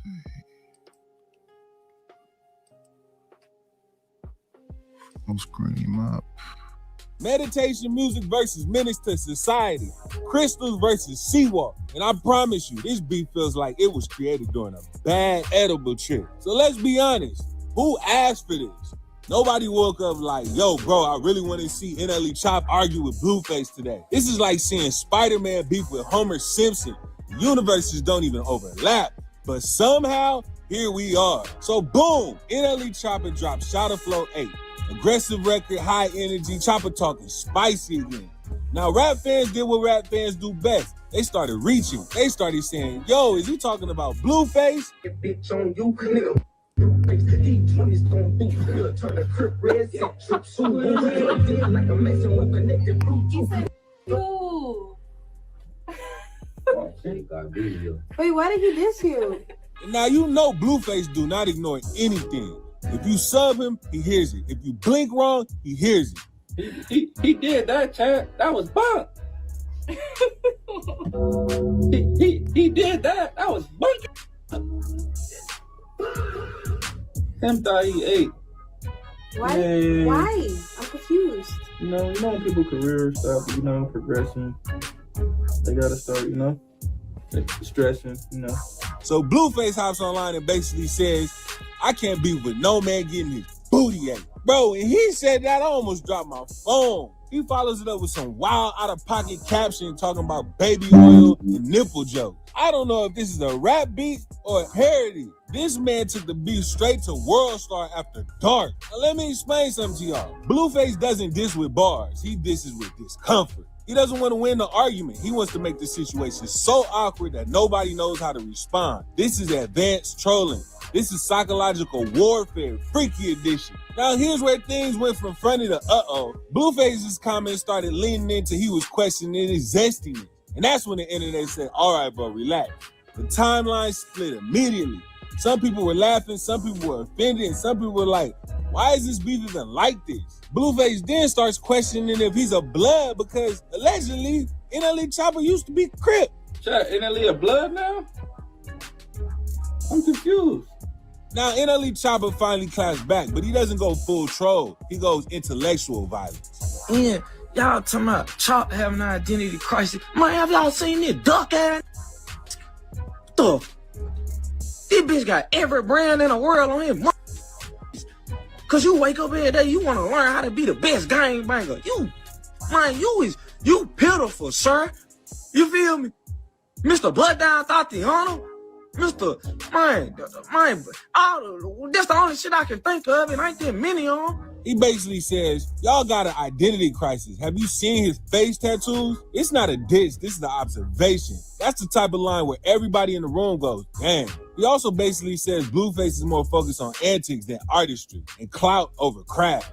Man, you little dog, you wake up every day, you don't even prioritize nothing bigger than some shit that ain't gave you nothing positive in life. Man, what you want to be respected? You wake up every day trying to be something you truly not. You the one really having an identity, bro. When I wake up, I thank God, bro. I put so much stuff before a rag, bro. As you supposed to.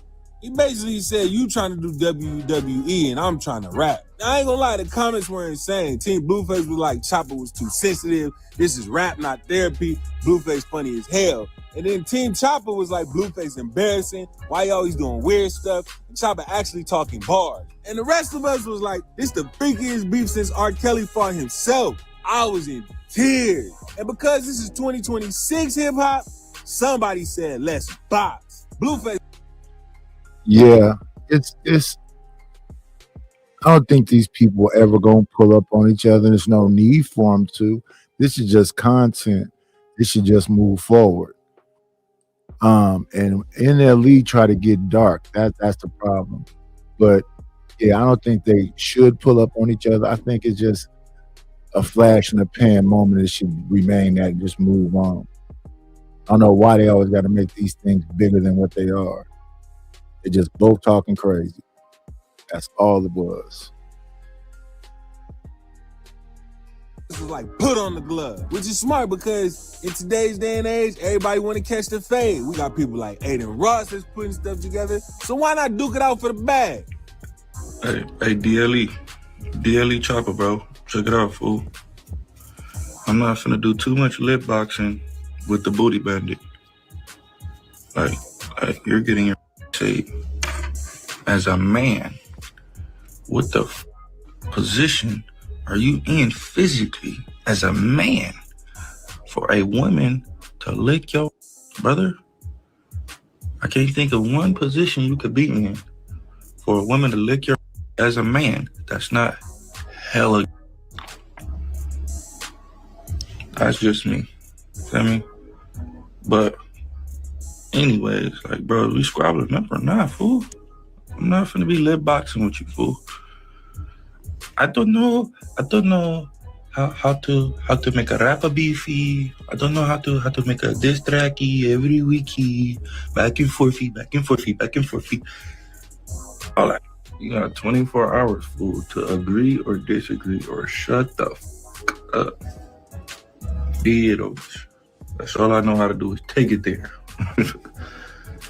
School crib, bro. Like, what are we doing, bro? That's all I know.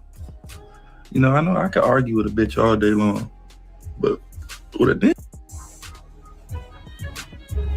I'm not arguing with you. I'm not you. Squabble up. We can figure this out real fast. Shit, let's figure it out, Chop. What we doing, man? Got 24 hours.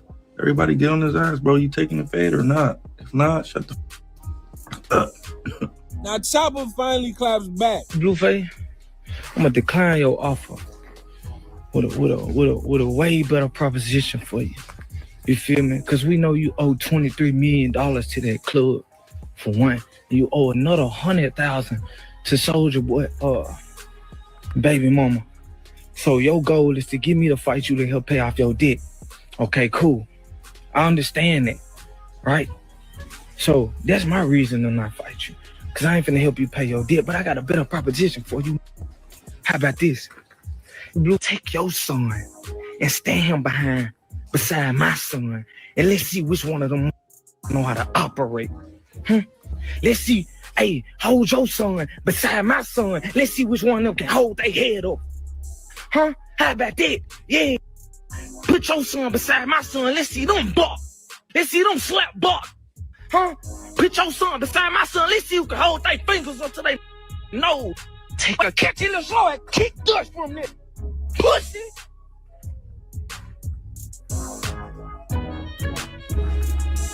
Stand up. You worry about the wrong shit. You on Twitch playing, having a financial crisis, identity crisis. You want to come at me every day because you need somebody to entertain you so you get some money on. You will never pay it back. Show me $23 million right now. Show me $23 million. Yeah, show me that. Talking about some boxing. Talking about some DLE. Yeah, but show me $23 million. Cause you, yeah, show me that. Yeah, that's the gist of it. That is what Krishan is talking about. Chibu and Blueface, I watched that. That was a mess. They said it was some kind of unanimous decision. That was a mess. I think that most of those shots thrown didn't hit anything. And I thought that since we've been seeing Blue spar and train and all this other stuff, that his cardio would have been better. His mouth was wide open in the third round.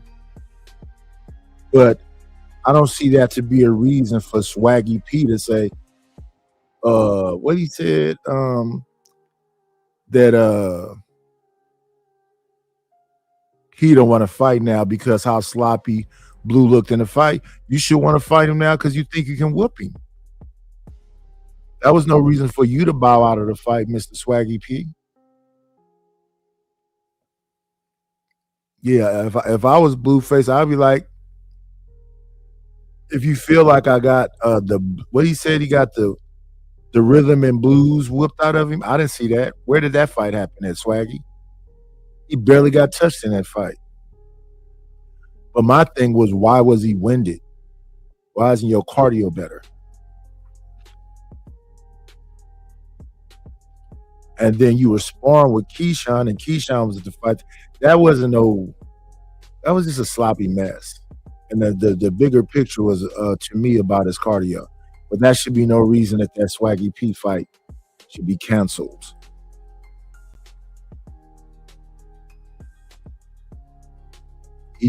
And what Blue need to do is train more, get your cardio better, and keep fighting. It shouldn't stop nothing. Fighters lose fights, but that wasn't even a loss. So that was February 3rd. Those are two That's a different. big difference. That's the two different, bro. Because I've been fasting, I've been praying, and then I've been around the right people, and I've been hitting that bag. That's what it's about. So like, all the things you just said is yeah, but I wish I had that same response for Ryan Garcia. Yeah. word. You know what I'm saying? Yeah. It went from Because- you got a little dick to walk with God. No, for real.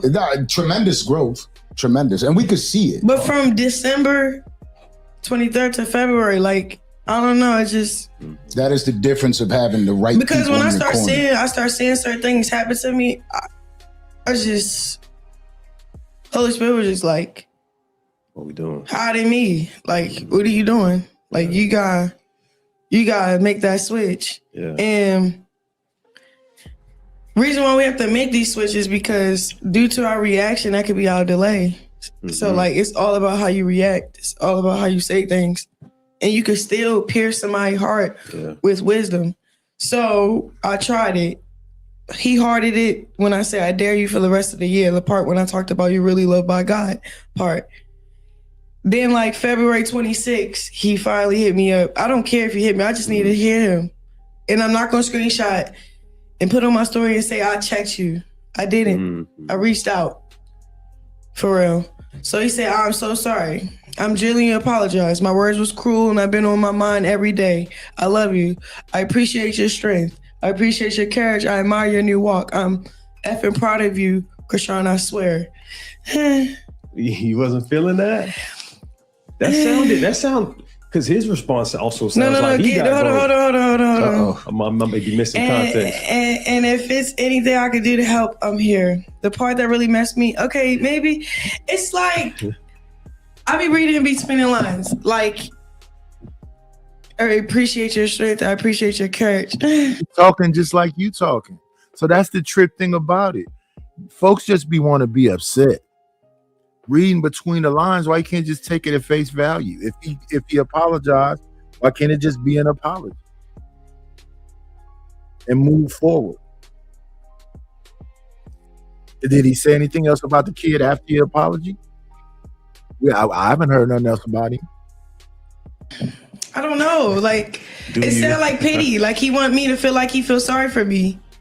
But he said it's been on his mind ever since, and the amount of time it took him for him to jump back and then you might be right. And You then, might be and then right. let's be transparent here too. But it's We're like- talking about okay, but a he young won't- kid that was thrust into superstardom that does, like Kato mentioned, Okay. enjoy the clout and the entertainment of things. Okay, and then I let prone that to go. mistakes as I let well. it go. I let it go. That's why I'm reading it out loud because I don't know. Yeah. I don't know these people from a can of paint. Real. They just really just playing with my algorithm for real, and they misusing it and abusing it, and then verbally abusing it, and it's just like. Well, the number one I thing want is it's a box at major, this point. I major, don't even major wanna talk. violation to talk about your son. It's a major violation to talk about anyone's children. We always speak on that. And when that type of a situation happens, it is perfectly normal for you to be distant with the response. It's like, Because he could have just because hit you me feel up this- that night. Exactly. Like when he seen it and liked it, hearted it, he could have just responded that night. It took for me to like go viral a few times for him to see me on his timeline and reach out. I don't know. Maybe I don't know. I don't really care. But then they say this for real because he take accountability and then he start bringing my baby dad up, but it had nothing to do with. You shouldn't allow another man to control what comes out your mouth. Absolutely. Like, it's just like, and then it's like, you don't even know what's going on. So like, all right, boom, let me just get to it. He said, and if it's anything I could do to help, I'm here. The part that really messed with me is that Blueface doesn't seem active in the child's life because of his disability. Hold on. I feel like that's what triggered me and my anger overpowered my message. I didn't get to deliver it. And this is the thing though.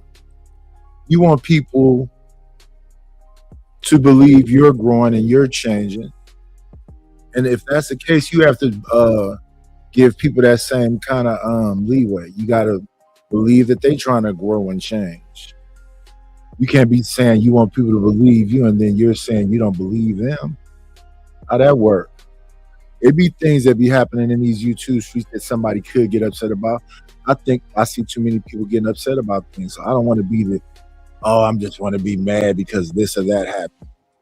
There's people running around here trying to tell people how to live their lives and when they grown people and their life ain't together. So like when they see me saying something to JP, that's because he spends too much time trying to tell everybody except being a loser and all this other stuff.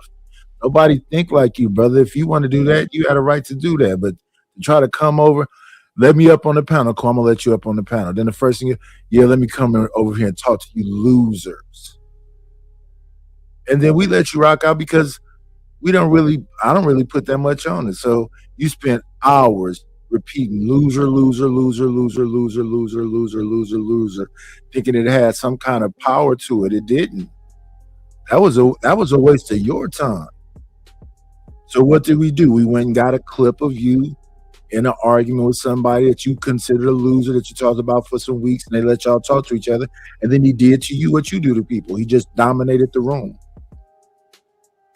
I'm going to do all the talking and then get upset. He did a JP to you, JP. So yeah, I mean, there's that. Rapid Savage, Deacon Dave. Yes, y'all. If you have not hit the like button, please hit that like button, like, comment, and subscribe. And you can support this show by Cash App. It is scrolling on the bottom of the screen. It is $KNIGHTISH1 or by PayPal. It is paypal.me/IDLNO. Please support the situation.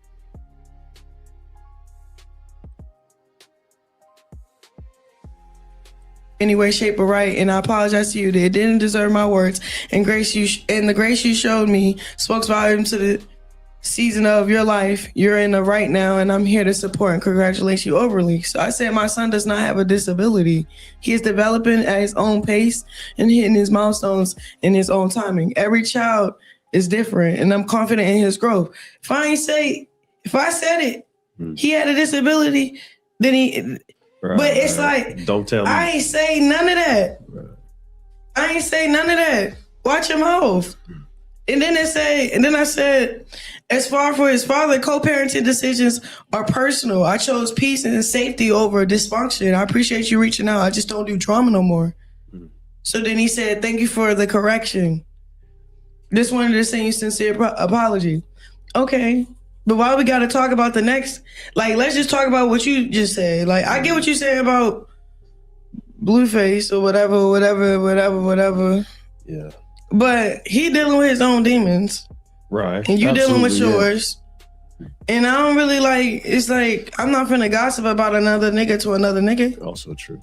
But I like what he said, though. He said, you know what? Thank you for the correction. Because he could have been like, well, shit, my bad, damn. And then now y'all both. No. It's just like, just don't. It's not even just that. It's like, say if someone, a doctor, anybody speak against your kid or yourself, then you should not accept it, bro.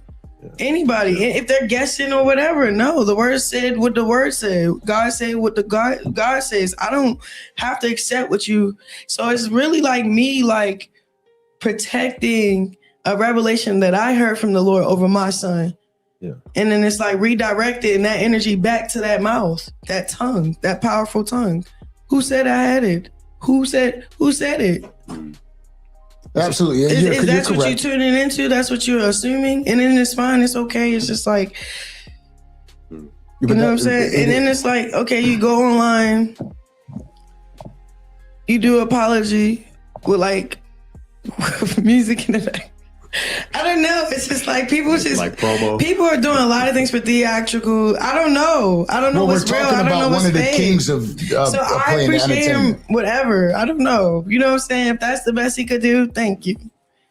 And I think that's accurate, Yeah. though. I think it is the best he can do. You know, I think a lot of people have seen him. But it's just like, woo, child. Ooh, child. Yeah. Things are gonna get easier. That's a lie.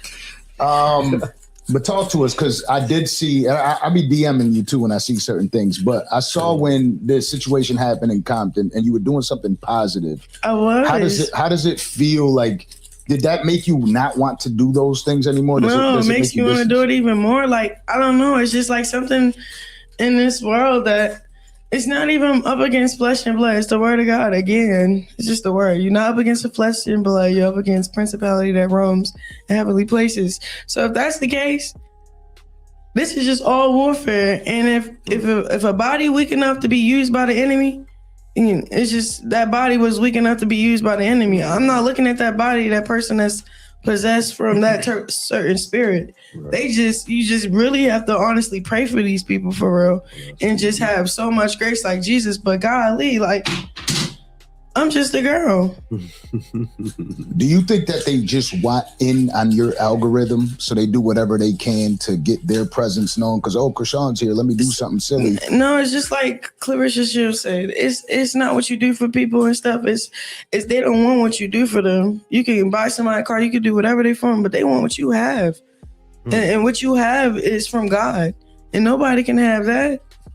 Yeah. Nobody can have that. So it's like, I can't explain it. Whatever I'm supposed to and designed to be in this world, in this lifetime, for people that's assigned to me, friendships, you, us, collabing, whatever this is, you know what I'm saying?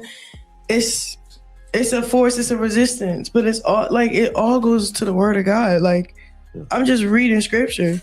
As I'm waking up, I'm living the word. But like, you know, like, even when I have questions, I'm like, why is this happening to me? Now I just say, why not me? You feel me? And just, I'm strong enough to do it. yeah. Yeah. It's tough because for somebody who's on a healing journey, you don't have the luxury of healing in private. So anytime you do make a new step towards growth, whether it's through boxing, whether it's through faith or just a quiet home life, it's like the internet tries to keep you back to that version that they know you of or know you. I think that's kind of like, I agree and disagree. It's like, okay, first it comes with that territory, but you're truly in control of the narrative you put out. Not always. Yeah, it is. Because say if somebody put a bad narrative about you, right? All I have to do is not react. Right. But you like, kill people with success. You kill people with love. You kill people with happiness. You don't kill people with what they put out. I don't know. You have more control of, I don't know. You just have more control. You want to kill something? That's the question. Why do you want to kill them with kindness? Now, I used to hear that. Why do you want to kill something? Why not just try not to wear that? Try not to put that on. Because people will put a jacket on you. I think the issue is to not wear it. You know, they want to throw all kind of things out there. Drunk, okay. Narcoleptic, okay. You know, you don't have to put that jacket on. Let people say what they're going to say. Because, like I say a lot of times, it says more about them than it says about you as a person. Is it things that people need to do? Yes, it's things we all need to do. And a lot of times it's easier said than done. And then, you know, being consistent. But yeah, just don't wear those jackets and try to, you know, go with a smile. Don't get consumed by the narrative that other people try to put on you. And it's you hope the best for these people because it's a lot to go through. But then you listen to the things that they're saying at the same time. And are you really doing these things that you're saying, or are you just saying things? Control of it. At some point, absolutely, it's our responsibility. You gotta really mentally know how to block out the noise. Right. But my thing is, like, if the narrative that's out there is of me when I was 15, then you let God vindicate on your behalf. Well, like you said, it's gonna be a day where Like, I can't wait when my son start walking and talking. I'm gonna just be like, exactly. Like I told y'all. I said, nah, I told y'all. He told y'all. Shoot, I was just relaying the message. It's like one of those. Like, I don't know. But we also recently saw Blueface take the internet, right? And then start speaking on your son. And that caused you to react. Yeah, you know? but you saw what I said? It was a very powerful reaction. Yeah. I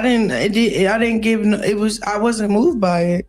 But did part of you want to just shut it off and not react? Did you feel obligated to say something at that moment? I didn't feel obligated. I felt like I'm Krishan's mother. I'm his protector. I'm the person that's going to speak up for him. Yeah. I'm the person that's going to protect him. Who better? And when he look back at it, he's going to know someone was always there. Even against his daddy. Internet is forever. So, yeah. Yeah. I'm always going to be there.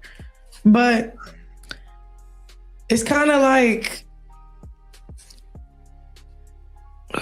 what do you do with people like that? It's just, I'm going to be honest. Like, I'm in a place where nobody has control or access to me in a way they used to. Like, and it makes them do things to try to reel you back in. Yeah, or like to see you crying. Like, people love to see you hurt. Just People, to get at you somehow. Yeah, like, especially seeing how happy you look right now. Yeah, because that's how they're feeling currently. They're just projecting what they want you to feel, how they feel. I really didn't look at it like a jab. I looked at it like a cry out for help, because it was multiple times when we'll talk and I would just talk back, but just to see if he changed or like, okay, you don't want to see the receipts. Gotta have receipts. Like, cause like, I don't know, Jonathan is, I don't know what's going on. I think I'm really like so detached from the situation, emotionally, spiritually. Like, that soul tie has really been removed out of my body. Like, I got delivered. Yeah. But I do try to keep a window open for like him being a dad. But it's like, okay, well, we would come over so you could be a dad, but I really want to be so trusting that I could just drop him off. This is your kid. But it's like, you over here making rap songs calling him a dumb baby, and then you talking about his hair. So now you cyberbullying our kid. He can't even defend himself. I would be a weird mom, ignoring all the signs, all the red flags. Did that make sense? Hell yeah. So I'm like, you put me in a tricky spot. And then it's like, it's more as I try to make it about him, he try to make it about us. So then I try to, inquire about it. Okay, well, I can't tell you want your family back. Well, I do. Oh, okay, well, like. Yeah, like what are the examples that would show me that you're actually trying to get the family So back? then, yeah, so I'll talk, but I'm just like fishing, I don't know. And that bothers men when they're trying to pursue something or say, hey, I want to see you or spend time with you, and you seem distant, you're pulling yourself back and you're saying, hey, I could do this, but I got to be trusting. Yeah, like it was just one message I sent to him because he said like he was just so disappointed with what I become. And I was like, and he was basically saying like this journey, like going after God's heart is like not going to work out. I'm just going to fall off choosing Jesus. And he like, you need to come back from the clouds and stuff. So I said something like this, like, let me see. I'm scrolling. How in the world could that ever be a bad journey? I don't know. Like, how I'm not like really in the mix and stuff. And then I like that when I was in the mix, I'm going #1. I'm doing sold out shows, opening up for people. I can still do all of that. I just want to have strategy and purpose. Yeah. So I slowed down my life on purpose. I don't take bookings right now because I'm strategizing on purpose. So I said, what did I say to him? Because I was trying to and then he still heard about certain things, talking about left him in jail, whatever, for like a year. But that's when, whatever, I don't know. So I just said, I want you to know I'm growing every day. I'm focused on becoming. This go back to what? November 29th. All right. We just talking shit. And I'm trying to apologize to him. But also, because he. And I don't be understanding the people with the phones with the so-called receipts. Why are you keeping text messages of conversations to show me this months later or years later or whatever else? And then when it comes to children, whether it's the mother or the father, if that's their child, how is it that one person gets to decide what's happening with it? That's some other crazy stuff. If that's his child, why are you keeping the child away? It to be determined later. What's so positive about that? He said something about the baby. Is it his baby?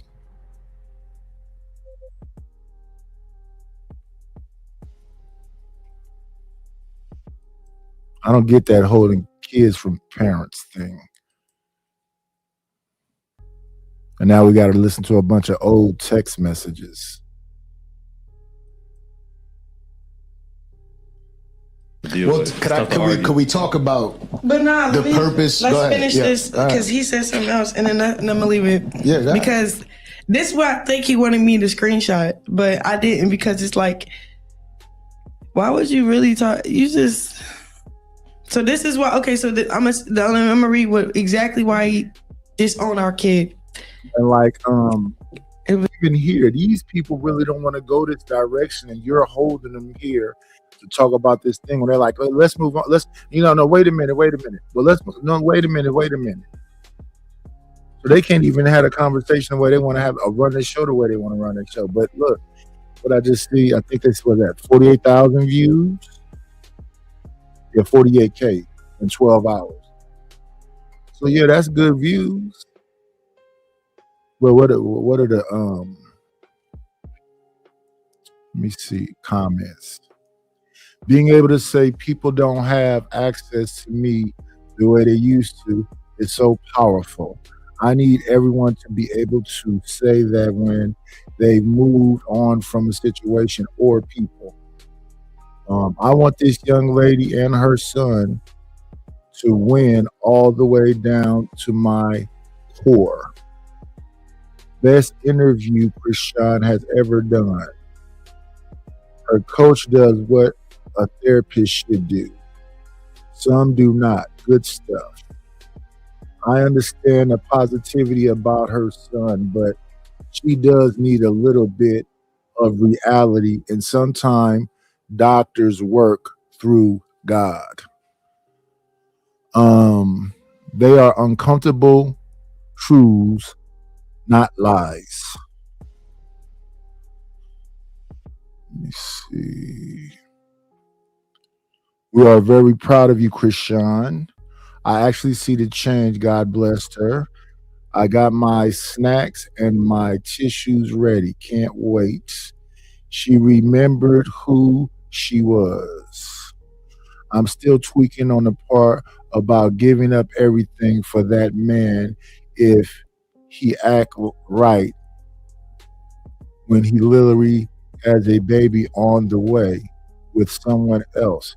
He's about to crush to the ground. I'm sure they meant crash to the ground. I'm lost. She looks so spent for 25.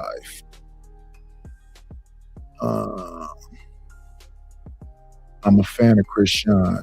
We want to see you win. It didn't sound like Ryan did anything funny. It didn't sound like that to me either. Krishan is showing the youth you can win with God. She needs real love from a good dude.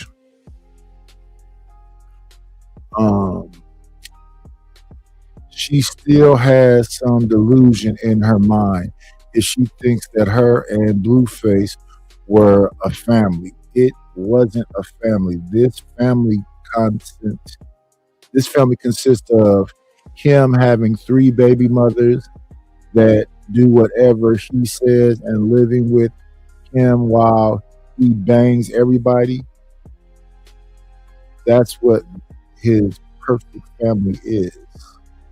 Okay, the comments seem pretty positive for the most part. Let's see. That was so sad though. Like, why would you do that, bro?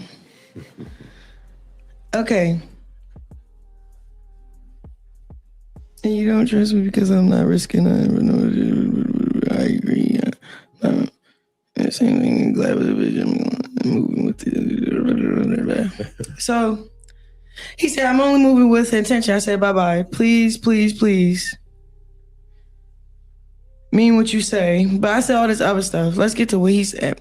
He said, you don't want to be with me, Krishan. You have no enthusiasm or anything to see me. I'm done playing around. Just keep doing what you're doing. This was February 16th. So I said, I have enthusiasm. You just letting a demon make you believe the worst about me. He said, you don't F with me, gang.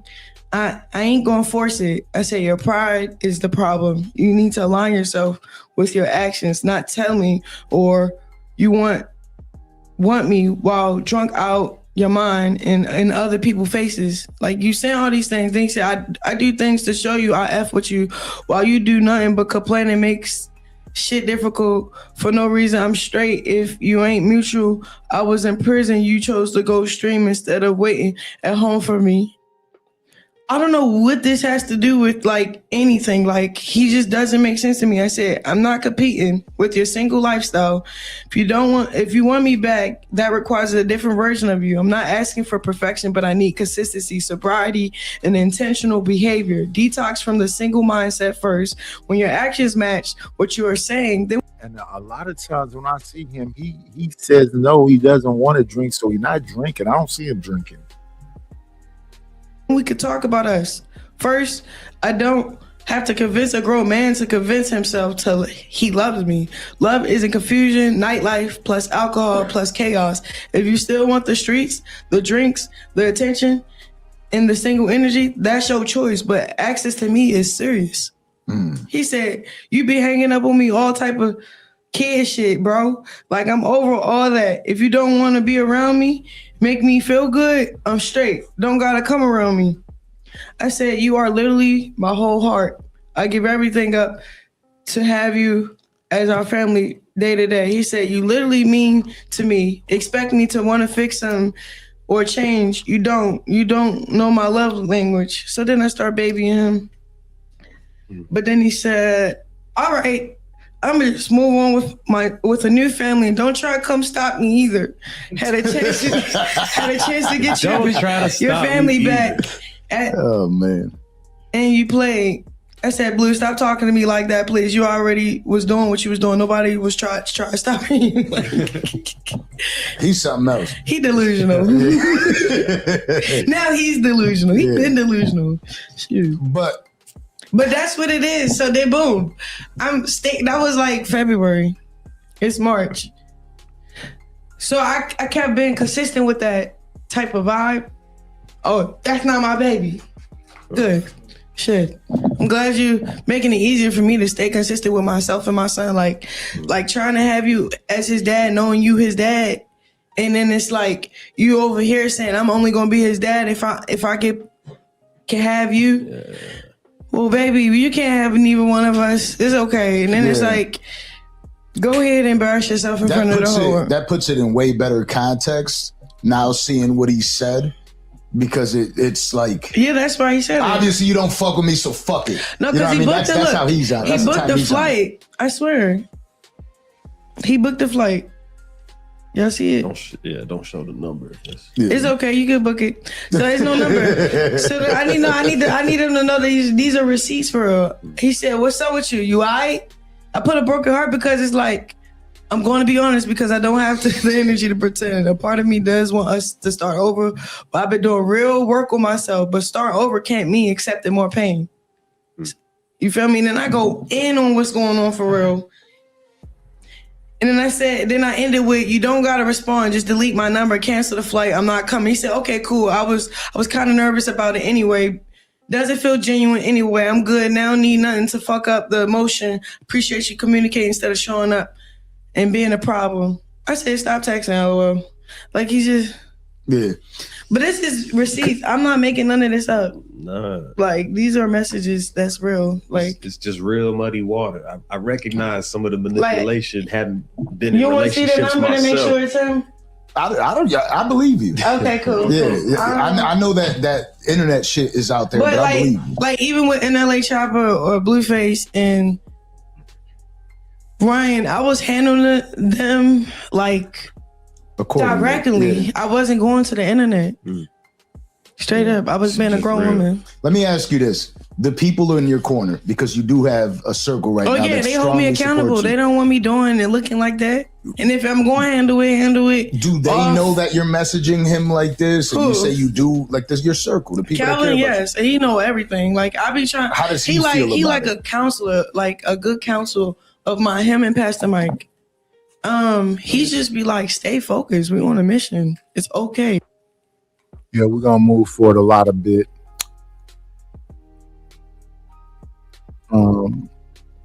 Boy, I'm glad I don't have to be in either of them. What, dealing with this kind of whatever this is you talking about? Yeah, she's a rapper, right? She really just a reality TV star. We know her more from antics than we know her from music and anything. I think she rap a little bit. So she was on like a bad girls club type of thing, fighting with girls, drinking in a house, a Blueface house. So she's like one of them Zeus Network made up stars. Okay, well, boy, is she in a pickle. Not if she just stays out of it. A lot of things that she do, I don't know why, she makes it seem like she said she's avoiding bookings now. Well, the bookings come from, it's crazy. You come from things where girls fight, get drunk, do whatever. Exactly. So the people that's booking you is gonna book you into some BS. So you fixing yourself up to go back to some of the same things. So what happened in LA when she got into that fight? Okay, so you know what you said about these people because you're saying Blueface to your baby father. He is a Crip, and you know what's the derogatory term for a Crip, and you went and said that derogatory term. She's evolving. I don't know. I hope the best for the lady. Anything that's positive, people, any decent people will want people to be positive and get, have positive outcomes. I just don't know with her because even in this interview, she's still a little bit domineering. Because they said a couple times, okay, you can put the phone down. You can put the phone down. We want to get to this. We want to get to this. But they kind of like trying to be cool with her because they know she's volatile. She could snap at any minute. They think she might kick their ass? Well, no, not kick their ass, but throw something in a studio or break a camera because she done his things. She went to Kai Cenat, asked him something about something, and picked up a chair and threw it at his stuff. She went to No Jumper and she did some kind of volatile stuff too. I don't think she can whoop them. No, that's not what I'm saying. But I'm saying that she's, impulsive. Even as she's talking right there, it sounds like she's semi-drunk and about to cry. But I don't know that she's drinking. She just be sounding like that. And then she's, asking them, do they need to see the phone to verify the numbers? No. And people like that. Even when Jay Prince come up here, he got all this stuff in his phone from years ago and all this. What is that? Like I be telling people, I be losing stuff because I be purging out stuff. I go through like this music. I'll delete a bunch of these songs that is old or don't sound whatever else. My phone doesn't have anything in it from no years ago. The only message that's probably still sitting there is because my sons may have texted me and I kept that. But other than that, I don't have a phone full of just the last conversation I had with somebody. Why are you holding on to that?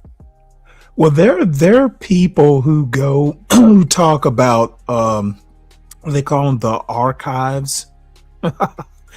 Every now and again you'll hear Big J talk about he's got the archives. And I just find that fascinating. It's like being a YouTube version of a pack rat. Yeah. Where they'll keep old shows and show you that this is what Angry Man used to be like. Look at him. And we like, yeah, he was younger. Or well, I don't know what we're looking at. The beard wasn't completely good. What are we looking at here? But these people hold these grudges. And they have these things where, these are bad people. You know what, Nidus? You hit the nail on the head there. I'm not a person who holds grudges. I say what I got to say and move on. And, I may forgive. I don't necessarily forget, but grudges, that takes too much emotional energy. Yeah. And I think most of these things do exactly that. They're like, and then you hear somebody talk about it, emotional vampires. That's exactly what it is. And I don't have that much energy for you. So when somebody says something like, somebody did X, Y, and Z, it's cool to see that you came back. I'm like, I didn't even remember that. You be drunk. It don't have nothing to do with drunk. It has something to do with once I turn this damn camera off, I'm living my life. I'm not thinking about what was the last thing I did over there. What did somebody do over here? When I go over there the next day, I'm gonna tell them about. No, even if it was some funny style stuff, I just move on. Do you think that's a function of age, though? Younger people maybe hold grudges, and older people kind of get over it. A lot of these people are kind of old. Well, yeah, that's a good point. They got to be at least 40-something. I thought he was as old as me because as long as I've been hearing him, he sound like an old man. But he says he's in his 40s or something. So a lot of these people are not young. They just sound young. Like me, I've been doing this YouTube long enough to know I can drop somebody. I can play sound clips over them. I can play music and do all kind of stuff. But when we having when we having these kind of conversations right here, it's very rare that I'm gonna do that because I kind of know y'all. I know Kasim. I know you. I know Smitty, whatever else. And there's no grudge there. So it's no I'm finna pick on this person or bother this person.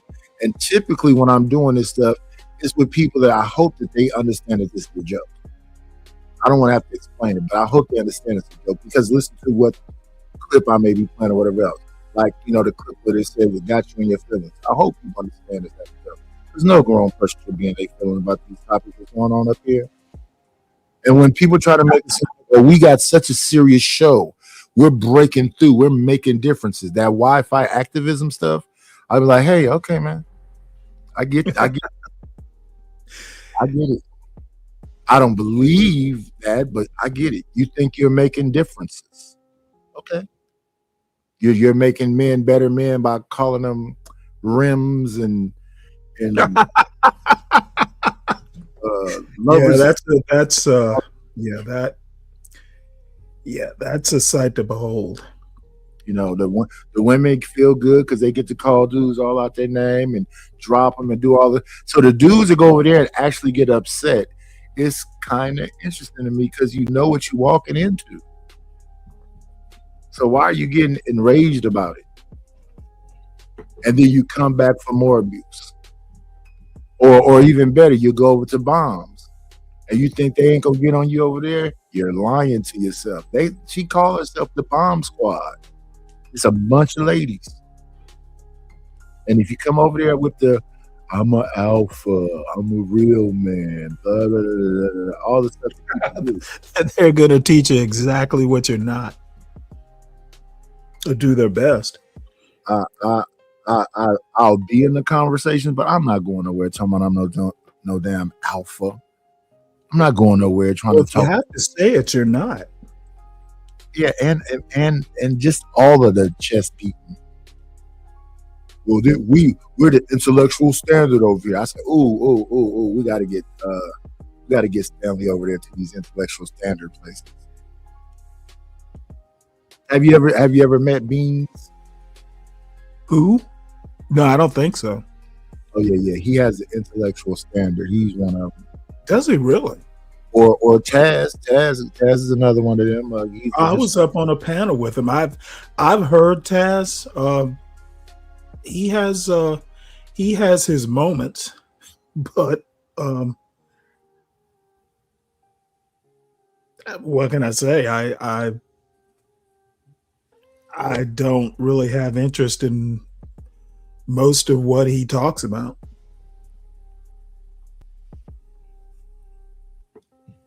Yeah, I think it's a grab bag. It's historical stuff. He debates, and right now he's cooking Anton. Yeah, that's exactly uninteresting.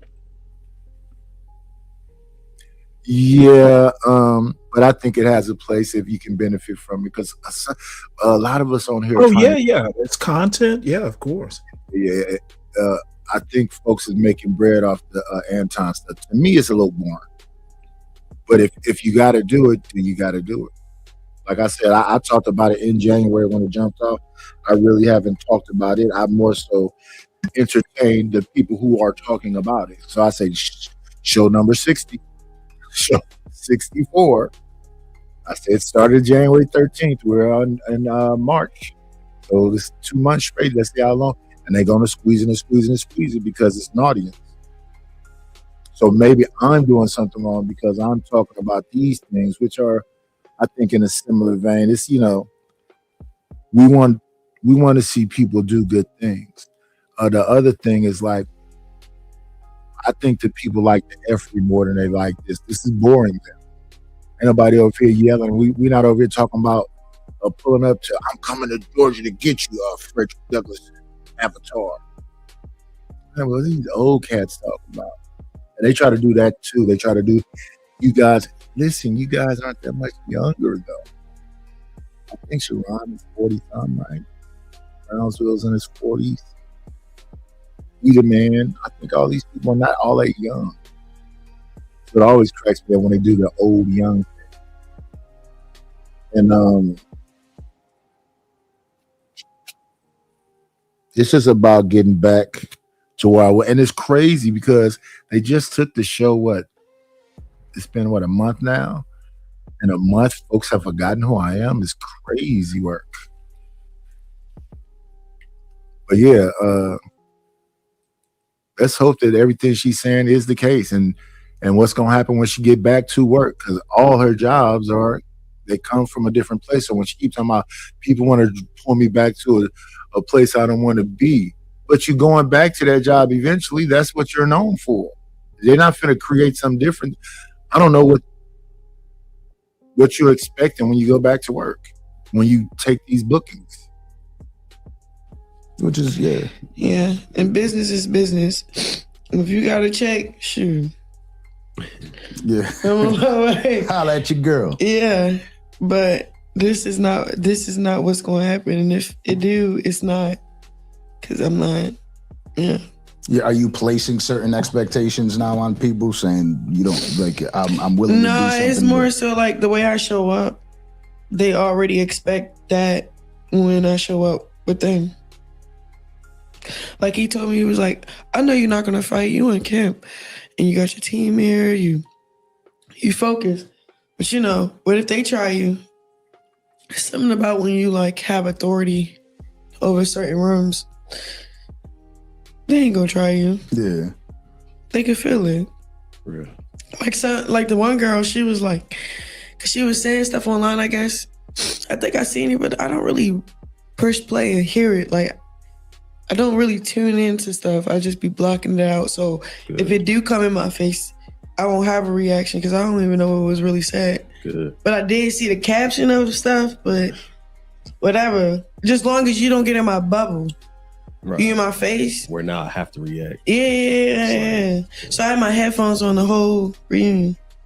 And then one girl was getting confronted, like, oh, from the crowd. And they like called her like, you know, a coward or whatever. And she like trying to fuck up. And I just put the headphones in, like, they're like, Krishan, so I do this. And then be like, oh, okay, it's just stuff. They keep talking. And then, to me, it's Bad Girls Club. I'm confused. We know what Bad Girls Club is, so they want you to fight and argue. So you're going to go to Bad Girls Club and not fight and argue? It's not that they're personally attack you. That's what it is.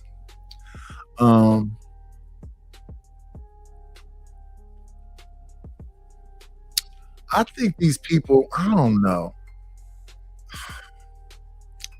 I see some shows where the host just don't really say nothing. He just bring people up and be preoccupied. Some shows, the panel is open, come up, y'all run the show, and I'll just be here in case y'all need me to pull up a clip or stop a clip or whatever else. Some days it just be me. I don't drop the link, and I'll run through whatever it is and move on until the next show. But this channel is no different than the other channel. That even when unless you get some big numbers, AdSense is not no whole lot of money. So everybody really making their money off memberships and the money that people send them. Right.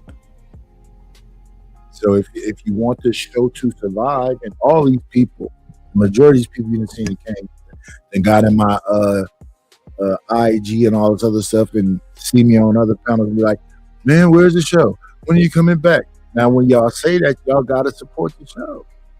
If you want me to be here, you got to make it make sense. Savage say, Savage, you have control over whether that show is good or not. It's all up to you. Well, you've got like 150 in what, a month? Yeah. I mean, that's I mean, to me, at least, to someone, of my YouTube stature, that's pretty good. Yeah, I got 160. Let's see, how long have I been? I think it's been a month. Let me see. Go to channel. The first show was, let me see. So, I mean, in 3 months, you'll be either there or close to there. Yeah, it's been a month. 1 month. Yeah. I mean, I don't know, how these things work really, but to someone like me, I mean, that's pretty Oh no, yeah, it's decent. It's decent. 500, but it's more so about the watch hours. The watch hours gonna be the thing. Last time I did the 12-hour back to back thing. I don't think I'm gonna do that again. That was a bit of a strain. But these shows be about 6 hours. And if somebody want to extend it, they can send the money in. Other day I went over a little bit. I went 6.5 hours. But yeah, I think today's show was pretty good. I think yesterday's show was better. But that's it. Ebbs and flows, ups and downs. We try to make sure, we have but all that stuff costs people. All that stuff costs. The StreamYard, the ChatGPT, the Canva, the Suno, all these different things cost. So a lot of time I try to cram and put a bunch of stuff together in case, some get cut off. And that's where, we like scratching and scraping, but still trying to stay above board. So you got to get you, especially at my age, I'm not going back to do construction. I'm physically beat up. I can't do it no more. So I got to learn all these new things. So now, I'm trying to find all the different little avenues to be able to make all my money online. So whatever remote job or whatever else, I'm trying to do it all here. I have a new sports show every Sunday now. I haven't seen that. But you got a whole lot of people I'll be seeing that I don't know from it seemed like you should have all that stuff together. Let me see. Yeah. She just seems volatile. I'm just trying to get that bag and get up out of here. Like, it's easy. But you know they're gonna push you to it, push you to the limit. Don't matter. It's easy. It's gonna be a new rule. No more headphones. Yeah. That's an easy little check. Like, hello. Shout out Zoo. yeah. Shout out to them for real. There's some real niggas for that. But I was able to show my growth. Shoot, I don't care. Like, what's y'all gonna be? Y'all know how I get down. Mm-hmm. And that's what your fans really, really love about Yeah, like they were like, okay, this is the other thing he kept doing too. They're like, yeah. So between Tasiki and Big Lex, who's the heaviest hitter? I'm like, my sister, obviously. Like, they even provoking my sister a little bit to like try to defend herself. I didn't even like that. Like, I hate all that shit. If I'm gonna be honest with you, like, just all of it. Antagonizing bullshit. Yeah, and then they were like, but they kept saying it like, oh yeah, so they the heavy hitters, the two heavy hitters. But that's what the show is. That's what's confusing me here. The show is that. The show is, let's put a bunch of women in a house. Let's give them a bunch of alcohol, and then instigate fights. That's what the show is. So, what's she saying about they're trying to provoke everybody?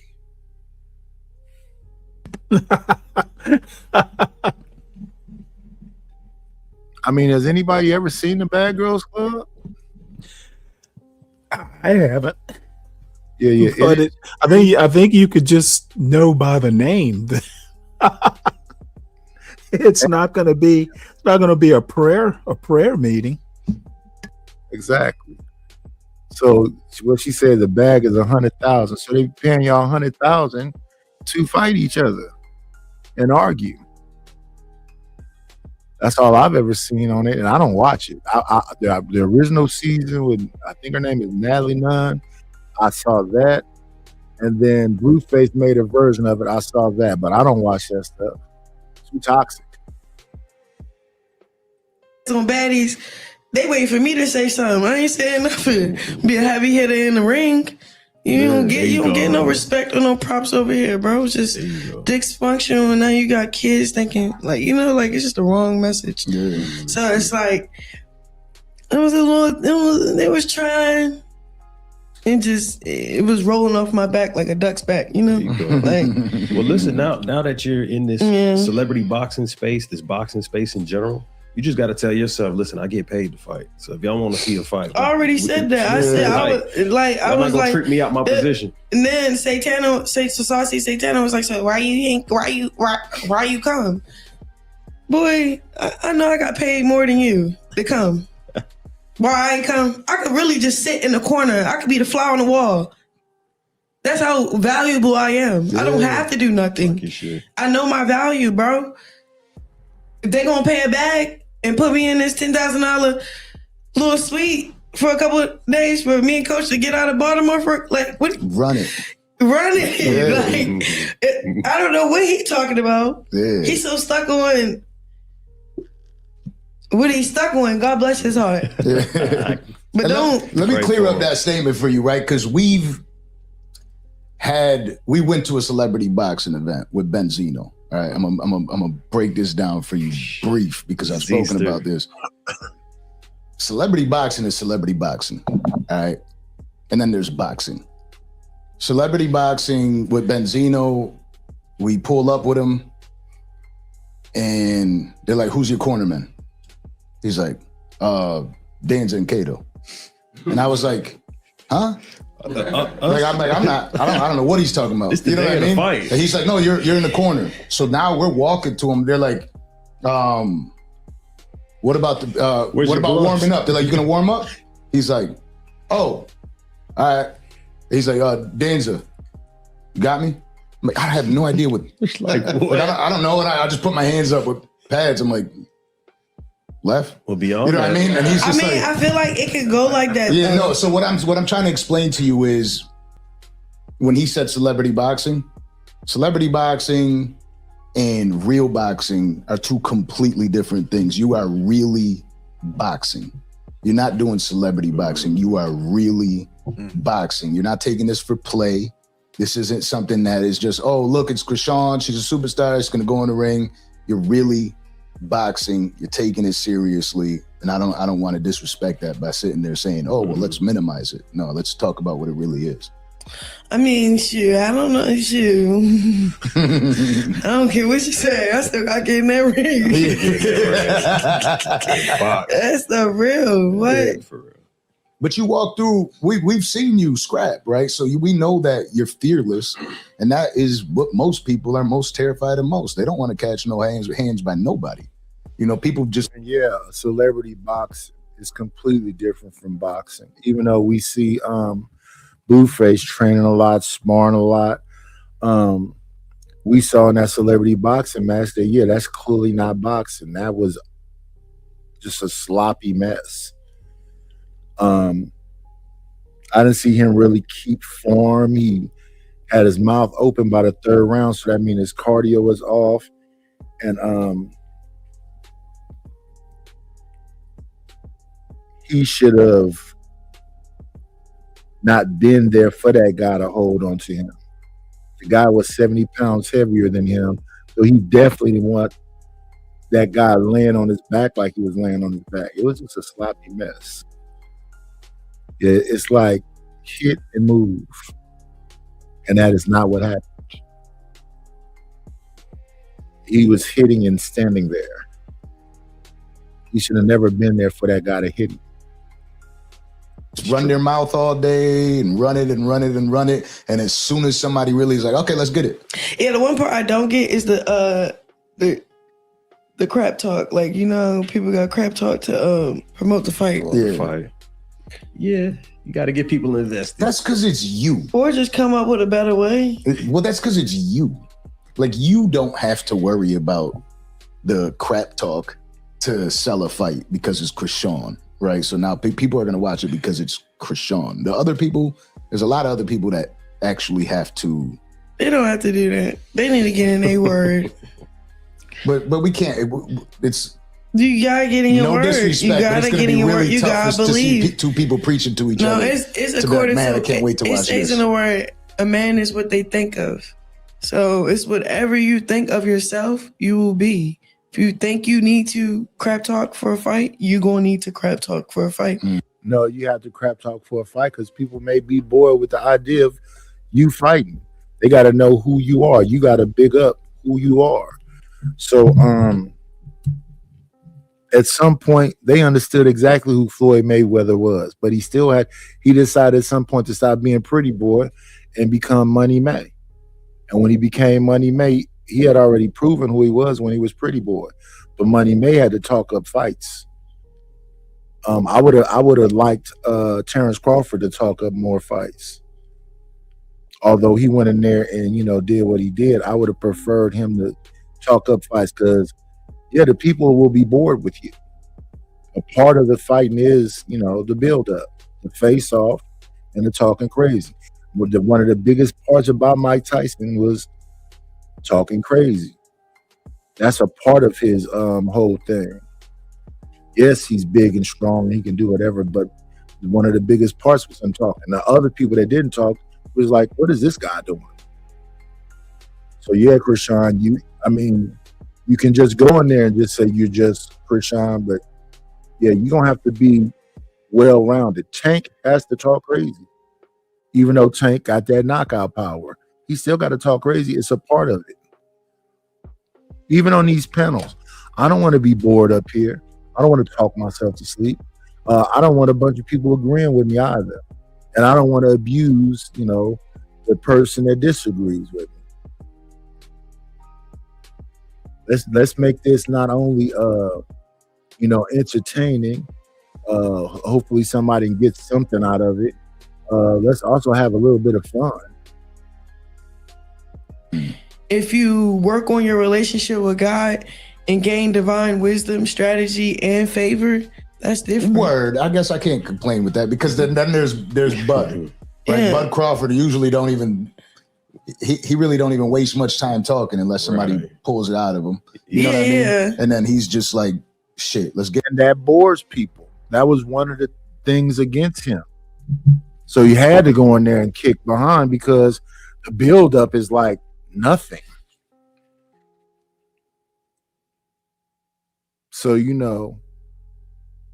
when the Canelo and him fight happened, he was talking there. That's all we wanted. That's all we wanted. let's run. Let's really box. Yeah. Like, So you ain't No, lying. but I be feeling like we just doing what we was taught or what we seen, and then we try to stick to that instead of the word of God. I don't know. It's just, that's real. I ain't trying to be all. Yeah, but then at the same time, as a man, What? like when you hear shit like, I eat your children. You know what I mean? It's just like, I'm gives just it like, excitement. hey, I want to see him fight Just be again. like, God you know bless what I your mean? heart. Even if he's injured spinal. You know what I mean? Like, that's still, Yeah, that's one of the best parts of Mike Tyson. Then and now. We understand what you're saying, but that's what boxing is. Now you have a heavyweight that don't say nothing. That ain't it. I like Usyk because he jokes and he's, we like the talkers. We like the what's the name, Fury, because what? He's the Gypsy King. You need something with you. What Deontay, Bomb Squad. You need something to you. It's good you can knock somebody out, but you need some character. Or be a character. I'm on this new journey. I can't even get there. Yeah. I try. Sometimes, all right, when she was like, how you gonna feel when I whoop your eye? And I was just like, you rehearsed that? Yeah, like that. And then it was like, yeah, I saw that. low key, okay, the old rock, like, oh yeah, like just smacked her right What's while all she's this saying talk it. for? I see. But it would have been sold out. But it's like I'm tired of being in front of God, so he got hit somebody in their mouth for me. Because at this point, I guess that's not the way. For real, it's not.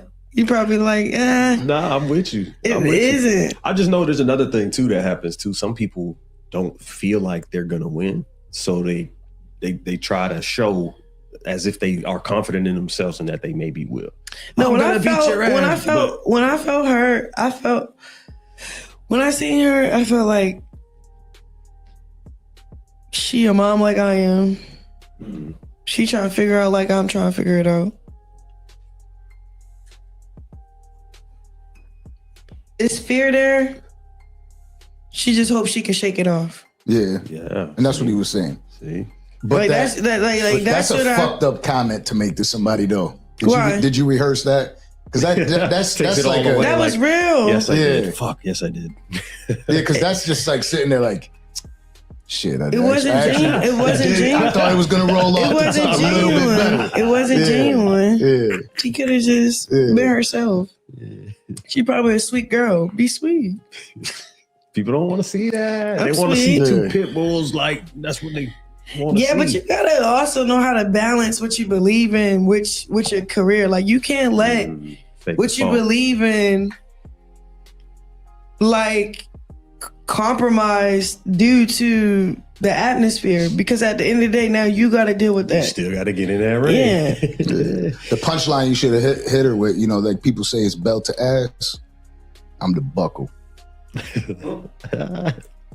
No,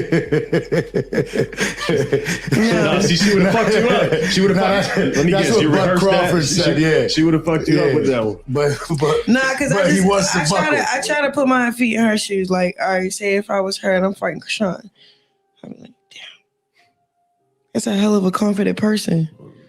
And then, you know, everybody's seen her in Compton. But besides that, it's always a treat. Come on in.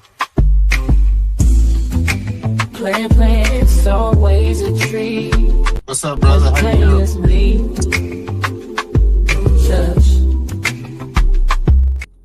You have to wait till the song stop playing, Nita, man. I'm sorry, it started delayed. I apologize. I didn't even see the song until I was already talking up. I stopped. Good How you morning. doing today, brother? I'm doing well, and yourself? Pretty good. This is a good review. I'm watching y'all two brothers review. So do y'all feel that she looked uncomfortable in this interview? Yes. Oh, okay. It's not because I think it's really Uncomfortable and unsure.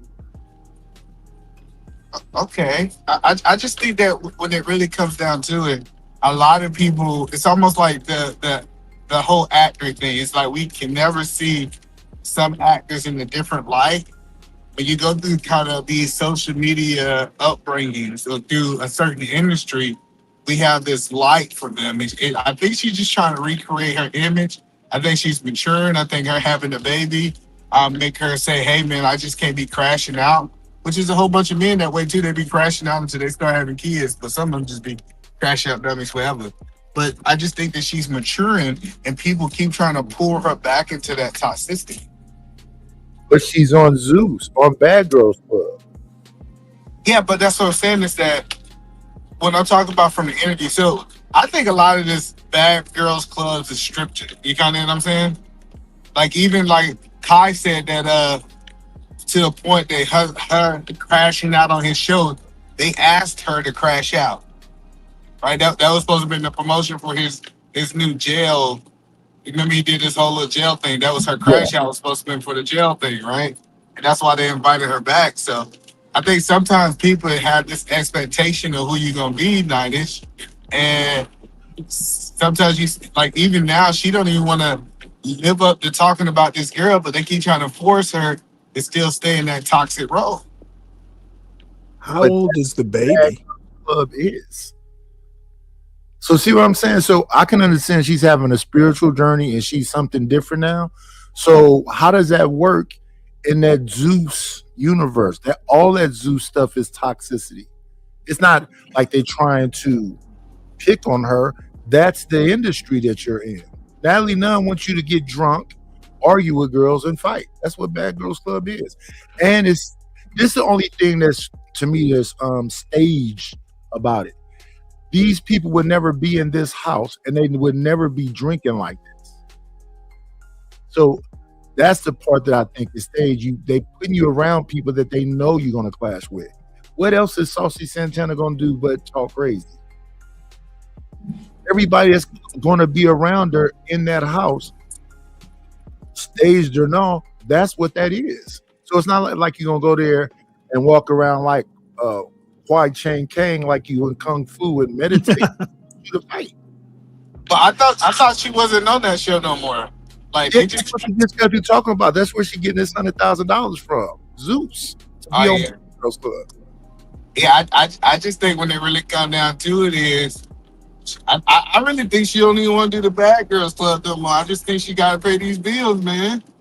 She done had these babies. She done did it, but it's almost like this interview ain't paying her like Zeus paying her. So she's like, if you ain't gonna really pay me, I don't really want to talk about this stuff.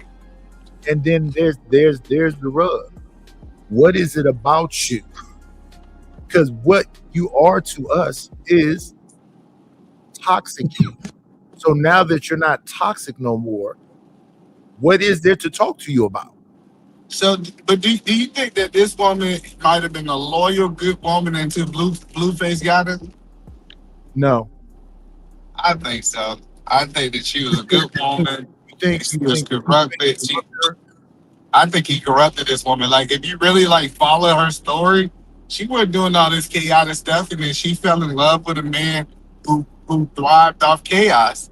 And it looks like to me that since she fell in love with a man that thrived chaos, she took on that image. And now that them two have separated, she's trying to remove that image that she have taken on for that man that she was in a relationship with. Now, you know what? Let me tell you why that sounded real close. When Blueface went to jail, she ended up with this dude named Bino and another gang member and another gang member. She's on tape, sucking on his toe.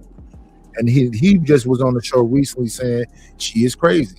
Then the other gang member she was messing with said she was crazy. So, but no, that's what I'm saying. That's because Blueface made her crazy. So now she just only mess with gang members? No, but I'm saying I think that even now she don't mess with no gang members. I think she's trying to recreate her image, but don't random man gonna walk up to her or no normal dude gonna want to be with her with her got a picture of a baby daddy on her. I think that's what I'm saying. All of it is the chaos. She took his face off her face. Oh, she did? Yeah. Okay. Yeah, but how nothing. That's still hard, bro. Would you be with a woman who you knew had another man, even though it's a cover up? No, I'm cool on her whole energy. It's kind of negative to me. So all of that, and I think she's a problem. Let me get it clear. I think she's a problem, but I think sometimes what I see is men corrupt these women. Then we act like the women are the problem. That's all I'm saying. That could be the case. Because I don't really know that much about her before the chaos. Yeah, she was an athlete, man. She was just a whole different being. And then I think this is why we need to have more conversation about women. We need to definitely start telling young women, don't chase the athlete and the movie star or the whole the rapper. That is the chaotic part of the Black community. Who would be having those conversations? I don't know. You mean like on a YouTube panel? I mean, in general, like YouTube panels, the women in your family. Like, I think the world have romanticized these images in the Black community. I think the world has romanticized what a YouTube panel can do. Elaborate a little bit more. You talking about the Wi-Fi? I don't think I need to elaborate. I think YouTube panels are not where you learn behavior. But I think it's proven that a lot of people are learning their behavior patterns from YouTube. Okay, where's the proof? I'd be interested in reading that. Okay, so it's a whole article out right now, whole study saying the effect that the red pill had on the younger generation. Do you believe that the red pill, these panels that we're talking about, is having an effect on the younger men? Do you think the red pill was just on YouTube? No, I think the majority of the young men consuming on red. Okay, listen to my question. Do you think the red pill was just on YouTube? No, I do not. But I'm telling the majority. Well, then I don't need to go farther. Listen, the majority of the. I'm not going to get in an argument over how effective YouTube panels are. What I'm saying is that YouTube panels, while they may influence some, I'm not saying there's zero influence. I think they are of limited use. And the red pill example you bring up, red pill was way bigger than just a YouTube panel or YouTube universe. There are whole books out there, whole clubs, like groups, like actual physical groups, men's rights groups, all kinds of stuff out there. They have big old stadiums they rent out and have just men that are red pill. No, but 90s, when we start talking about the youth, I'm not talking about old people. I'm talking about the youth with the younger people. Okay, who do you think raises Stand like we can have it back. You said you don't want to argue, but you cut me off in mid-sentence. Okay, I'm sorry if I'm offending you, but I'm You're trying to not help you. offended. I'm You're trying not. to help you with your But how you logic. gonna help me in mid sentence? Like we can have some Okay, form I'm as men. sorry. I'm So the, sorry, but this is not Sharon's panel. it's not. It has nothing to do with Sharon Panel. I don't know why Go y'all feel ahead and like y'all finish gotta your bring go up ahead and other finish people. your thought. I just I'm said sorry. I didn't mean that is I didn't mean to disrespectful make to Nightish either for you to bring up somebody else's channel. either man. I didn't mean to make you cry. Go ahead and finish. The point that I'm saying is when we look at the younger generation, the first time that they interact with the red pill community is through social media. I'm not just saying YouTube. It might be TikTok. It might be Snapchat. It might be all of these other things. But how they get introduced to the red community is typically via social media. It's Can I not no. respond to that? Yes, sir. Okay, all those men in the stadiums that Nightish was talking about, they raise sons. I argue red pill was introduced probably from father to son. Yeah, but then that goes back to our conversation when people throw this stat out that 80% of the black community is raised with single mamas. So let's ask the Okay, question. I Those don't know. 80, I hold on, don't let me know why land you it. think. Why do I'm you not, I'm think I'm just, just talking about black people? Is red pill just hold on. black men? I wanna land it. So if we're talking about 80% of them in single mom, they're going to Oh be my the God. majority. The majority of those men will be introduced through social media. Either man, do you think red pill is just black men? No. Okay, then I'll land there. So the whole point is we start having these conversations about social media is not influencing the youth. I just think it's being dishonest. Okay, well, you know what I think? I think it's being short-sighted. Actually, the red pill is not just social media. I also said, I'm not saying social media is not influential. I'm saying it's not as influential as you might think. If you're raised with a father who is red pill, you're going to be a red pill person. And I'm not just talking the black community. So Niners, what's your take? I think they're calling people influencers because they want them to influence. And I do think that these kids nowadays are the living embodiment of that movie Idiocracy. So yeah, I'm sure they're looking at some TikTok reel or some short or something that's giving them all these different ideas and they running with it. So I think right now, anything and everything can influence them. Cartoons can influence them. Do kids watch YouTube that much? I think they watch more reels and things. Maybe YouTube shorts, TikTok reels, whatever the little short forms is, whatever. Okay, well, that kind of figures into my YouTube panel point. I don't think YouTube is as influential as one might think. I will also point out that the black manosphere came from the white manosphere. And I don't know from personal experience. It's just what I've heard, over the year or two I've been on YouTube. So like I said, the red pill stuff is not just black men. Yeah, so like even like if all of them, the way that broke down was O'Shea, Obsidian, Donovan Sharp saw that while they was over there was a little bit of people in the hood attitude.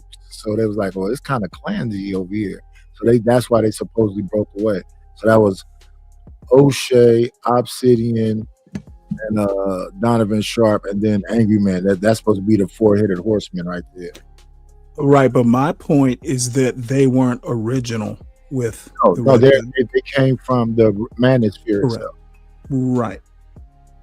So even they got it apparently from YouTube panels. So Niners, are you on TikTok, Niners? No. All right, so on TikTok, this is where you see a lot more younger panels. So you have younger people of younger generations having really almost the same conversation that we're seeing on YouTube. So I'm not arguing the point that YouTube is the most influence. I was talking about social media as a whole. Yeah, so when I think about the young people, it would be like that first or the second show we were looking at, the Daily Roundup, because those guys are much younger, and I'm sure they have younger guys that had these panels, because I'm positive these kids are not looking at no damn Sharon and me. We old people, and a lot of that be on these panels is old people. So to hear somebody I'm also over the age of 25 looking for guidance on how to be a man is crazy to me. I'm listening to a 47-year-old over there hearing about how to be a man, and they actually listening. That's a moment for me. Dude, you already that. You're already here. You're a numbskull or whatever else. You're already here. It's gonna take who knows how long for the old dog to learn a new trick. If you can learn a new trick. I seriously was in here trying to learn how to get to doing this user test and all this other stuff, and I swear I feel like my brain is just old. It's hard for me to take some new information in. This stuff should be easy, like copy and paste, and I'm taking me all day to get it done. So yeah, you have to be prepared way before you get here. This is like kind of the wrong time to try to figure it out. But a lot of people in their younger life was partying and doing whatever they were doing, and now they're into this age group where you can't party out there like that no more.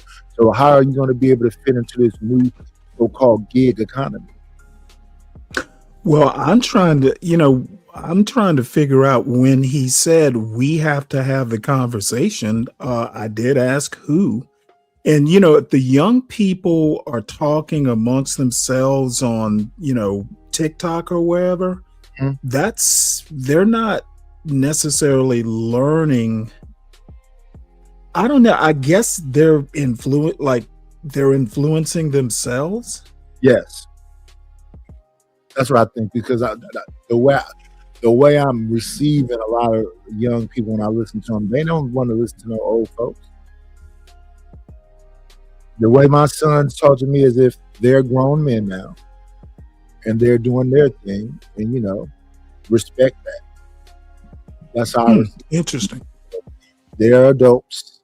They're living their lives. They want to bump their hair. They want to burn their hands, and try to be as respectful as they can be. And me, I took my hands off I took the train wheels off, and I'm not holding you on the bike no more. You ride now. I don't know. I guess my youngest is 22 and his brother is 27. Oh, well, they're still young. Yeah, they're young. So, they'll grow out of that. Believe me, I remember being on a pier in Hurghada, Egypt. And I called my parents and I thanked them. Kids don't really realize what their parents have done for them until either they've become parents or they just kind of get old enough. And, I was on my first deployment, and a lot of the things that my parents had taught me over the years came in real handy when you have to lead a bunch of young people in the middle of, the tail end of a war. So, 22 is still pretty young. Yeah. They'll learn. I agree. I know your brain, your cerebral cortex don't even fully develop until you're 25. Right. I know that for a fact, because when I look at them now, I think about me back then. And that's why now I'll say I was pretty damn dumb. Even when I first... So was I. Dumb as I don't know what. I take that back though. I was about 23 when that call happened. Okay. So what do you say? Oh, the oldest one is in the Army. The youngest one was in the Marines. So they both went to the military. The youngest one was in the Scouts. My oldest one eagled out. My youngest one was a month away from eagling out, but he decided to play football invest more time in that instead of finishing out and getting the Eagle in 2. And then the football thing went kaput, and so he decided to go to the Marines. And once I got heavily into his school after my wife passing, and I got all the way intricate with the teachers and found out whatever else, he wasn't doing very well in classes, but he was being kind of carried along because of the football. So I don't know what they do to keep the football players playing, because based on what the information I had, he shouldn't have been able to play football. They should have took that away from him if they was calling themselves really caring about him. Because when I came there, the first person I talked to was his football coach, and he grabbed me by the shoulder and said, "Yeah, we really got we got him together. We on top of him. We making sure blah blah blah blah blah." So after I heard all that BS, then I went to go talk to all these teachers, and come to find out, no, y'all don't. Y'all making excuses for him, and probably somebody else is doing his work because he's a good athlete, and they're all covering for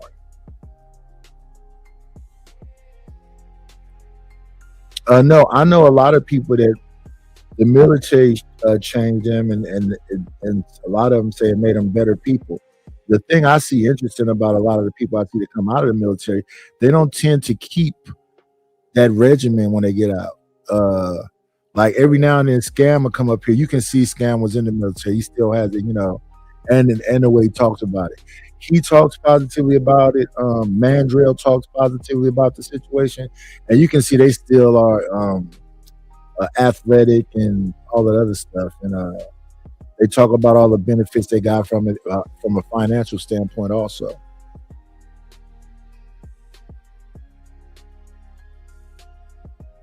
So you'd be surprised how much money you can accumulate on a deployment because you're at sea all the time. Yeah. So my older son used to do a lot of what you call that stuff, or like Job Corps stuff, and be out in the woods, and because the scouting stuff. So before he left, he was doing that kind of Job Corps and all that other stuff. He's sending home pictures of him in some quarry, or pointing out, poison oak and all this different stuff. So that was kind of what he was doing. And then my youngest one, all football stuff.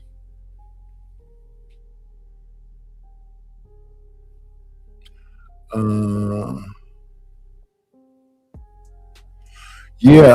lot of times we'll hear people on here telling people how to get benefits and all the things because they don't know. I heard somebody making fun of them too. I think it was John. John was talking about, one of the guys. John Galt. Yeah.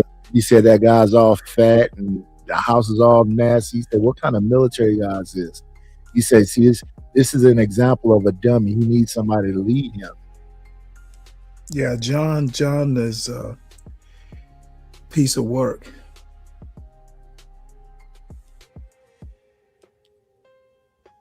Yeah. So he says that the black man is stupid. He needs somebody to lead him, and here are some examples.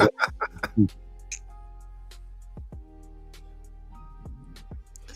he's the exception, right? Yeah, he said that guy, when I first met him, had a military look about himself. He was slim and trim. And he's saying, "Now look at him." But the Galt, I'm still slim as a young man, as I was as a young man.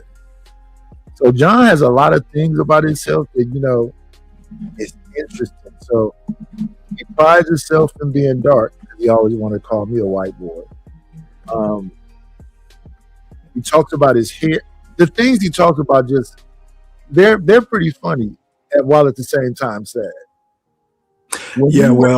Talking about hat fishing, and I'm like, how old is John? Do y'all know nobody in their 40s, however old John is? I don't know how old he is. Talking about people are scared to take off their hat. He told me he would give me $250 if I would go and take a dump. What? The dude is weird. Nice. Get up out of that chair and go take a shit. I'll give you $250 right now. What? let me tell you something though. Even if you get out and over the years, you know, you just kind of let yourself go. I met a SEAL when I was in Navy OCS. He came into OCS and we were giving him all kinds of shit. Like, you know, I've never met a fat SEAL. How are you a SEAL and fat? Well, you know what? In about a week or two later, he was running like a 5-minute mile. A lot of it is just discipline. So, you know, if nothing else, a military man, if he's been, you know, in for any number of years, he'll do what he needs to do. And, you know, you put John out running 5 miles with how much he smokes, he can be skinny as he wants to be. That doesn't mean he's in shape.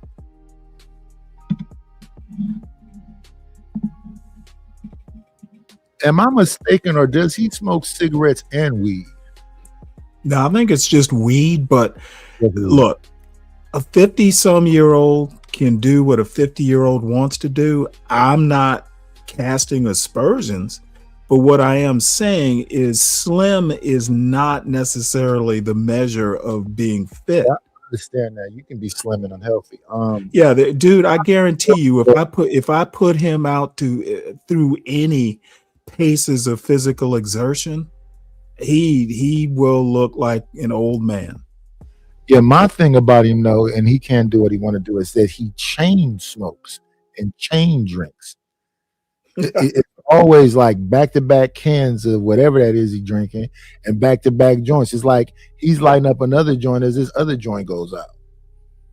Yeah, well, that's why I'm saying he's not in shape. There's no way he could be. Well, he got Johnny Boy. My goodness, that man is a piece of work, brother. Yeah, but yeah, and when it comes to the pills or whatever, Eden Man was just talking about, yeah, I think they look at each other's stuff and they look at shorts, but they are not looking at this long form, these panels. No, I don't think so at all. Yeah, and I think Eden Man is actually pretty. I've heard him on Sharon's panel before, and he's one of the more sane people up there. So, you know, it's no, I respect him. I just disagreed with him on that point. Even now, I think social media is incredibly influential, but I have a son who's he'll be 20 in a couple months.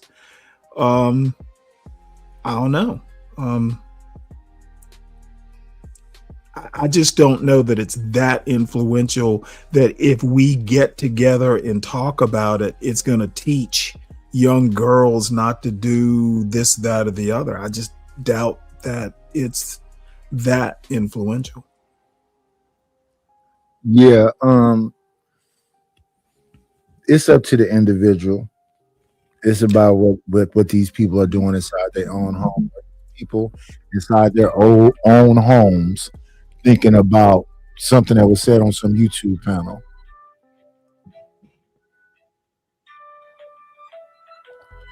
I don't think so. I think when they turn off the YouTube, they just go on about their day. Well, I mean, kids do have their phones in their hands constantly. I mean, I agree with that, but I don't know. But I could be wrong. If he has like hard evidence, I'm certainly willing to have a look at it and change my mind. I just think you think when they be over there having them discussions that people's really taking that home. Oh yeah. I hear them like what's his name, Brownsville, going on and on like they solution based gang or whatever. Like they have solutions. I just don't think, and I've said this before, I just don't think YouTube panels, as far as relationship advice and stuff like that, I really don't think it's as influential as people think it is. What I see is a lot of people who've already made mistakes and they'll talk about it. but I just don't think that, and it could just be the panels I go to or the panels I view. Maybe I should just say, in my opinion, more often. Yeah, because that's basically what it is. But when you see people coming back every day, I don't see that even on the panel that I'm on is being changed. But I read a lot of stuff outside of YouTube. A lot of news, a lot of what I watch on YouTube is really more like hard news and long form stuff. And I just don't know. I have my doubts. No, what I'm saying is, like, for example, if we go over there to Sharon page, there are people on the page that are there to argue every day. Their mind isn't being changed even on the panel. Oh, that yeah. I don't know why they think outside of the panel is something different. Because people come there, to argue every day. And it's kind of echo chambery. It's the same people. Yeah. Yeah, I get But it. that's where the money is. People get to find, the good guy or the bad guy over there, and it's about, okay, we're gonna drop such and such because he's saying something crazy, which I'm sure he's saying something crazy every time if you pay close enough attention to it.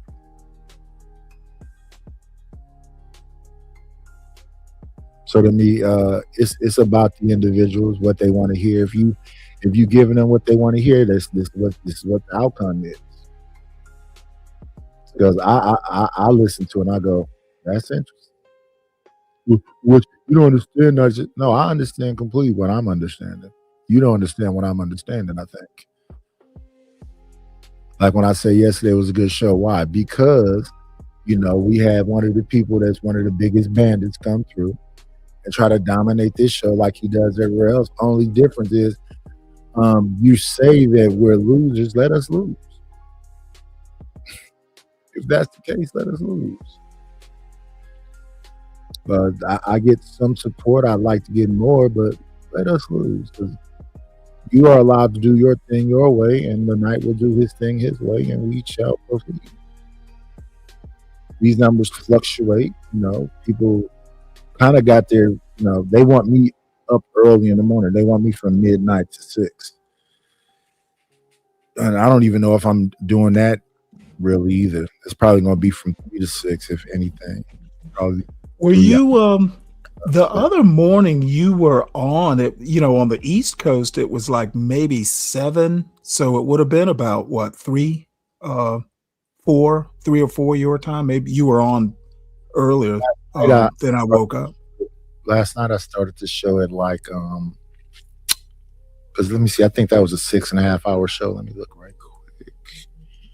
That was 6.5 hour show. So I started that show at, I want to say 2 a.m. Huh. And we went off at like 8:30 maybe.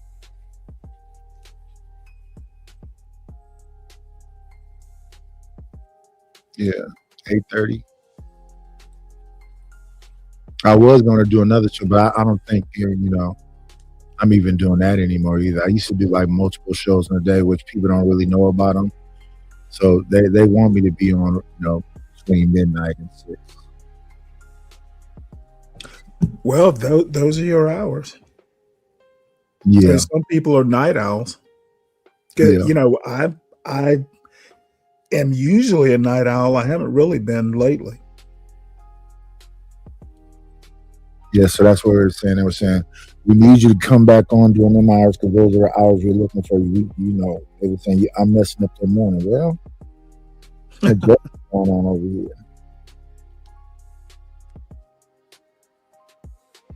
here? I don't know if it's really a cult.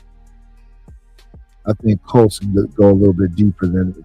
Like my situation, I listen to these other people. Maybe it is kind of cultures. So they have people's emails and IGs, and they're doing a little bit more talking in Discord, and so they get a little bit deeper. But the people that I have IG with, I rarely talk to them. I don't know how many people are actually in the Discord. I just go and post that the show is on in Discord. I don't really talk in the Discord. I really don't do that. I do the majority of my talking up here. And even when I go on panels, I'm not the talkative one. So when I hear people say whatever they say, I'm like, I talk the least. To be honest, on these panels, I talk the least. But when I get to these places, they're having this like, this is such a deep, serious thing. You know, hey, I don't want to come up there and like laugh in their face when they saying that, but are you serious? Oh, wow. Oh, man. I wish people would really look at this like it is actually what people keep saying, like it's entertainment. So when it goes into my character and the type of man that I am, okay, I mean, shout out to you, but I'm not taking it that seriously. I hope you don't think that I'm taking it that seriously. Well, something happened the other day. The people that get in their feelings because they get dropped, I don't know what that's about. Just go to another panel. Start your own I don't know. Oh yeah, we had to drop you the other day. Yeah, I've been getting dropped since Fight Club. It's how you make your money, right? Over there, it used to be bounties. That's how they make their money, right? So I would tell people before they drop, oh, I'm about to be dropped. Okay, get your money, man. The thing that cracks me up though is when people say, well, just because you come on a panel and get dropped, that's not you really can. Yeah, you made money because of me. I don't think I deserve any of it because you have some people that talk like that. You know, when I come over there, they're going to drop. That's what I was saying to JP the other day. Nobody's going to drop you.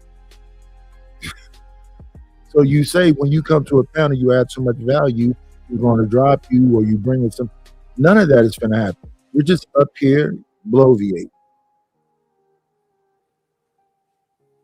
I don't think nobody's going to gain anything from it because you say this on every panel. You sound like you want to fight the world. I don't want to fight the world. Truly don't. And there's people pissed off with me. I don't know why. Okay, it's in her. She really after I will be at 4 a.m. working. I'll be overly killing myself because I'm not putting it past that she ain't going to try to knock me out. Yeah. So if I was her, you feel me? Don't give away too much game. How plan. did you feel though? How did you feel No, initially? it's not. Look, one thing about it, you can show people how you fight. If you ain't got to fight, you ain't got to fight. Like, if you ain't gonna win, you ain't gonna win. You gonna win, you gonna win. Like, you know? Right. It's not really up to like she can work out. Only thing I can't do is underestimate my training. Mm-hmm. You feel me? If I believe in my training, I'm already got the fight. So it's like, I'm not going to underestimate my training. I'm not going to not show up because I ain't going to let pride just be like, you know. How was it the first time you met up with Coach and were you intimidated? No, he was trying to say, let's start Monday. I said, let's start today. What we doing? That's what we want to hear as coaches. Too, like, oh yeah, okay, all right, let's go. We got somebody. Let's start today. Yeah, that's good. Did you have to have like that? Don't be a pain in the ass in camp type of conversation, Coach? No. Actually, I get the job done. Sometimes he be thinking like he gotta go, so I was like, no, let's go. Like yesterday, we before we get on the flight in LA. We had a track. I did 3 miles and I did like speed endurance work with the bleachers. And then I did like jump ups and let's jump down. And then I did whatever. And he like, Krishan, you got one more like bleacher and we're done. I said, but you just said we had to miss. Nah, because we worked so hard. You don't want to overdo it. No, he just thought that I was done. No. Kill me. I got Let's more, go. coach. Let's go. Yeah. 5 So he more. like, oh, okay. Oh, okay. But then when we went to the pad work, it was hurting. Yeah, now you see But I why. needed that. Now you see But why. I needed that. It wasn't hurting like it's gonna hurt me. I need that because if I do that, he can't pull me out the ring. Like, oh, Krishan, it's 30 seconds later now because I know I can see you overworked yourself. So come on, we break. He can't do that in the ring. So I can't have that mentality. Like, if we start off in the car, like, this is what we're going to do for the workout. We're going to do the whole workout. Yes, coach. And if we are, shoot, I'm gonna try to do 2 laps after we done, but we couldn't because I had a flight. But no. Krishan talking like a champ. It's scripture. It talks about working hard, how God blessed the person that works hard. Let me Let me see. Who is this right here? Hello, Queen Joy T. Yeah, I don't really be looking for John. We haven't gotten into it anytime lately. Joy Turner, Queen Joy T.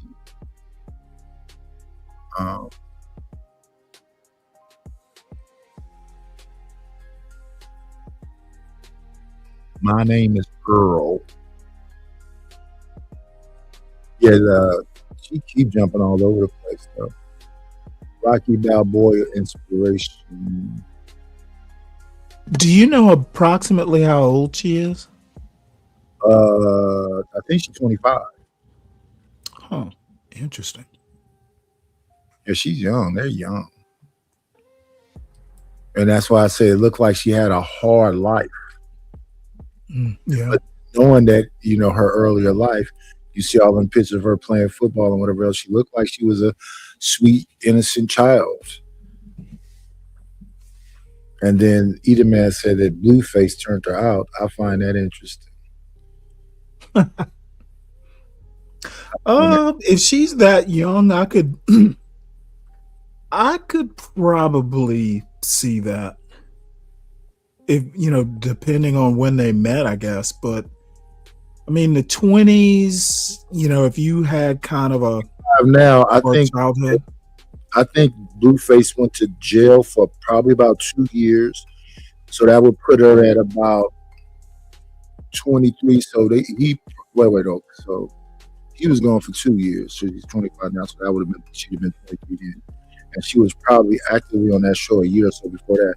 So she was about 20 when they met, probably. Yeah, that's pretty young. I think if you haven't had a solid, teenagehood at least, she's probably fairly easily influenced. That's an interesting. It's interesting for me because when we first see her, she's fighting. So that's kind of like their introduction is on, because his was called Blueface House. But Blueface House is the same thing as the Bad Girls Club. It's just Blueface in it instead of Natalie Nunn. He's in a house with a bunch. To me, it's kind of like if you ever seen Flavor of Love. How Flavor Flav, I've seen snippets of it. Yeah, okay. So Flavor Flav had the house and all the women was in the house. So pretty much the same kind of thing as that. We're all vying for Blueface's love. So this was on like a cable or something? Yeah, Zeus. Oh, okay. Same place she's at now. That's the same thing she's about to go back to. So when she's saying, Zeus is giving her $100,000 for you to go back to this house full of girls, is drinking, and instigating stuff and trying to fight with each other. So if you're going to drink, okay, you're not going to drink, and you're not going to argue, and you're not going to fight. It's what Saucy Santana said to you is right. Well, what will you be doing? Because that's what this is. And I'm even wondering, well, what are they giving you this $100,000 for if you're not going to be what this is? So I would be more on the page of like what the man was saying. She probably should just give that all up. What she will do outside of that is beyond me. Box, but is boxing, celebrity boxing, gonna pay you enough? Well, the thing is that if you got a child, you got to start thinking, blows to the head. That could be, it's kind of risky. Yeah, that's what she's known for, fighting. And this is no gloves. This is bare knuckle. Oh damn! Grab your hair and bang and whack on you. Yeah, but these bills have to be paid. Wow. And with all the jobs I'm hearing that people are losing, people got to figure out how to get like this new knowledge for the new place they're going to be working. Yeah, well, ChatGPT doesn't do what she does. That's for sure. She's not going to lose that job unless she loses, her nerve or gets a clue.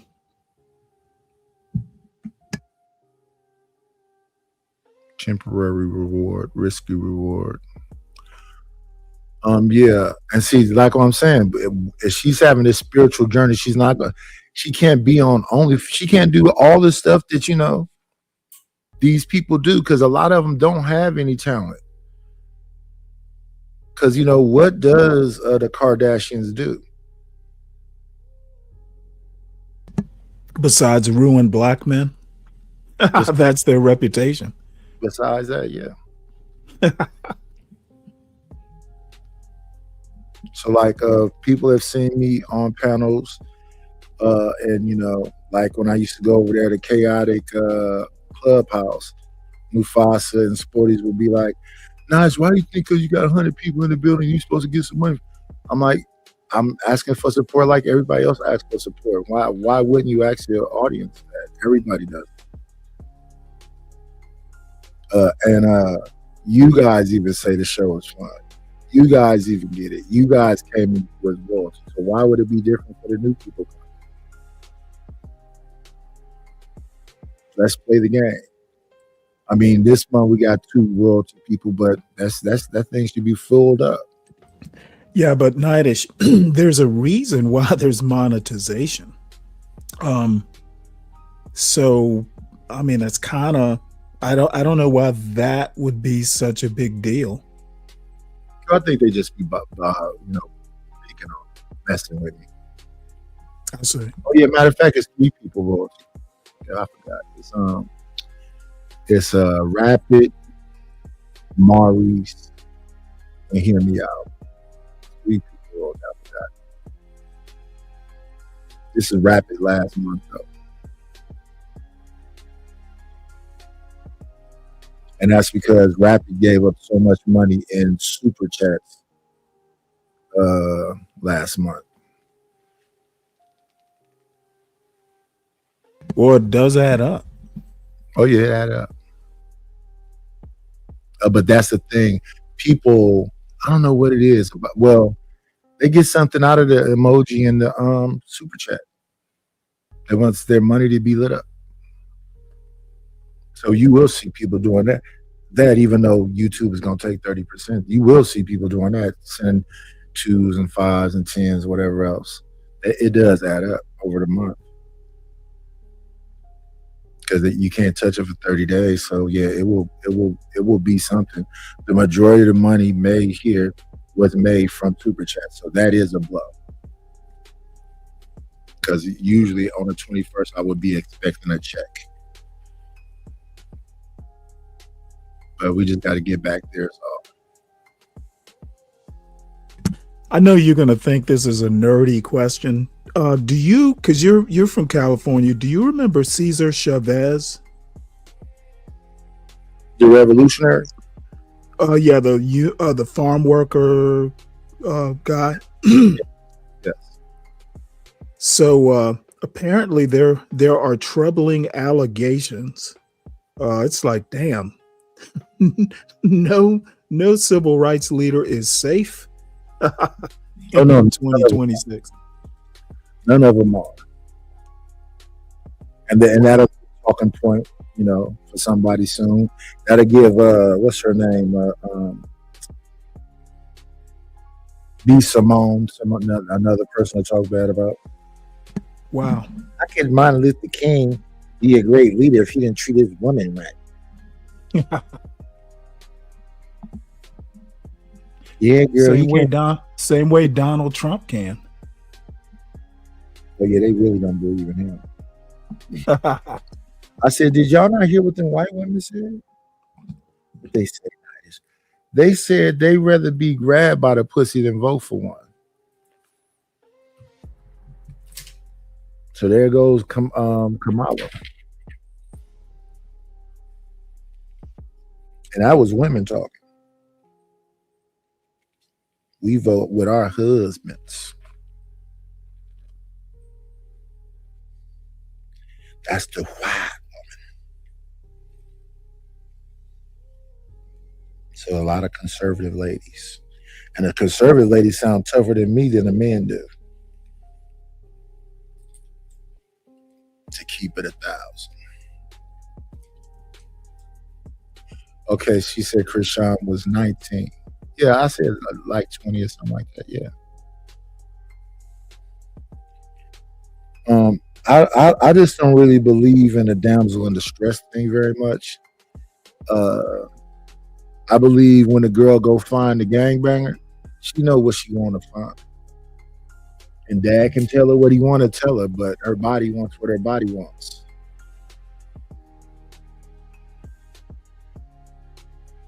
So yeah, I guess I'm just kind of an older generation. I just, maybe it's just being raised where I was raised.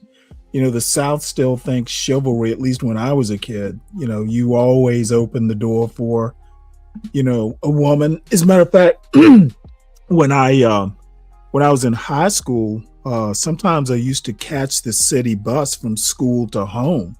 You'd get up if an old lady or an old person, it was standing room only. Yeah, you would give up your seat for a pregnant lady, that sort of thing. Do you see young people still doing that where you from? I haven't been on a bus in decades. I don't know. Yeah, my generation really did that. But when I look at these younger people, they're very independent. And the whole idea of honoring older people and all of that, I think that's out the window for them for the most part. Just based on the things I hear them say online. And a lot of things I see. It used to be you would see Miss whoever getting off the bus and a bunch of people would run and try to help her carry her bags. Now I don't see nobody moving. Yeah. And all that stuff about, kids and older women, that's something else. The whole neighborhood would be up in arms about that too. You're not finna just come over here and mess with these kids. You're not finna come over here and just disrespect this. A lot of that stuff I think is just out the window. I don't see people having, like for example, when I saw in recent times some of these police situation where it would be an old lady around, they just manhandle that old lady. Back in the day, you'd have to fight the whole neighborhood touching that old lady. Yeah.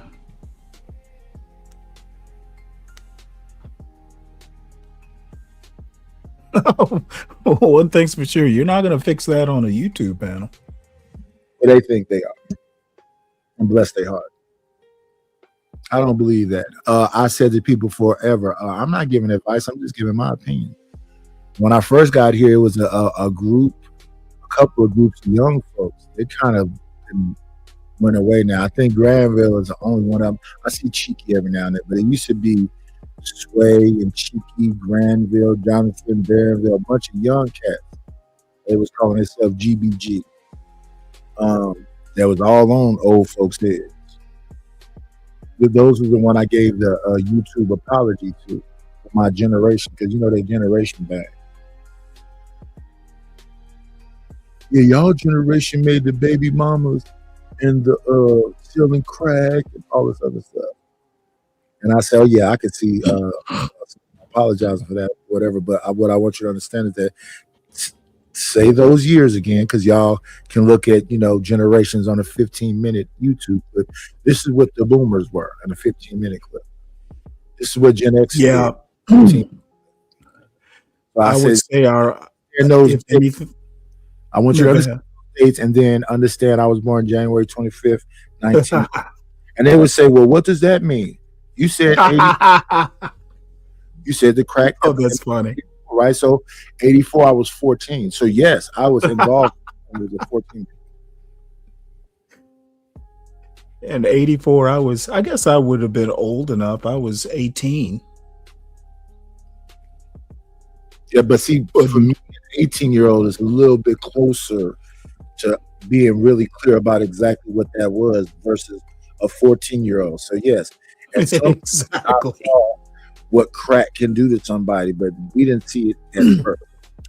But let me make this point though. I'm the last year of Gen X. So most Gen X, unless they're my age, they were all younger than me. So, yeah, of course there were kids who were, couriers or whatever you would call them. But, we weren't, I don't think there were many who, were like kingpins. Oh yeah, when I was younger, there was young kingpins. Oh really? Oh, okay. I guess maybe it's a big city thing. I can honestly say, and I lived in a Black neighborhood. I know, at night around the corner at the park where the basketball goes and the tennis courts and stuff like that.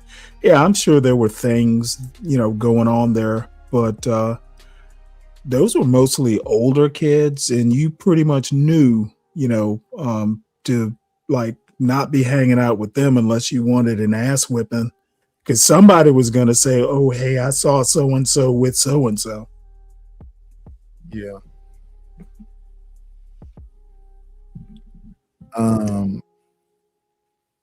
To me, it's so long ago, I don't even talk about it really like that much. And when people try to say, you said this, and I remind them again, look at when I was born, look at the dates y'all talking about. Okay.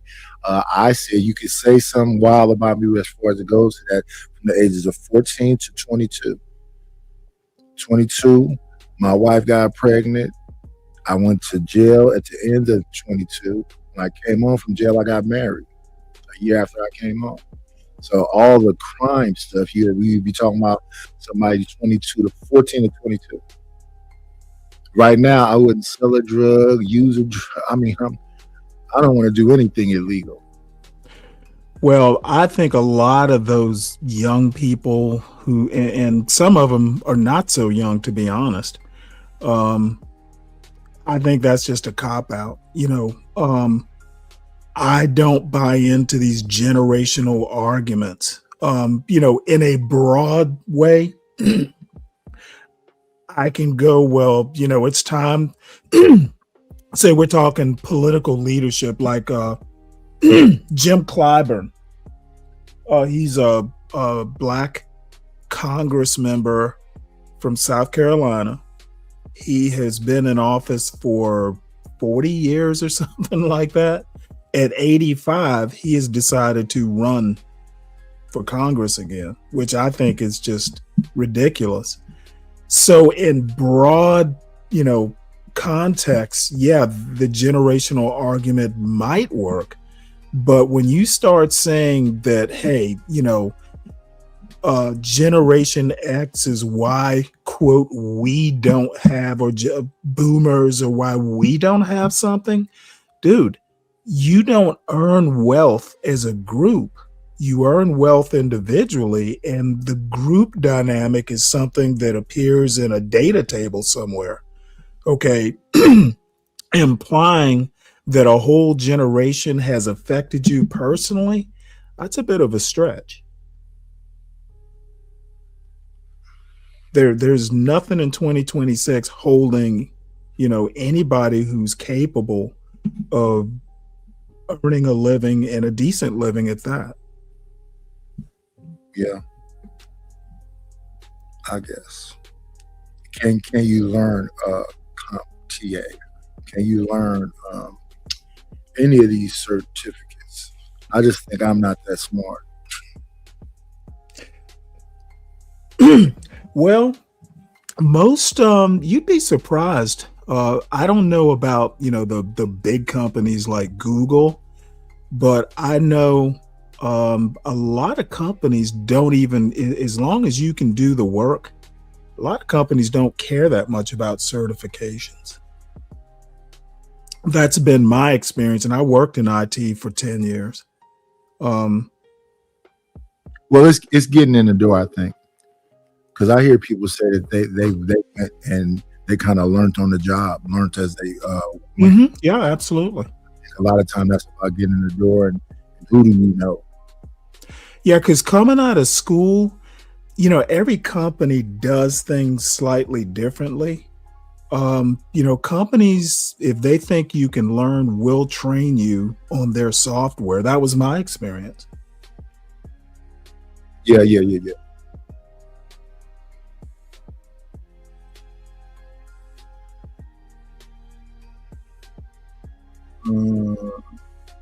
So we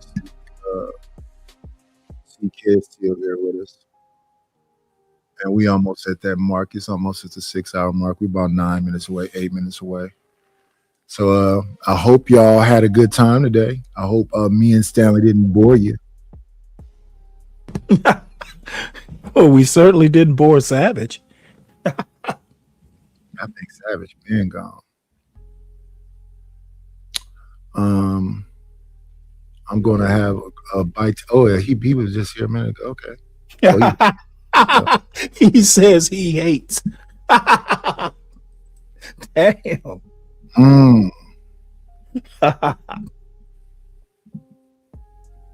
Well, we hope we didn't bore you, Savage. I try to make the shows entertaining. Listen to these young people and the things that they're going through, because Sugar Bum was or one of them asked me, "How do you know about these young people?" I know about them in passing because we doing reaction to current affairs. Nightish. I told you the story about this when I was in college. I was in Army ROTC, and one day the head, this guy who was I think I told you this story. He was an 05 lieutenant colonel. He had a PhD in psychology, and he said, "Hey, if you want to know what the near future holds, watch things like Sesame Street, watch what the kids are watching. You'll get an idea of what they're learning." So, what you say holds water.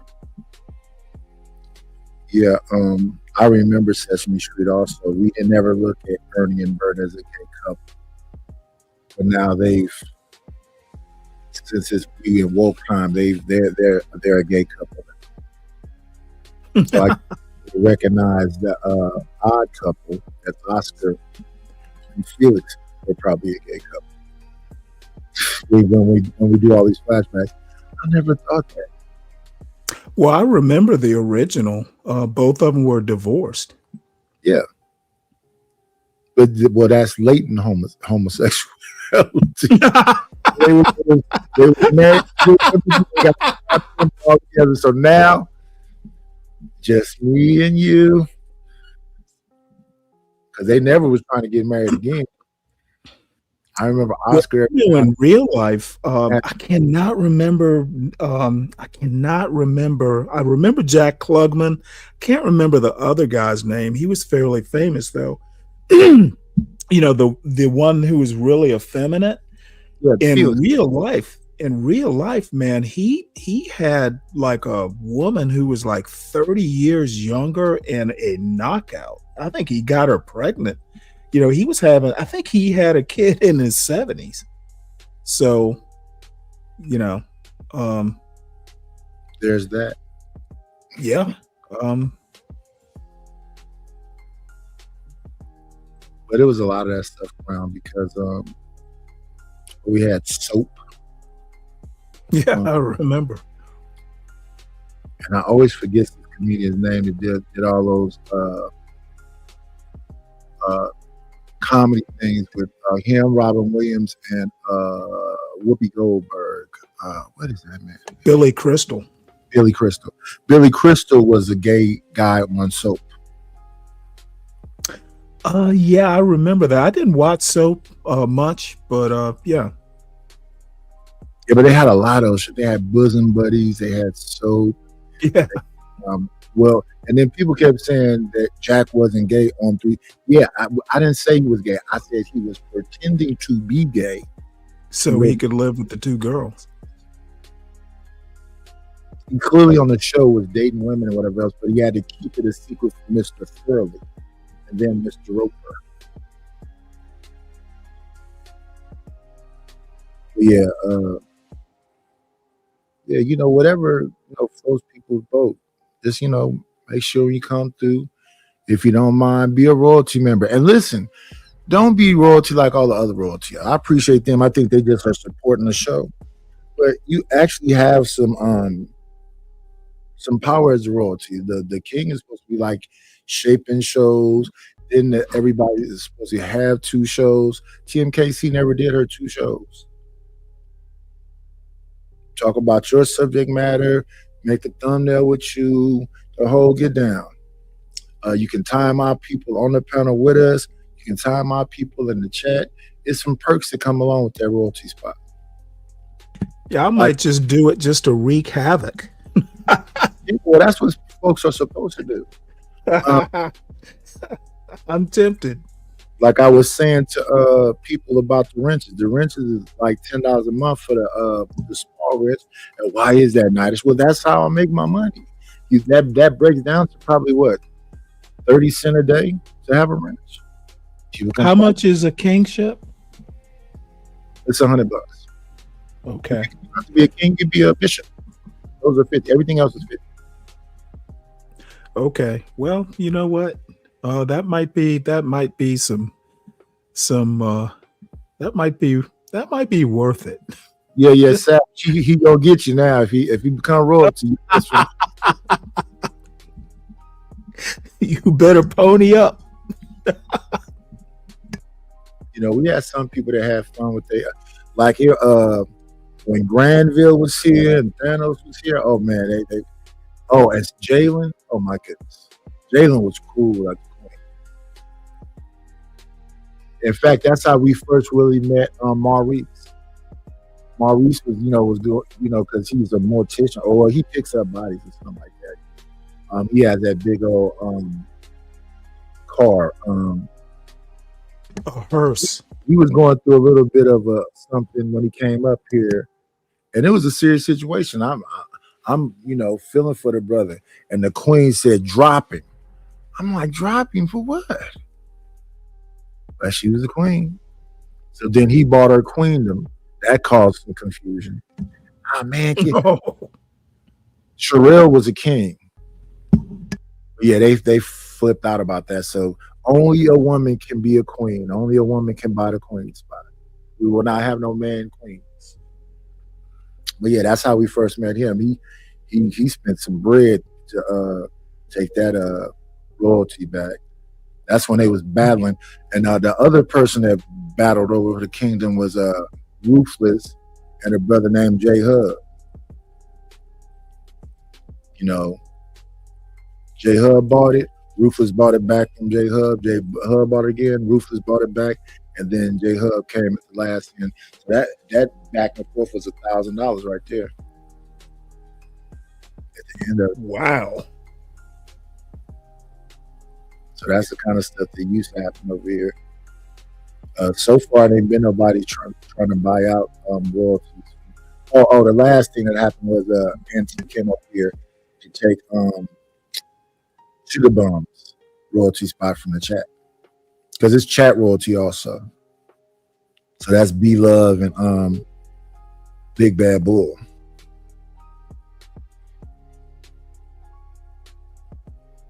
So that was the last time when Auntie bought Sugar Bomb's spot. And he crowned B Love the queen. And B Love hardly be here. So those spots are up for sale also. So whenever Big Bad Bull comes over, he's introduced with this. The motherfucking Big Bad Bull.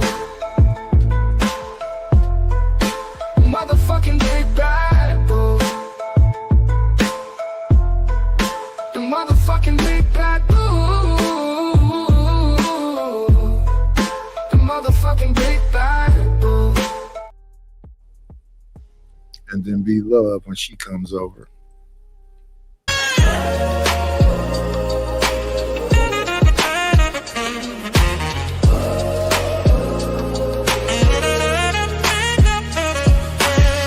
Can't get enough of our chat queen G-Love. Delicate but tough. Y'all watch yourself, don't get too rough. You are now in the hands of B-Love.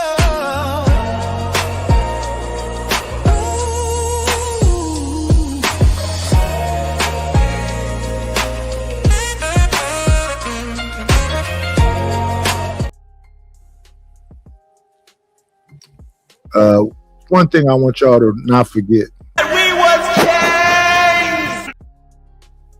We was kings.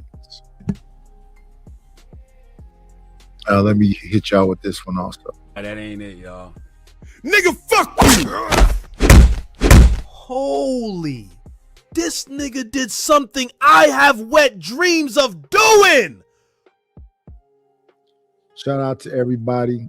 Stanley, any closing words? All right. Nope.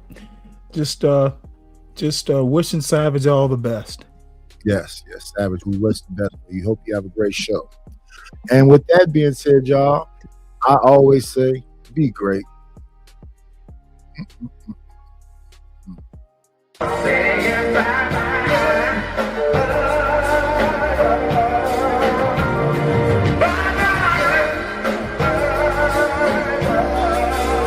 We'll shut this motherfucker down! That's all, folks.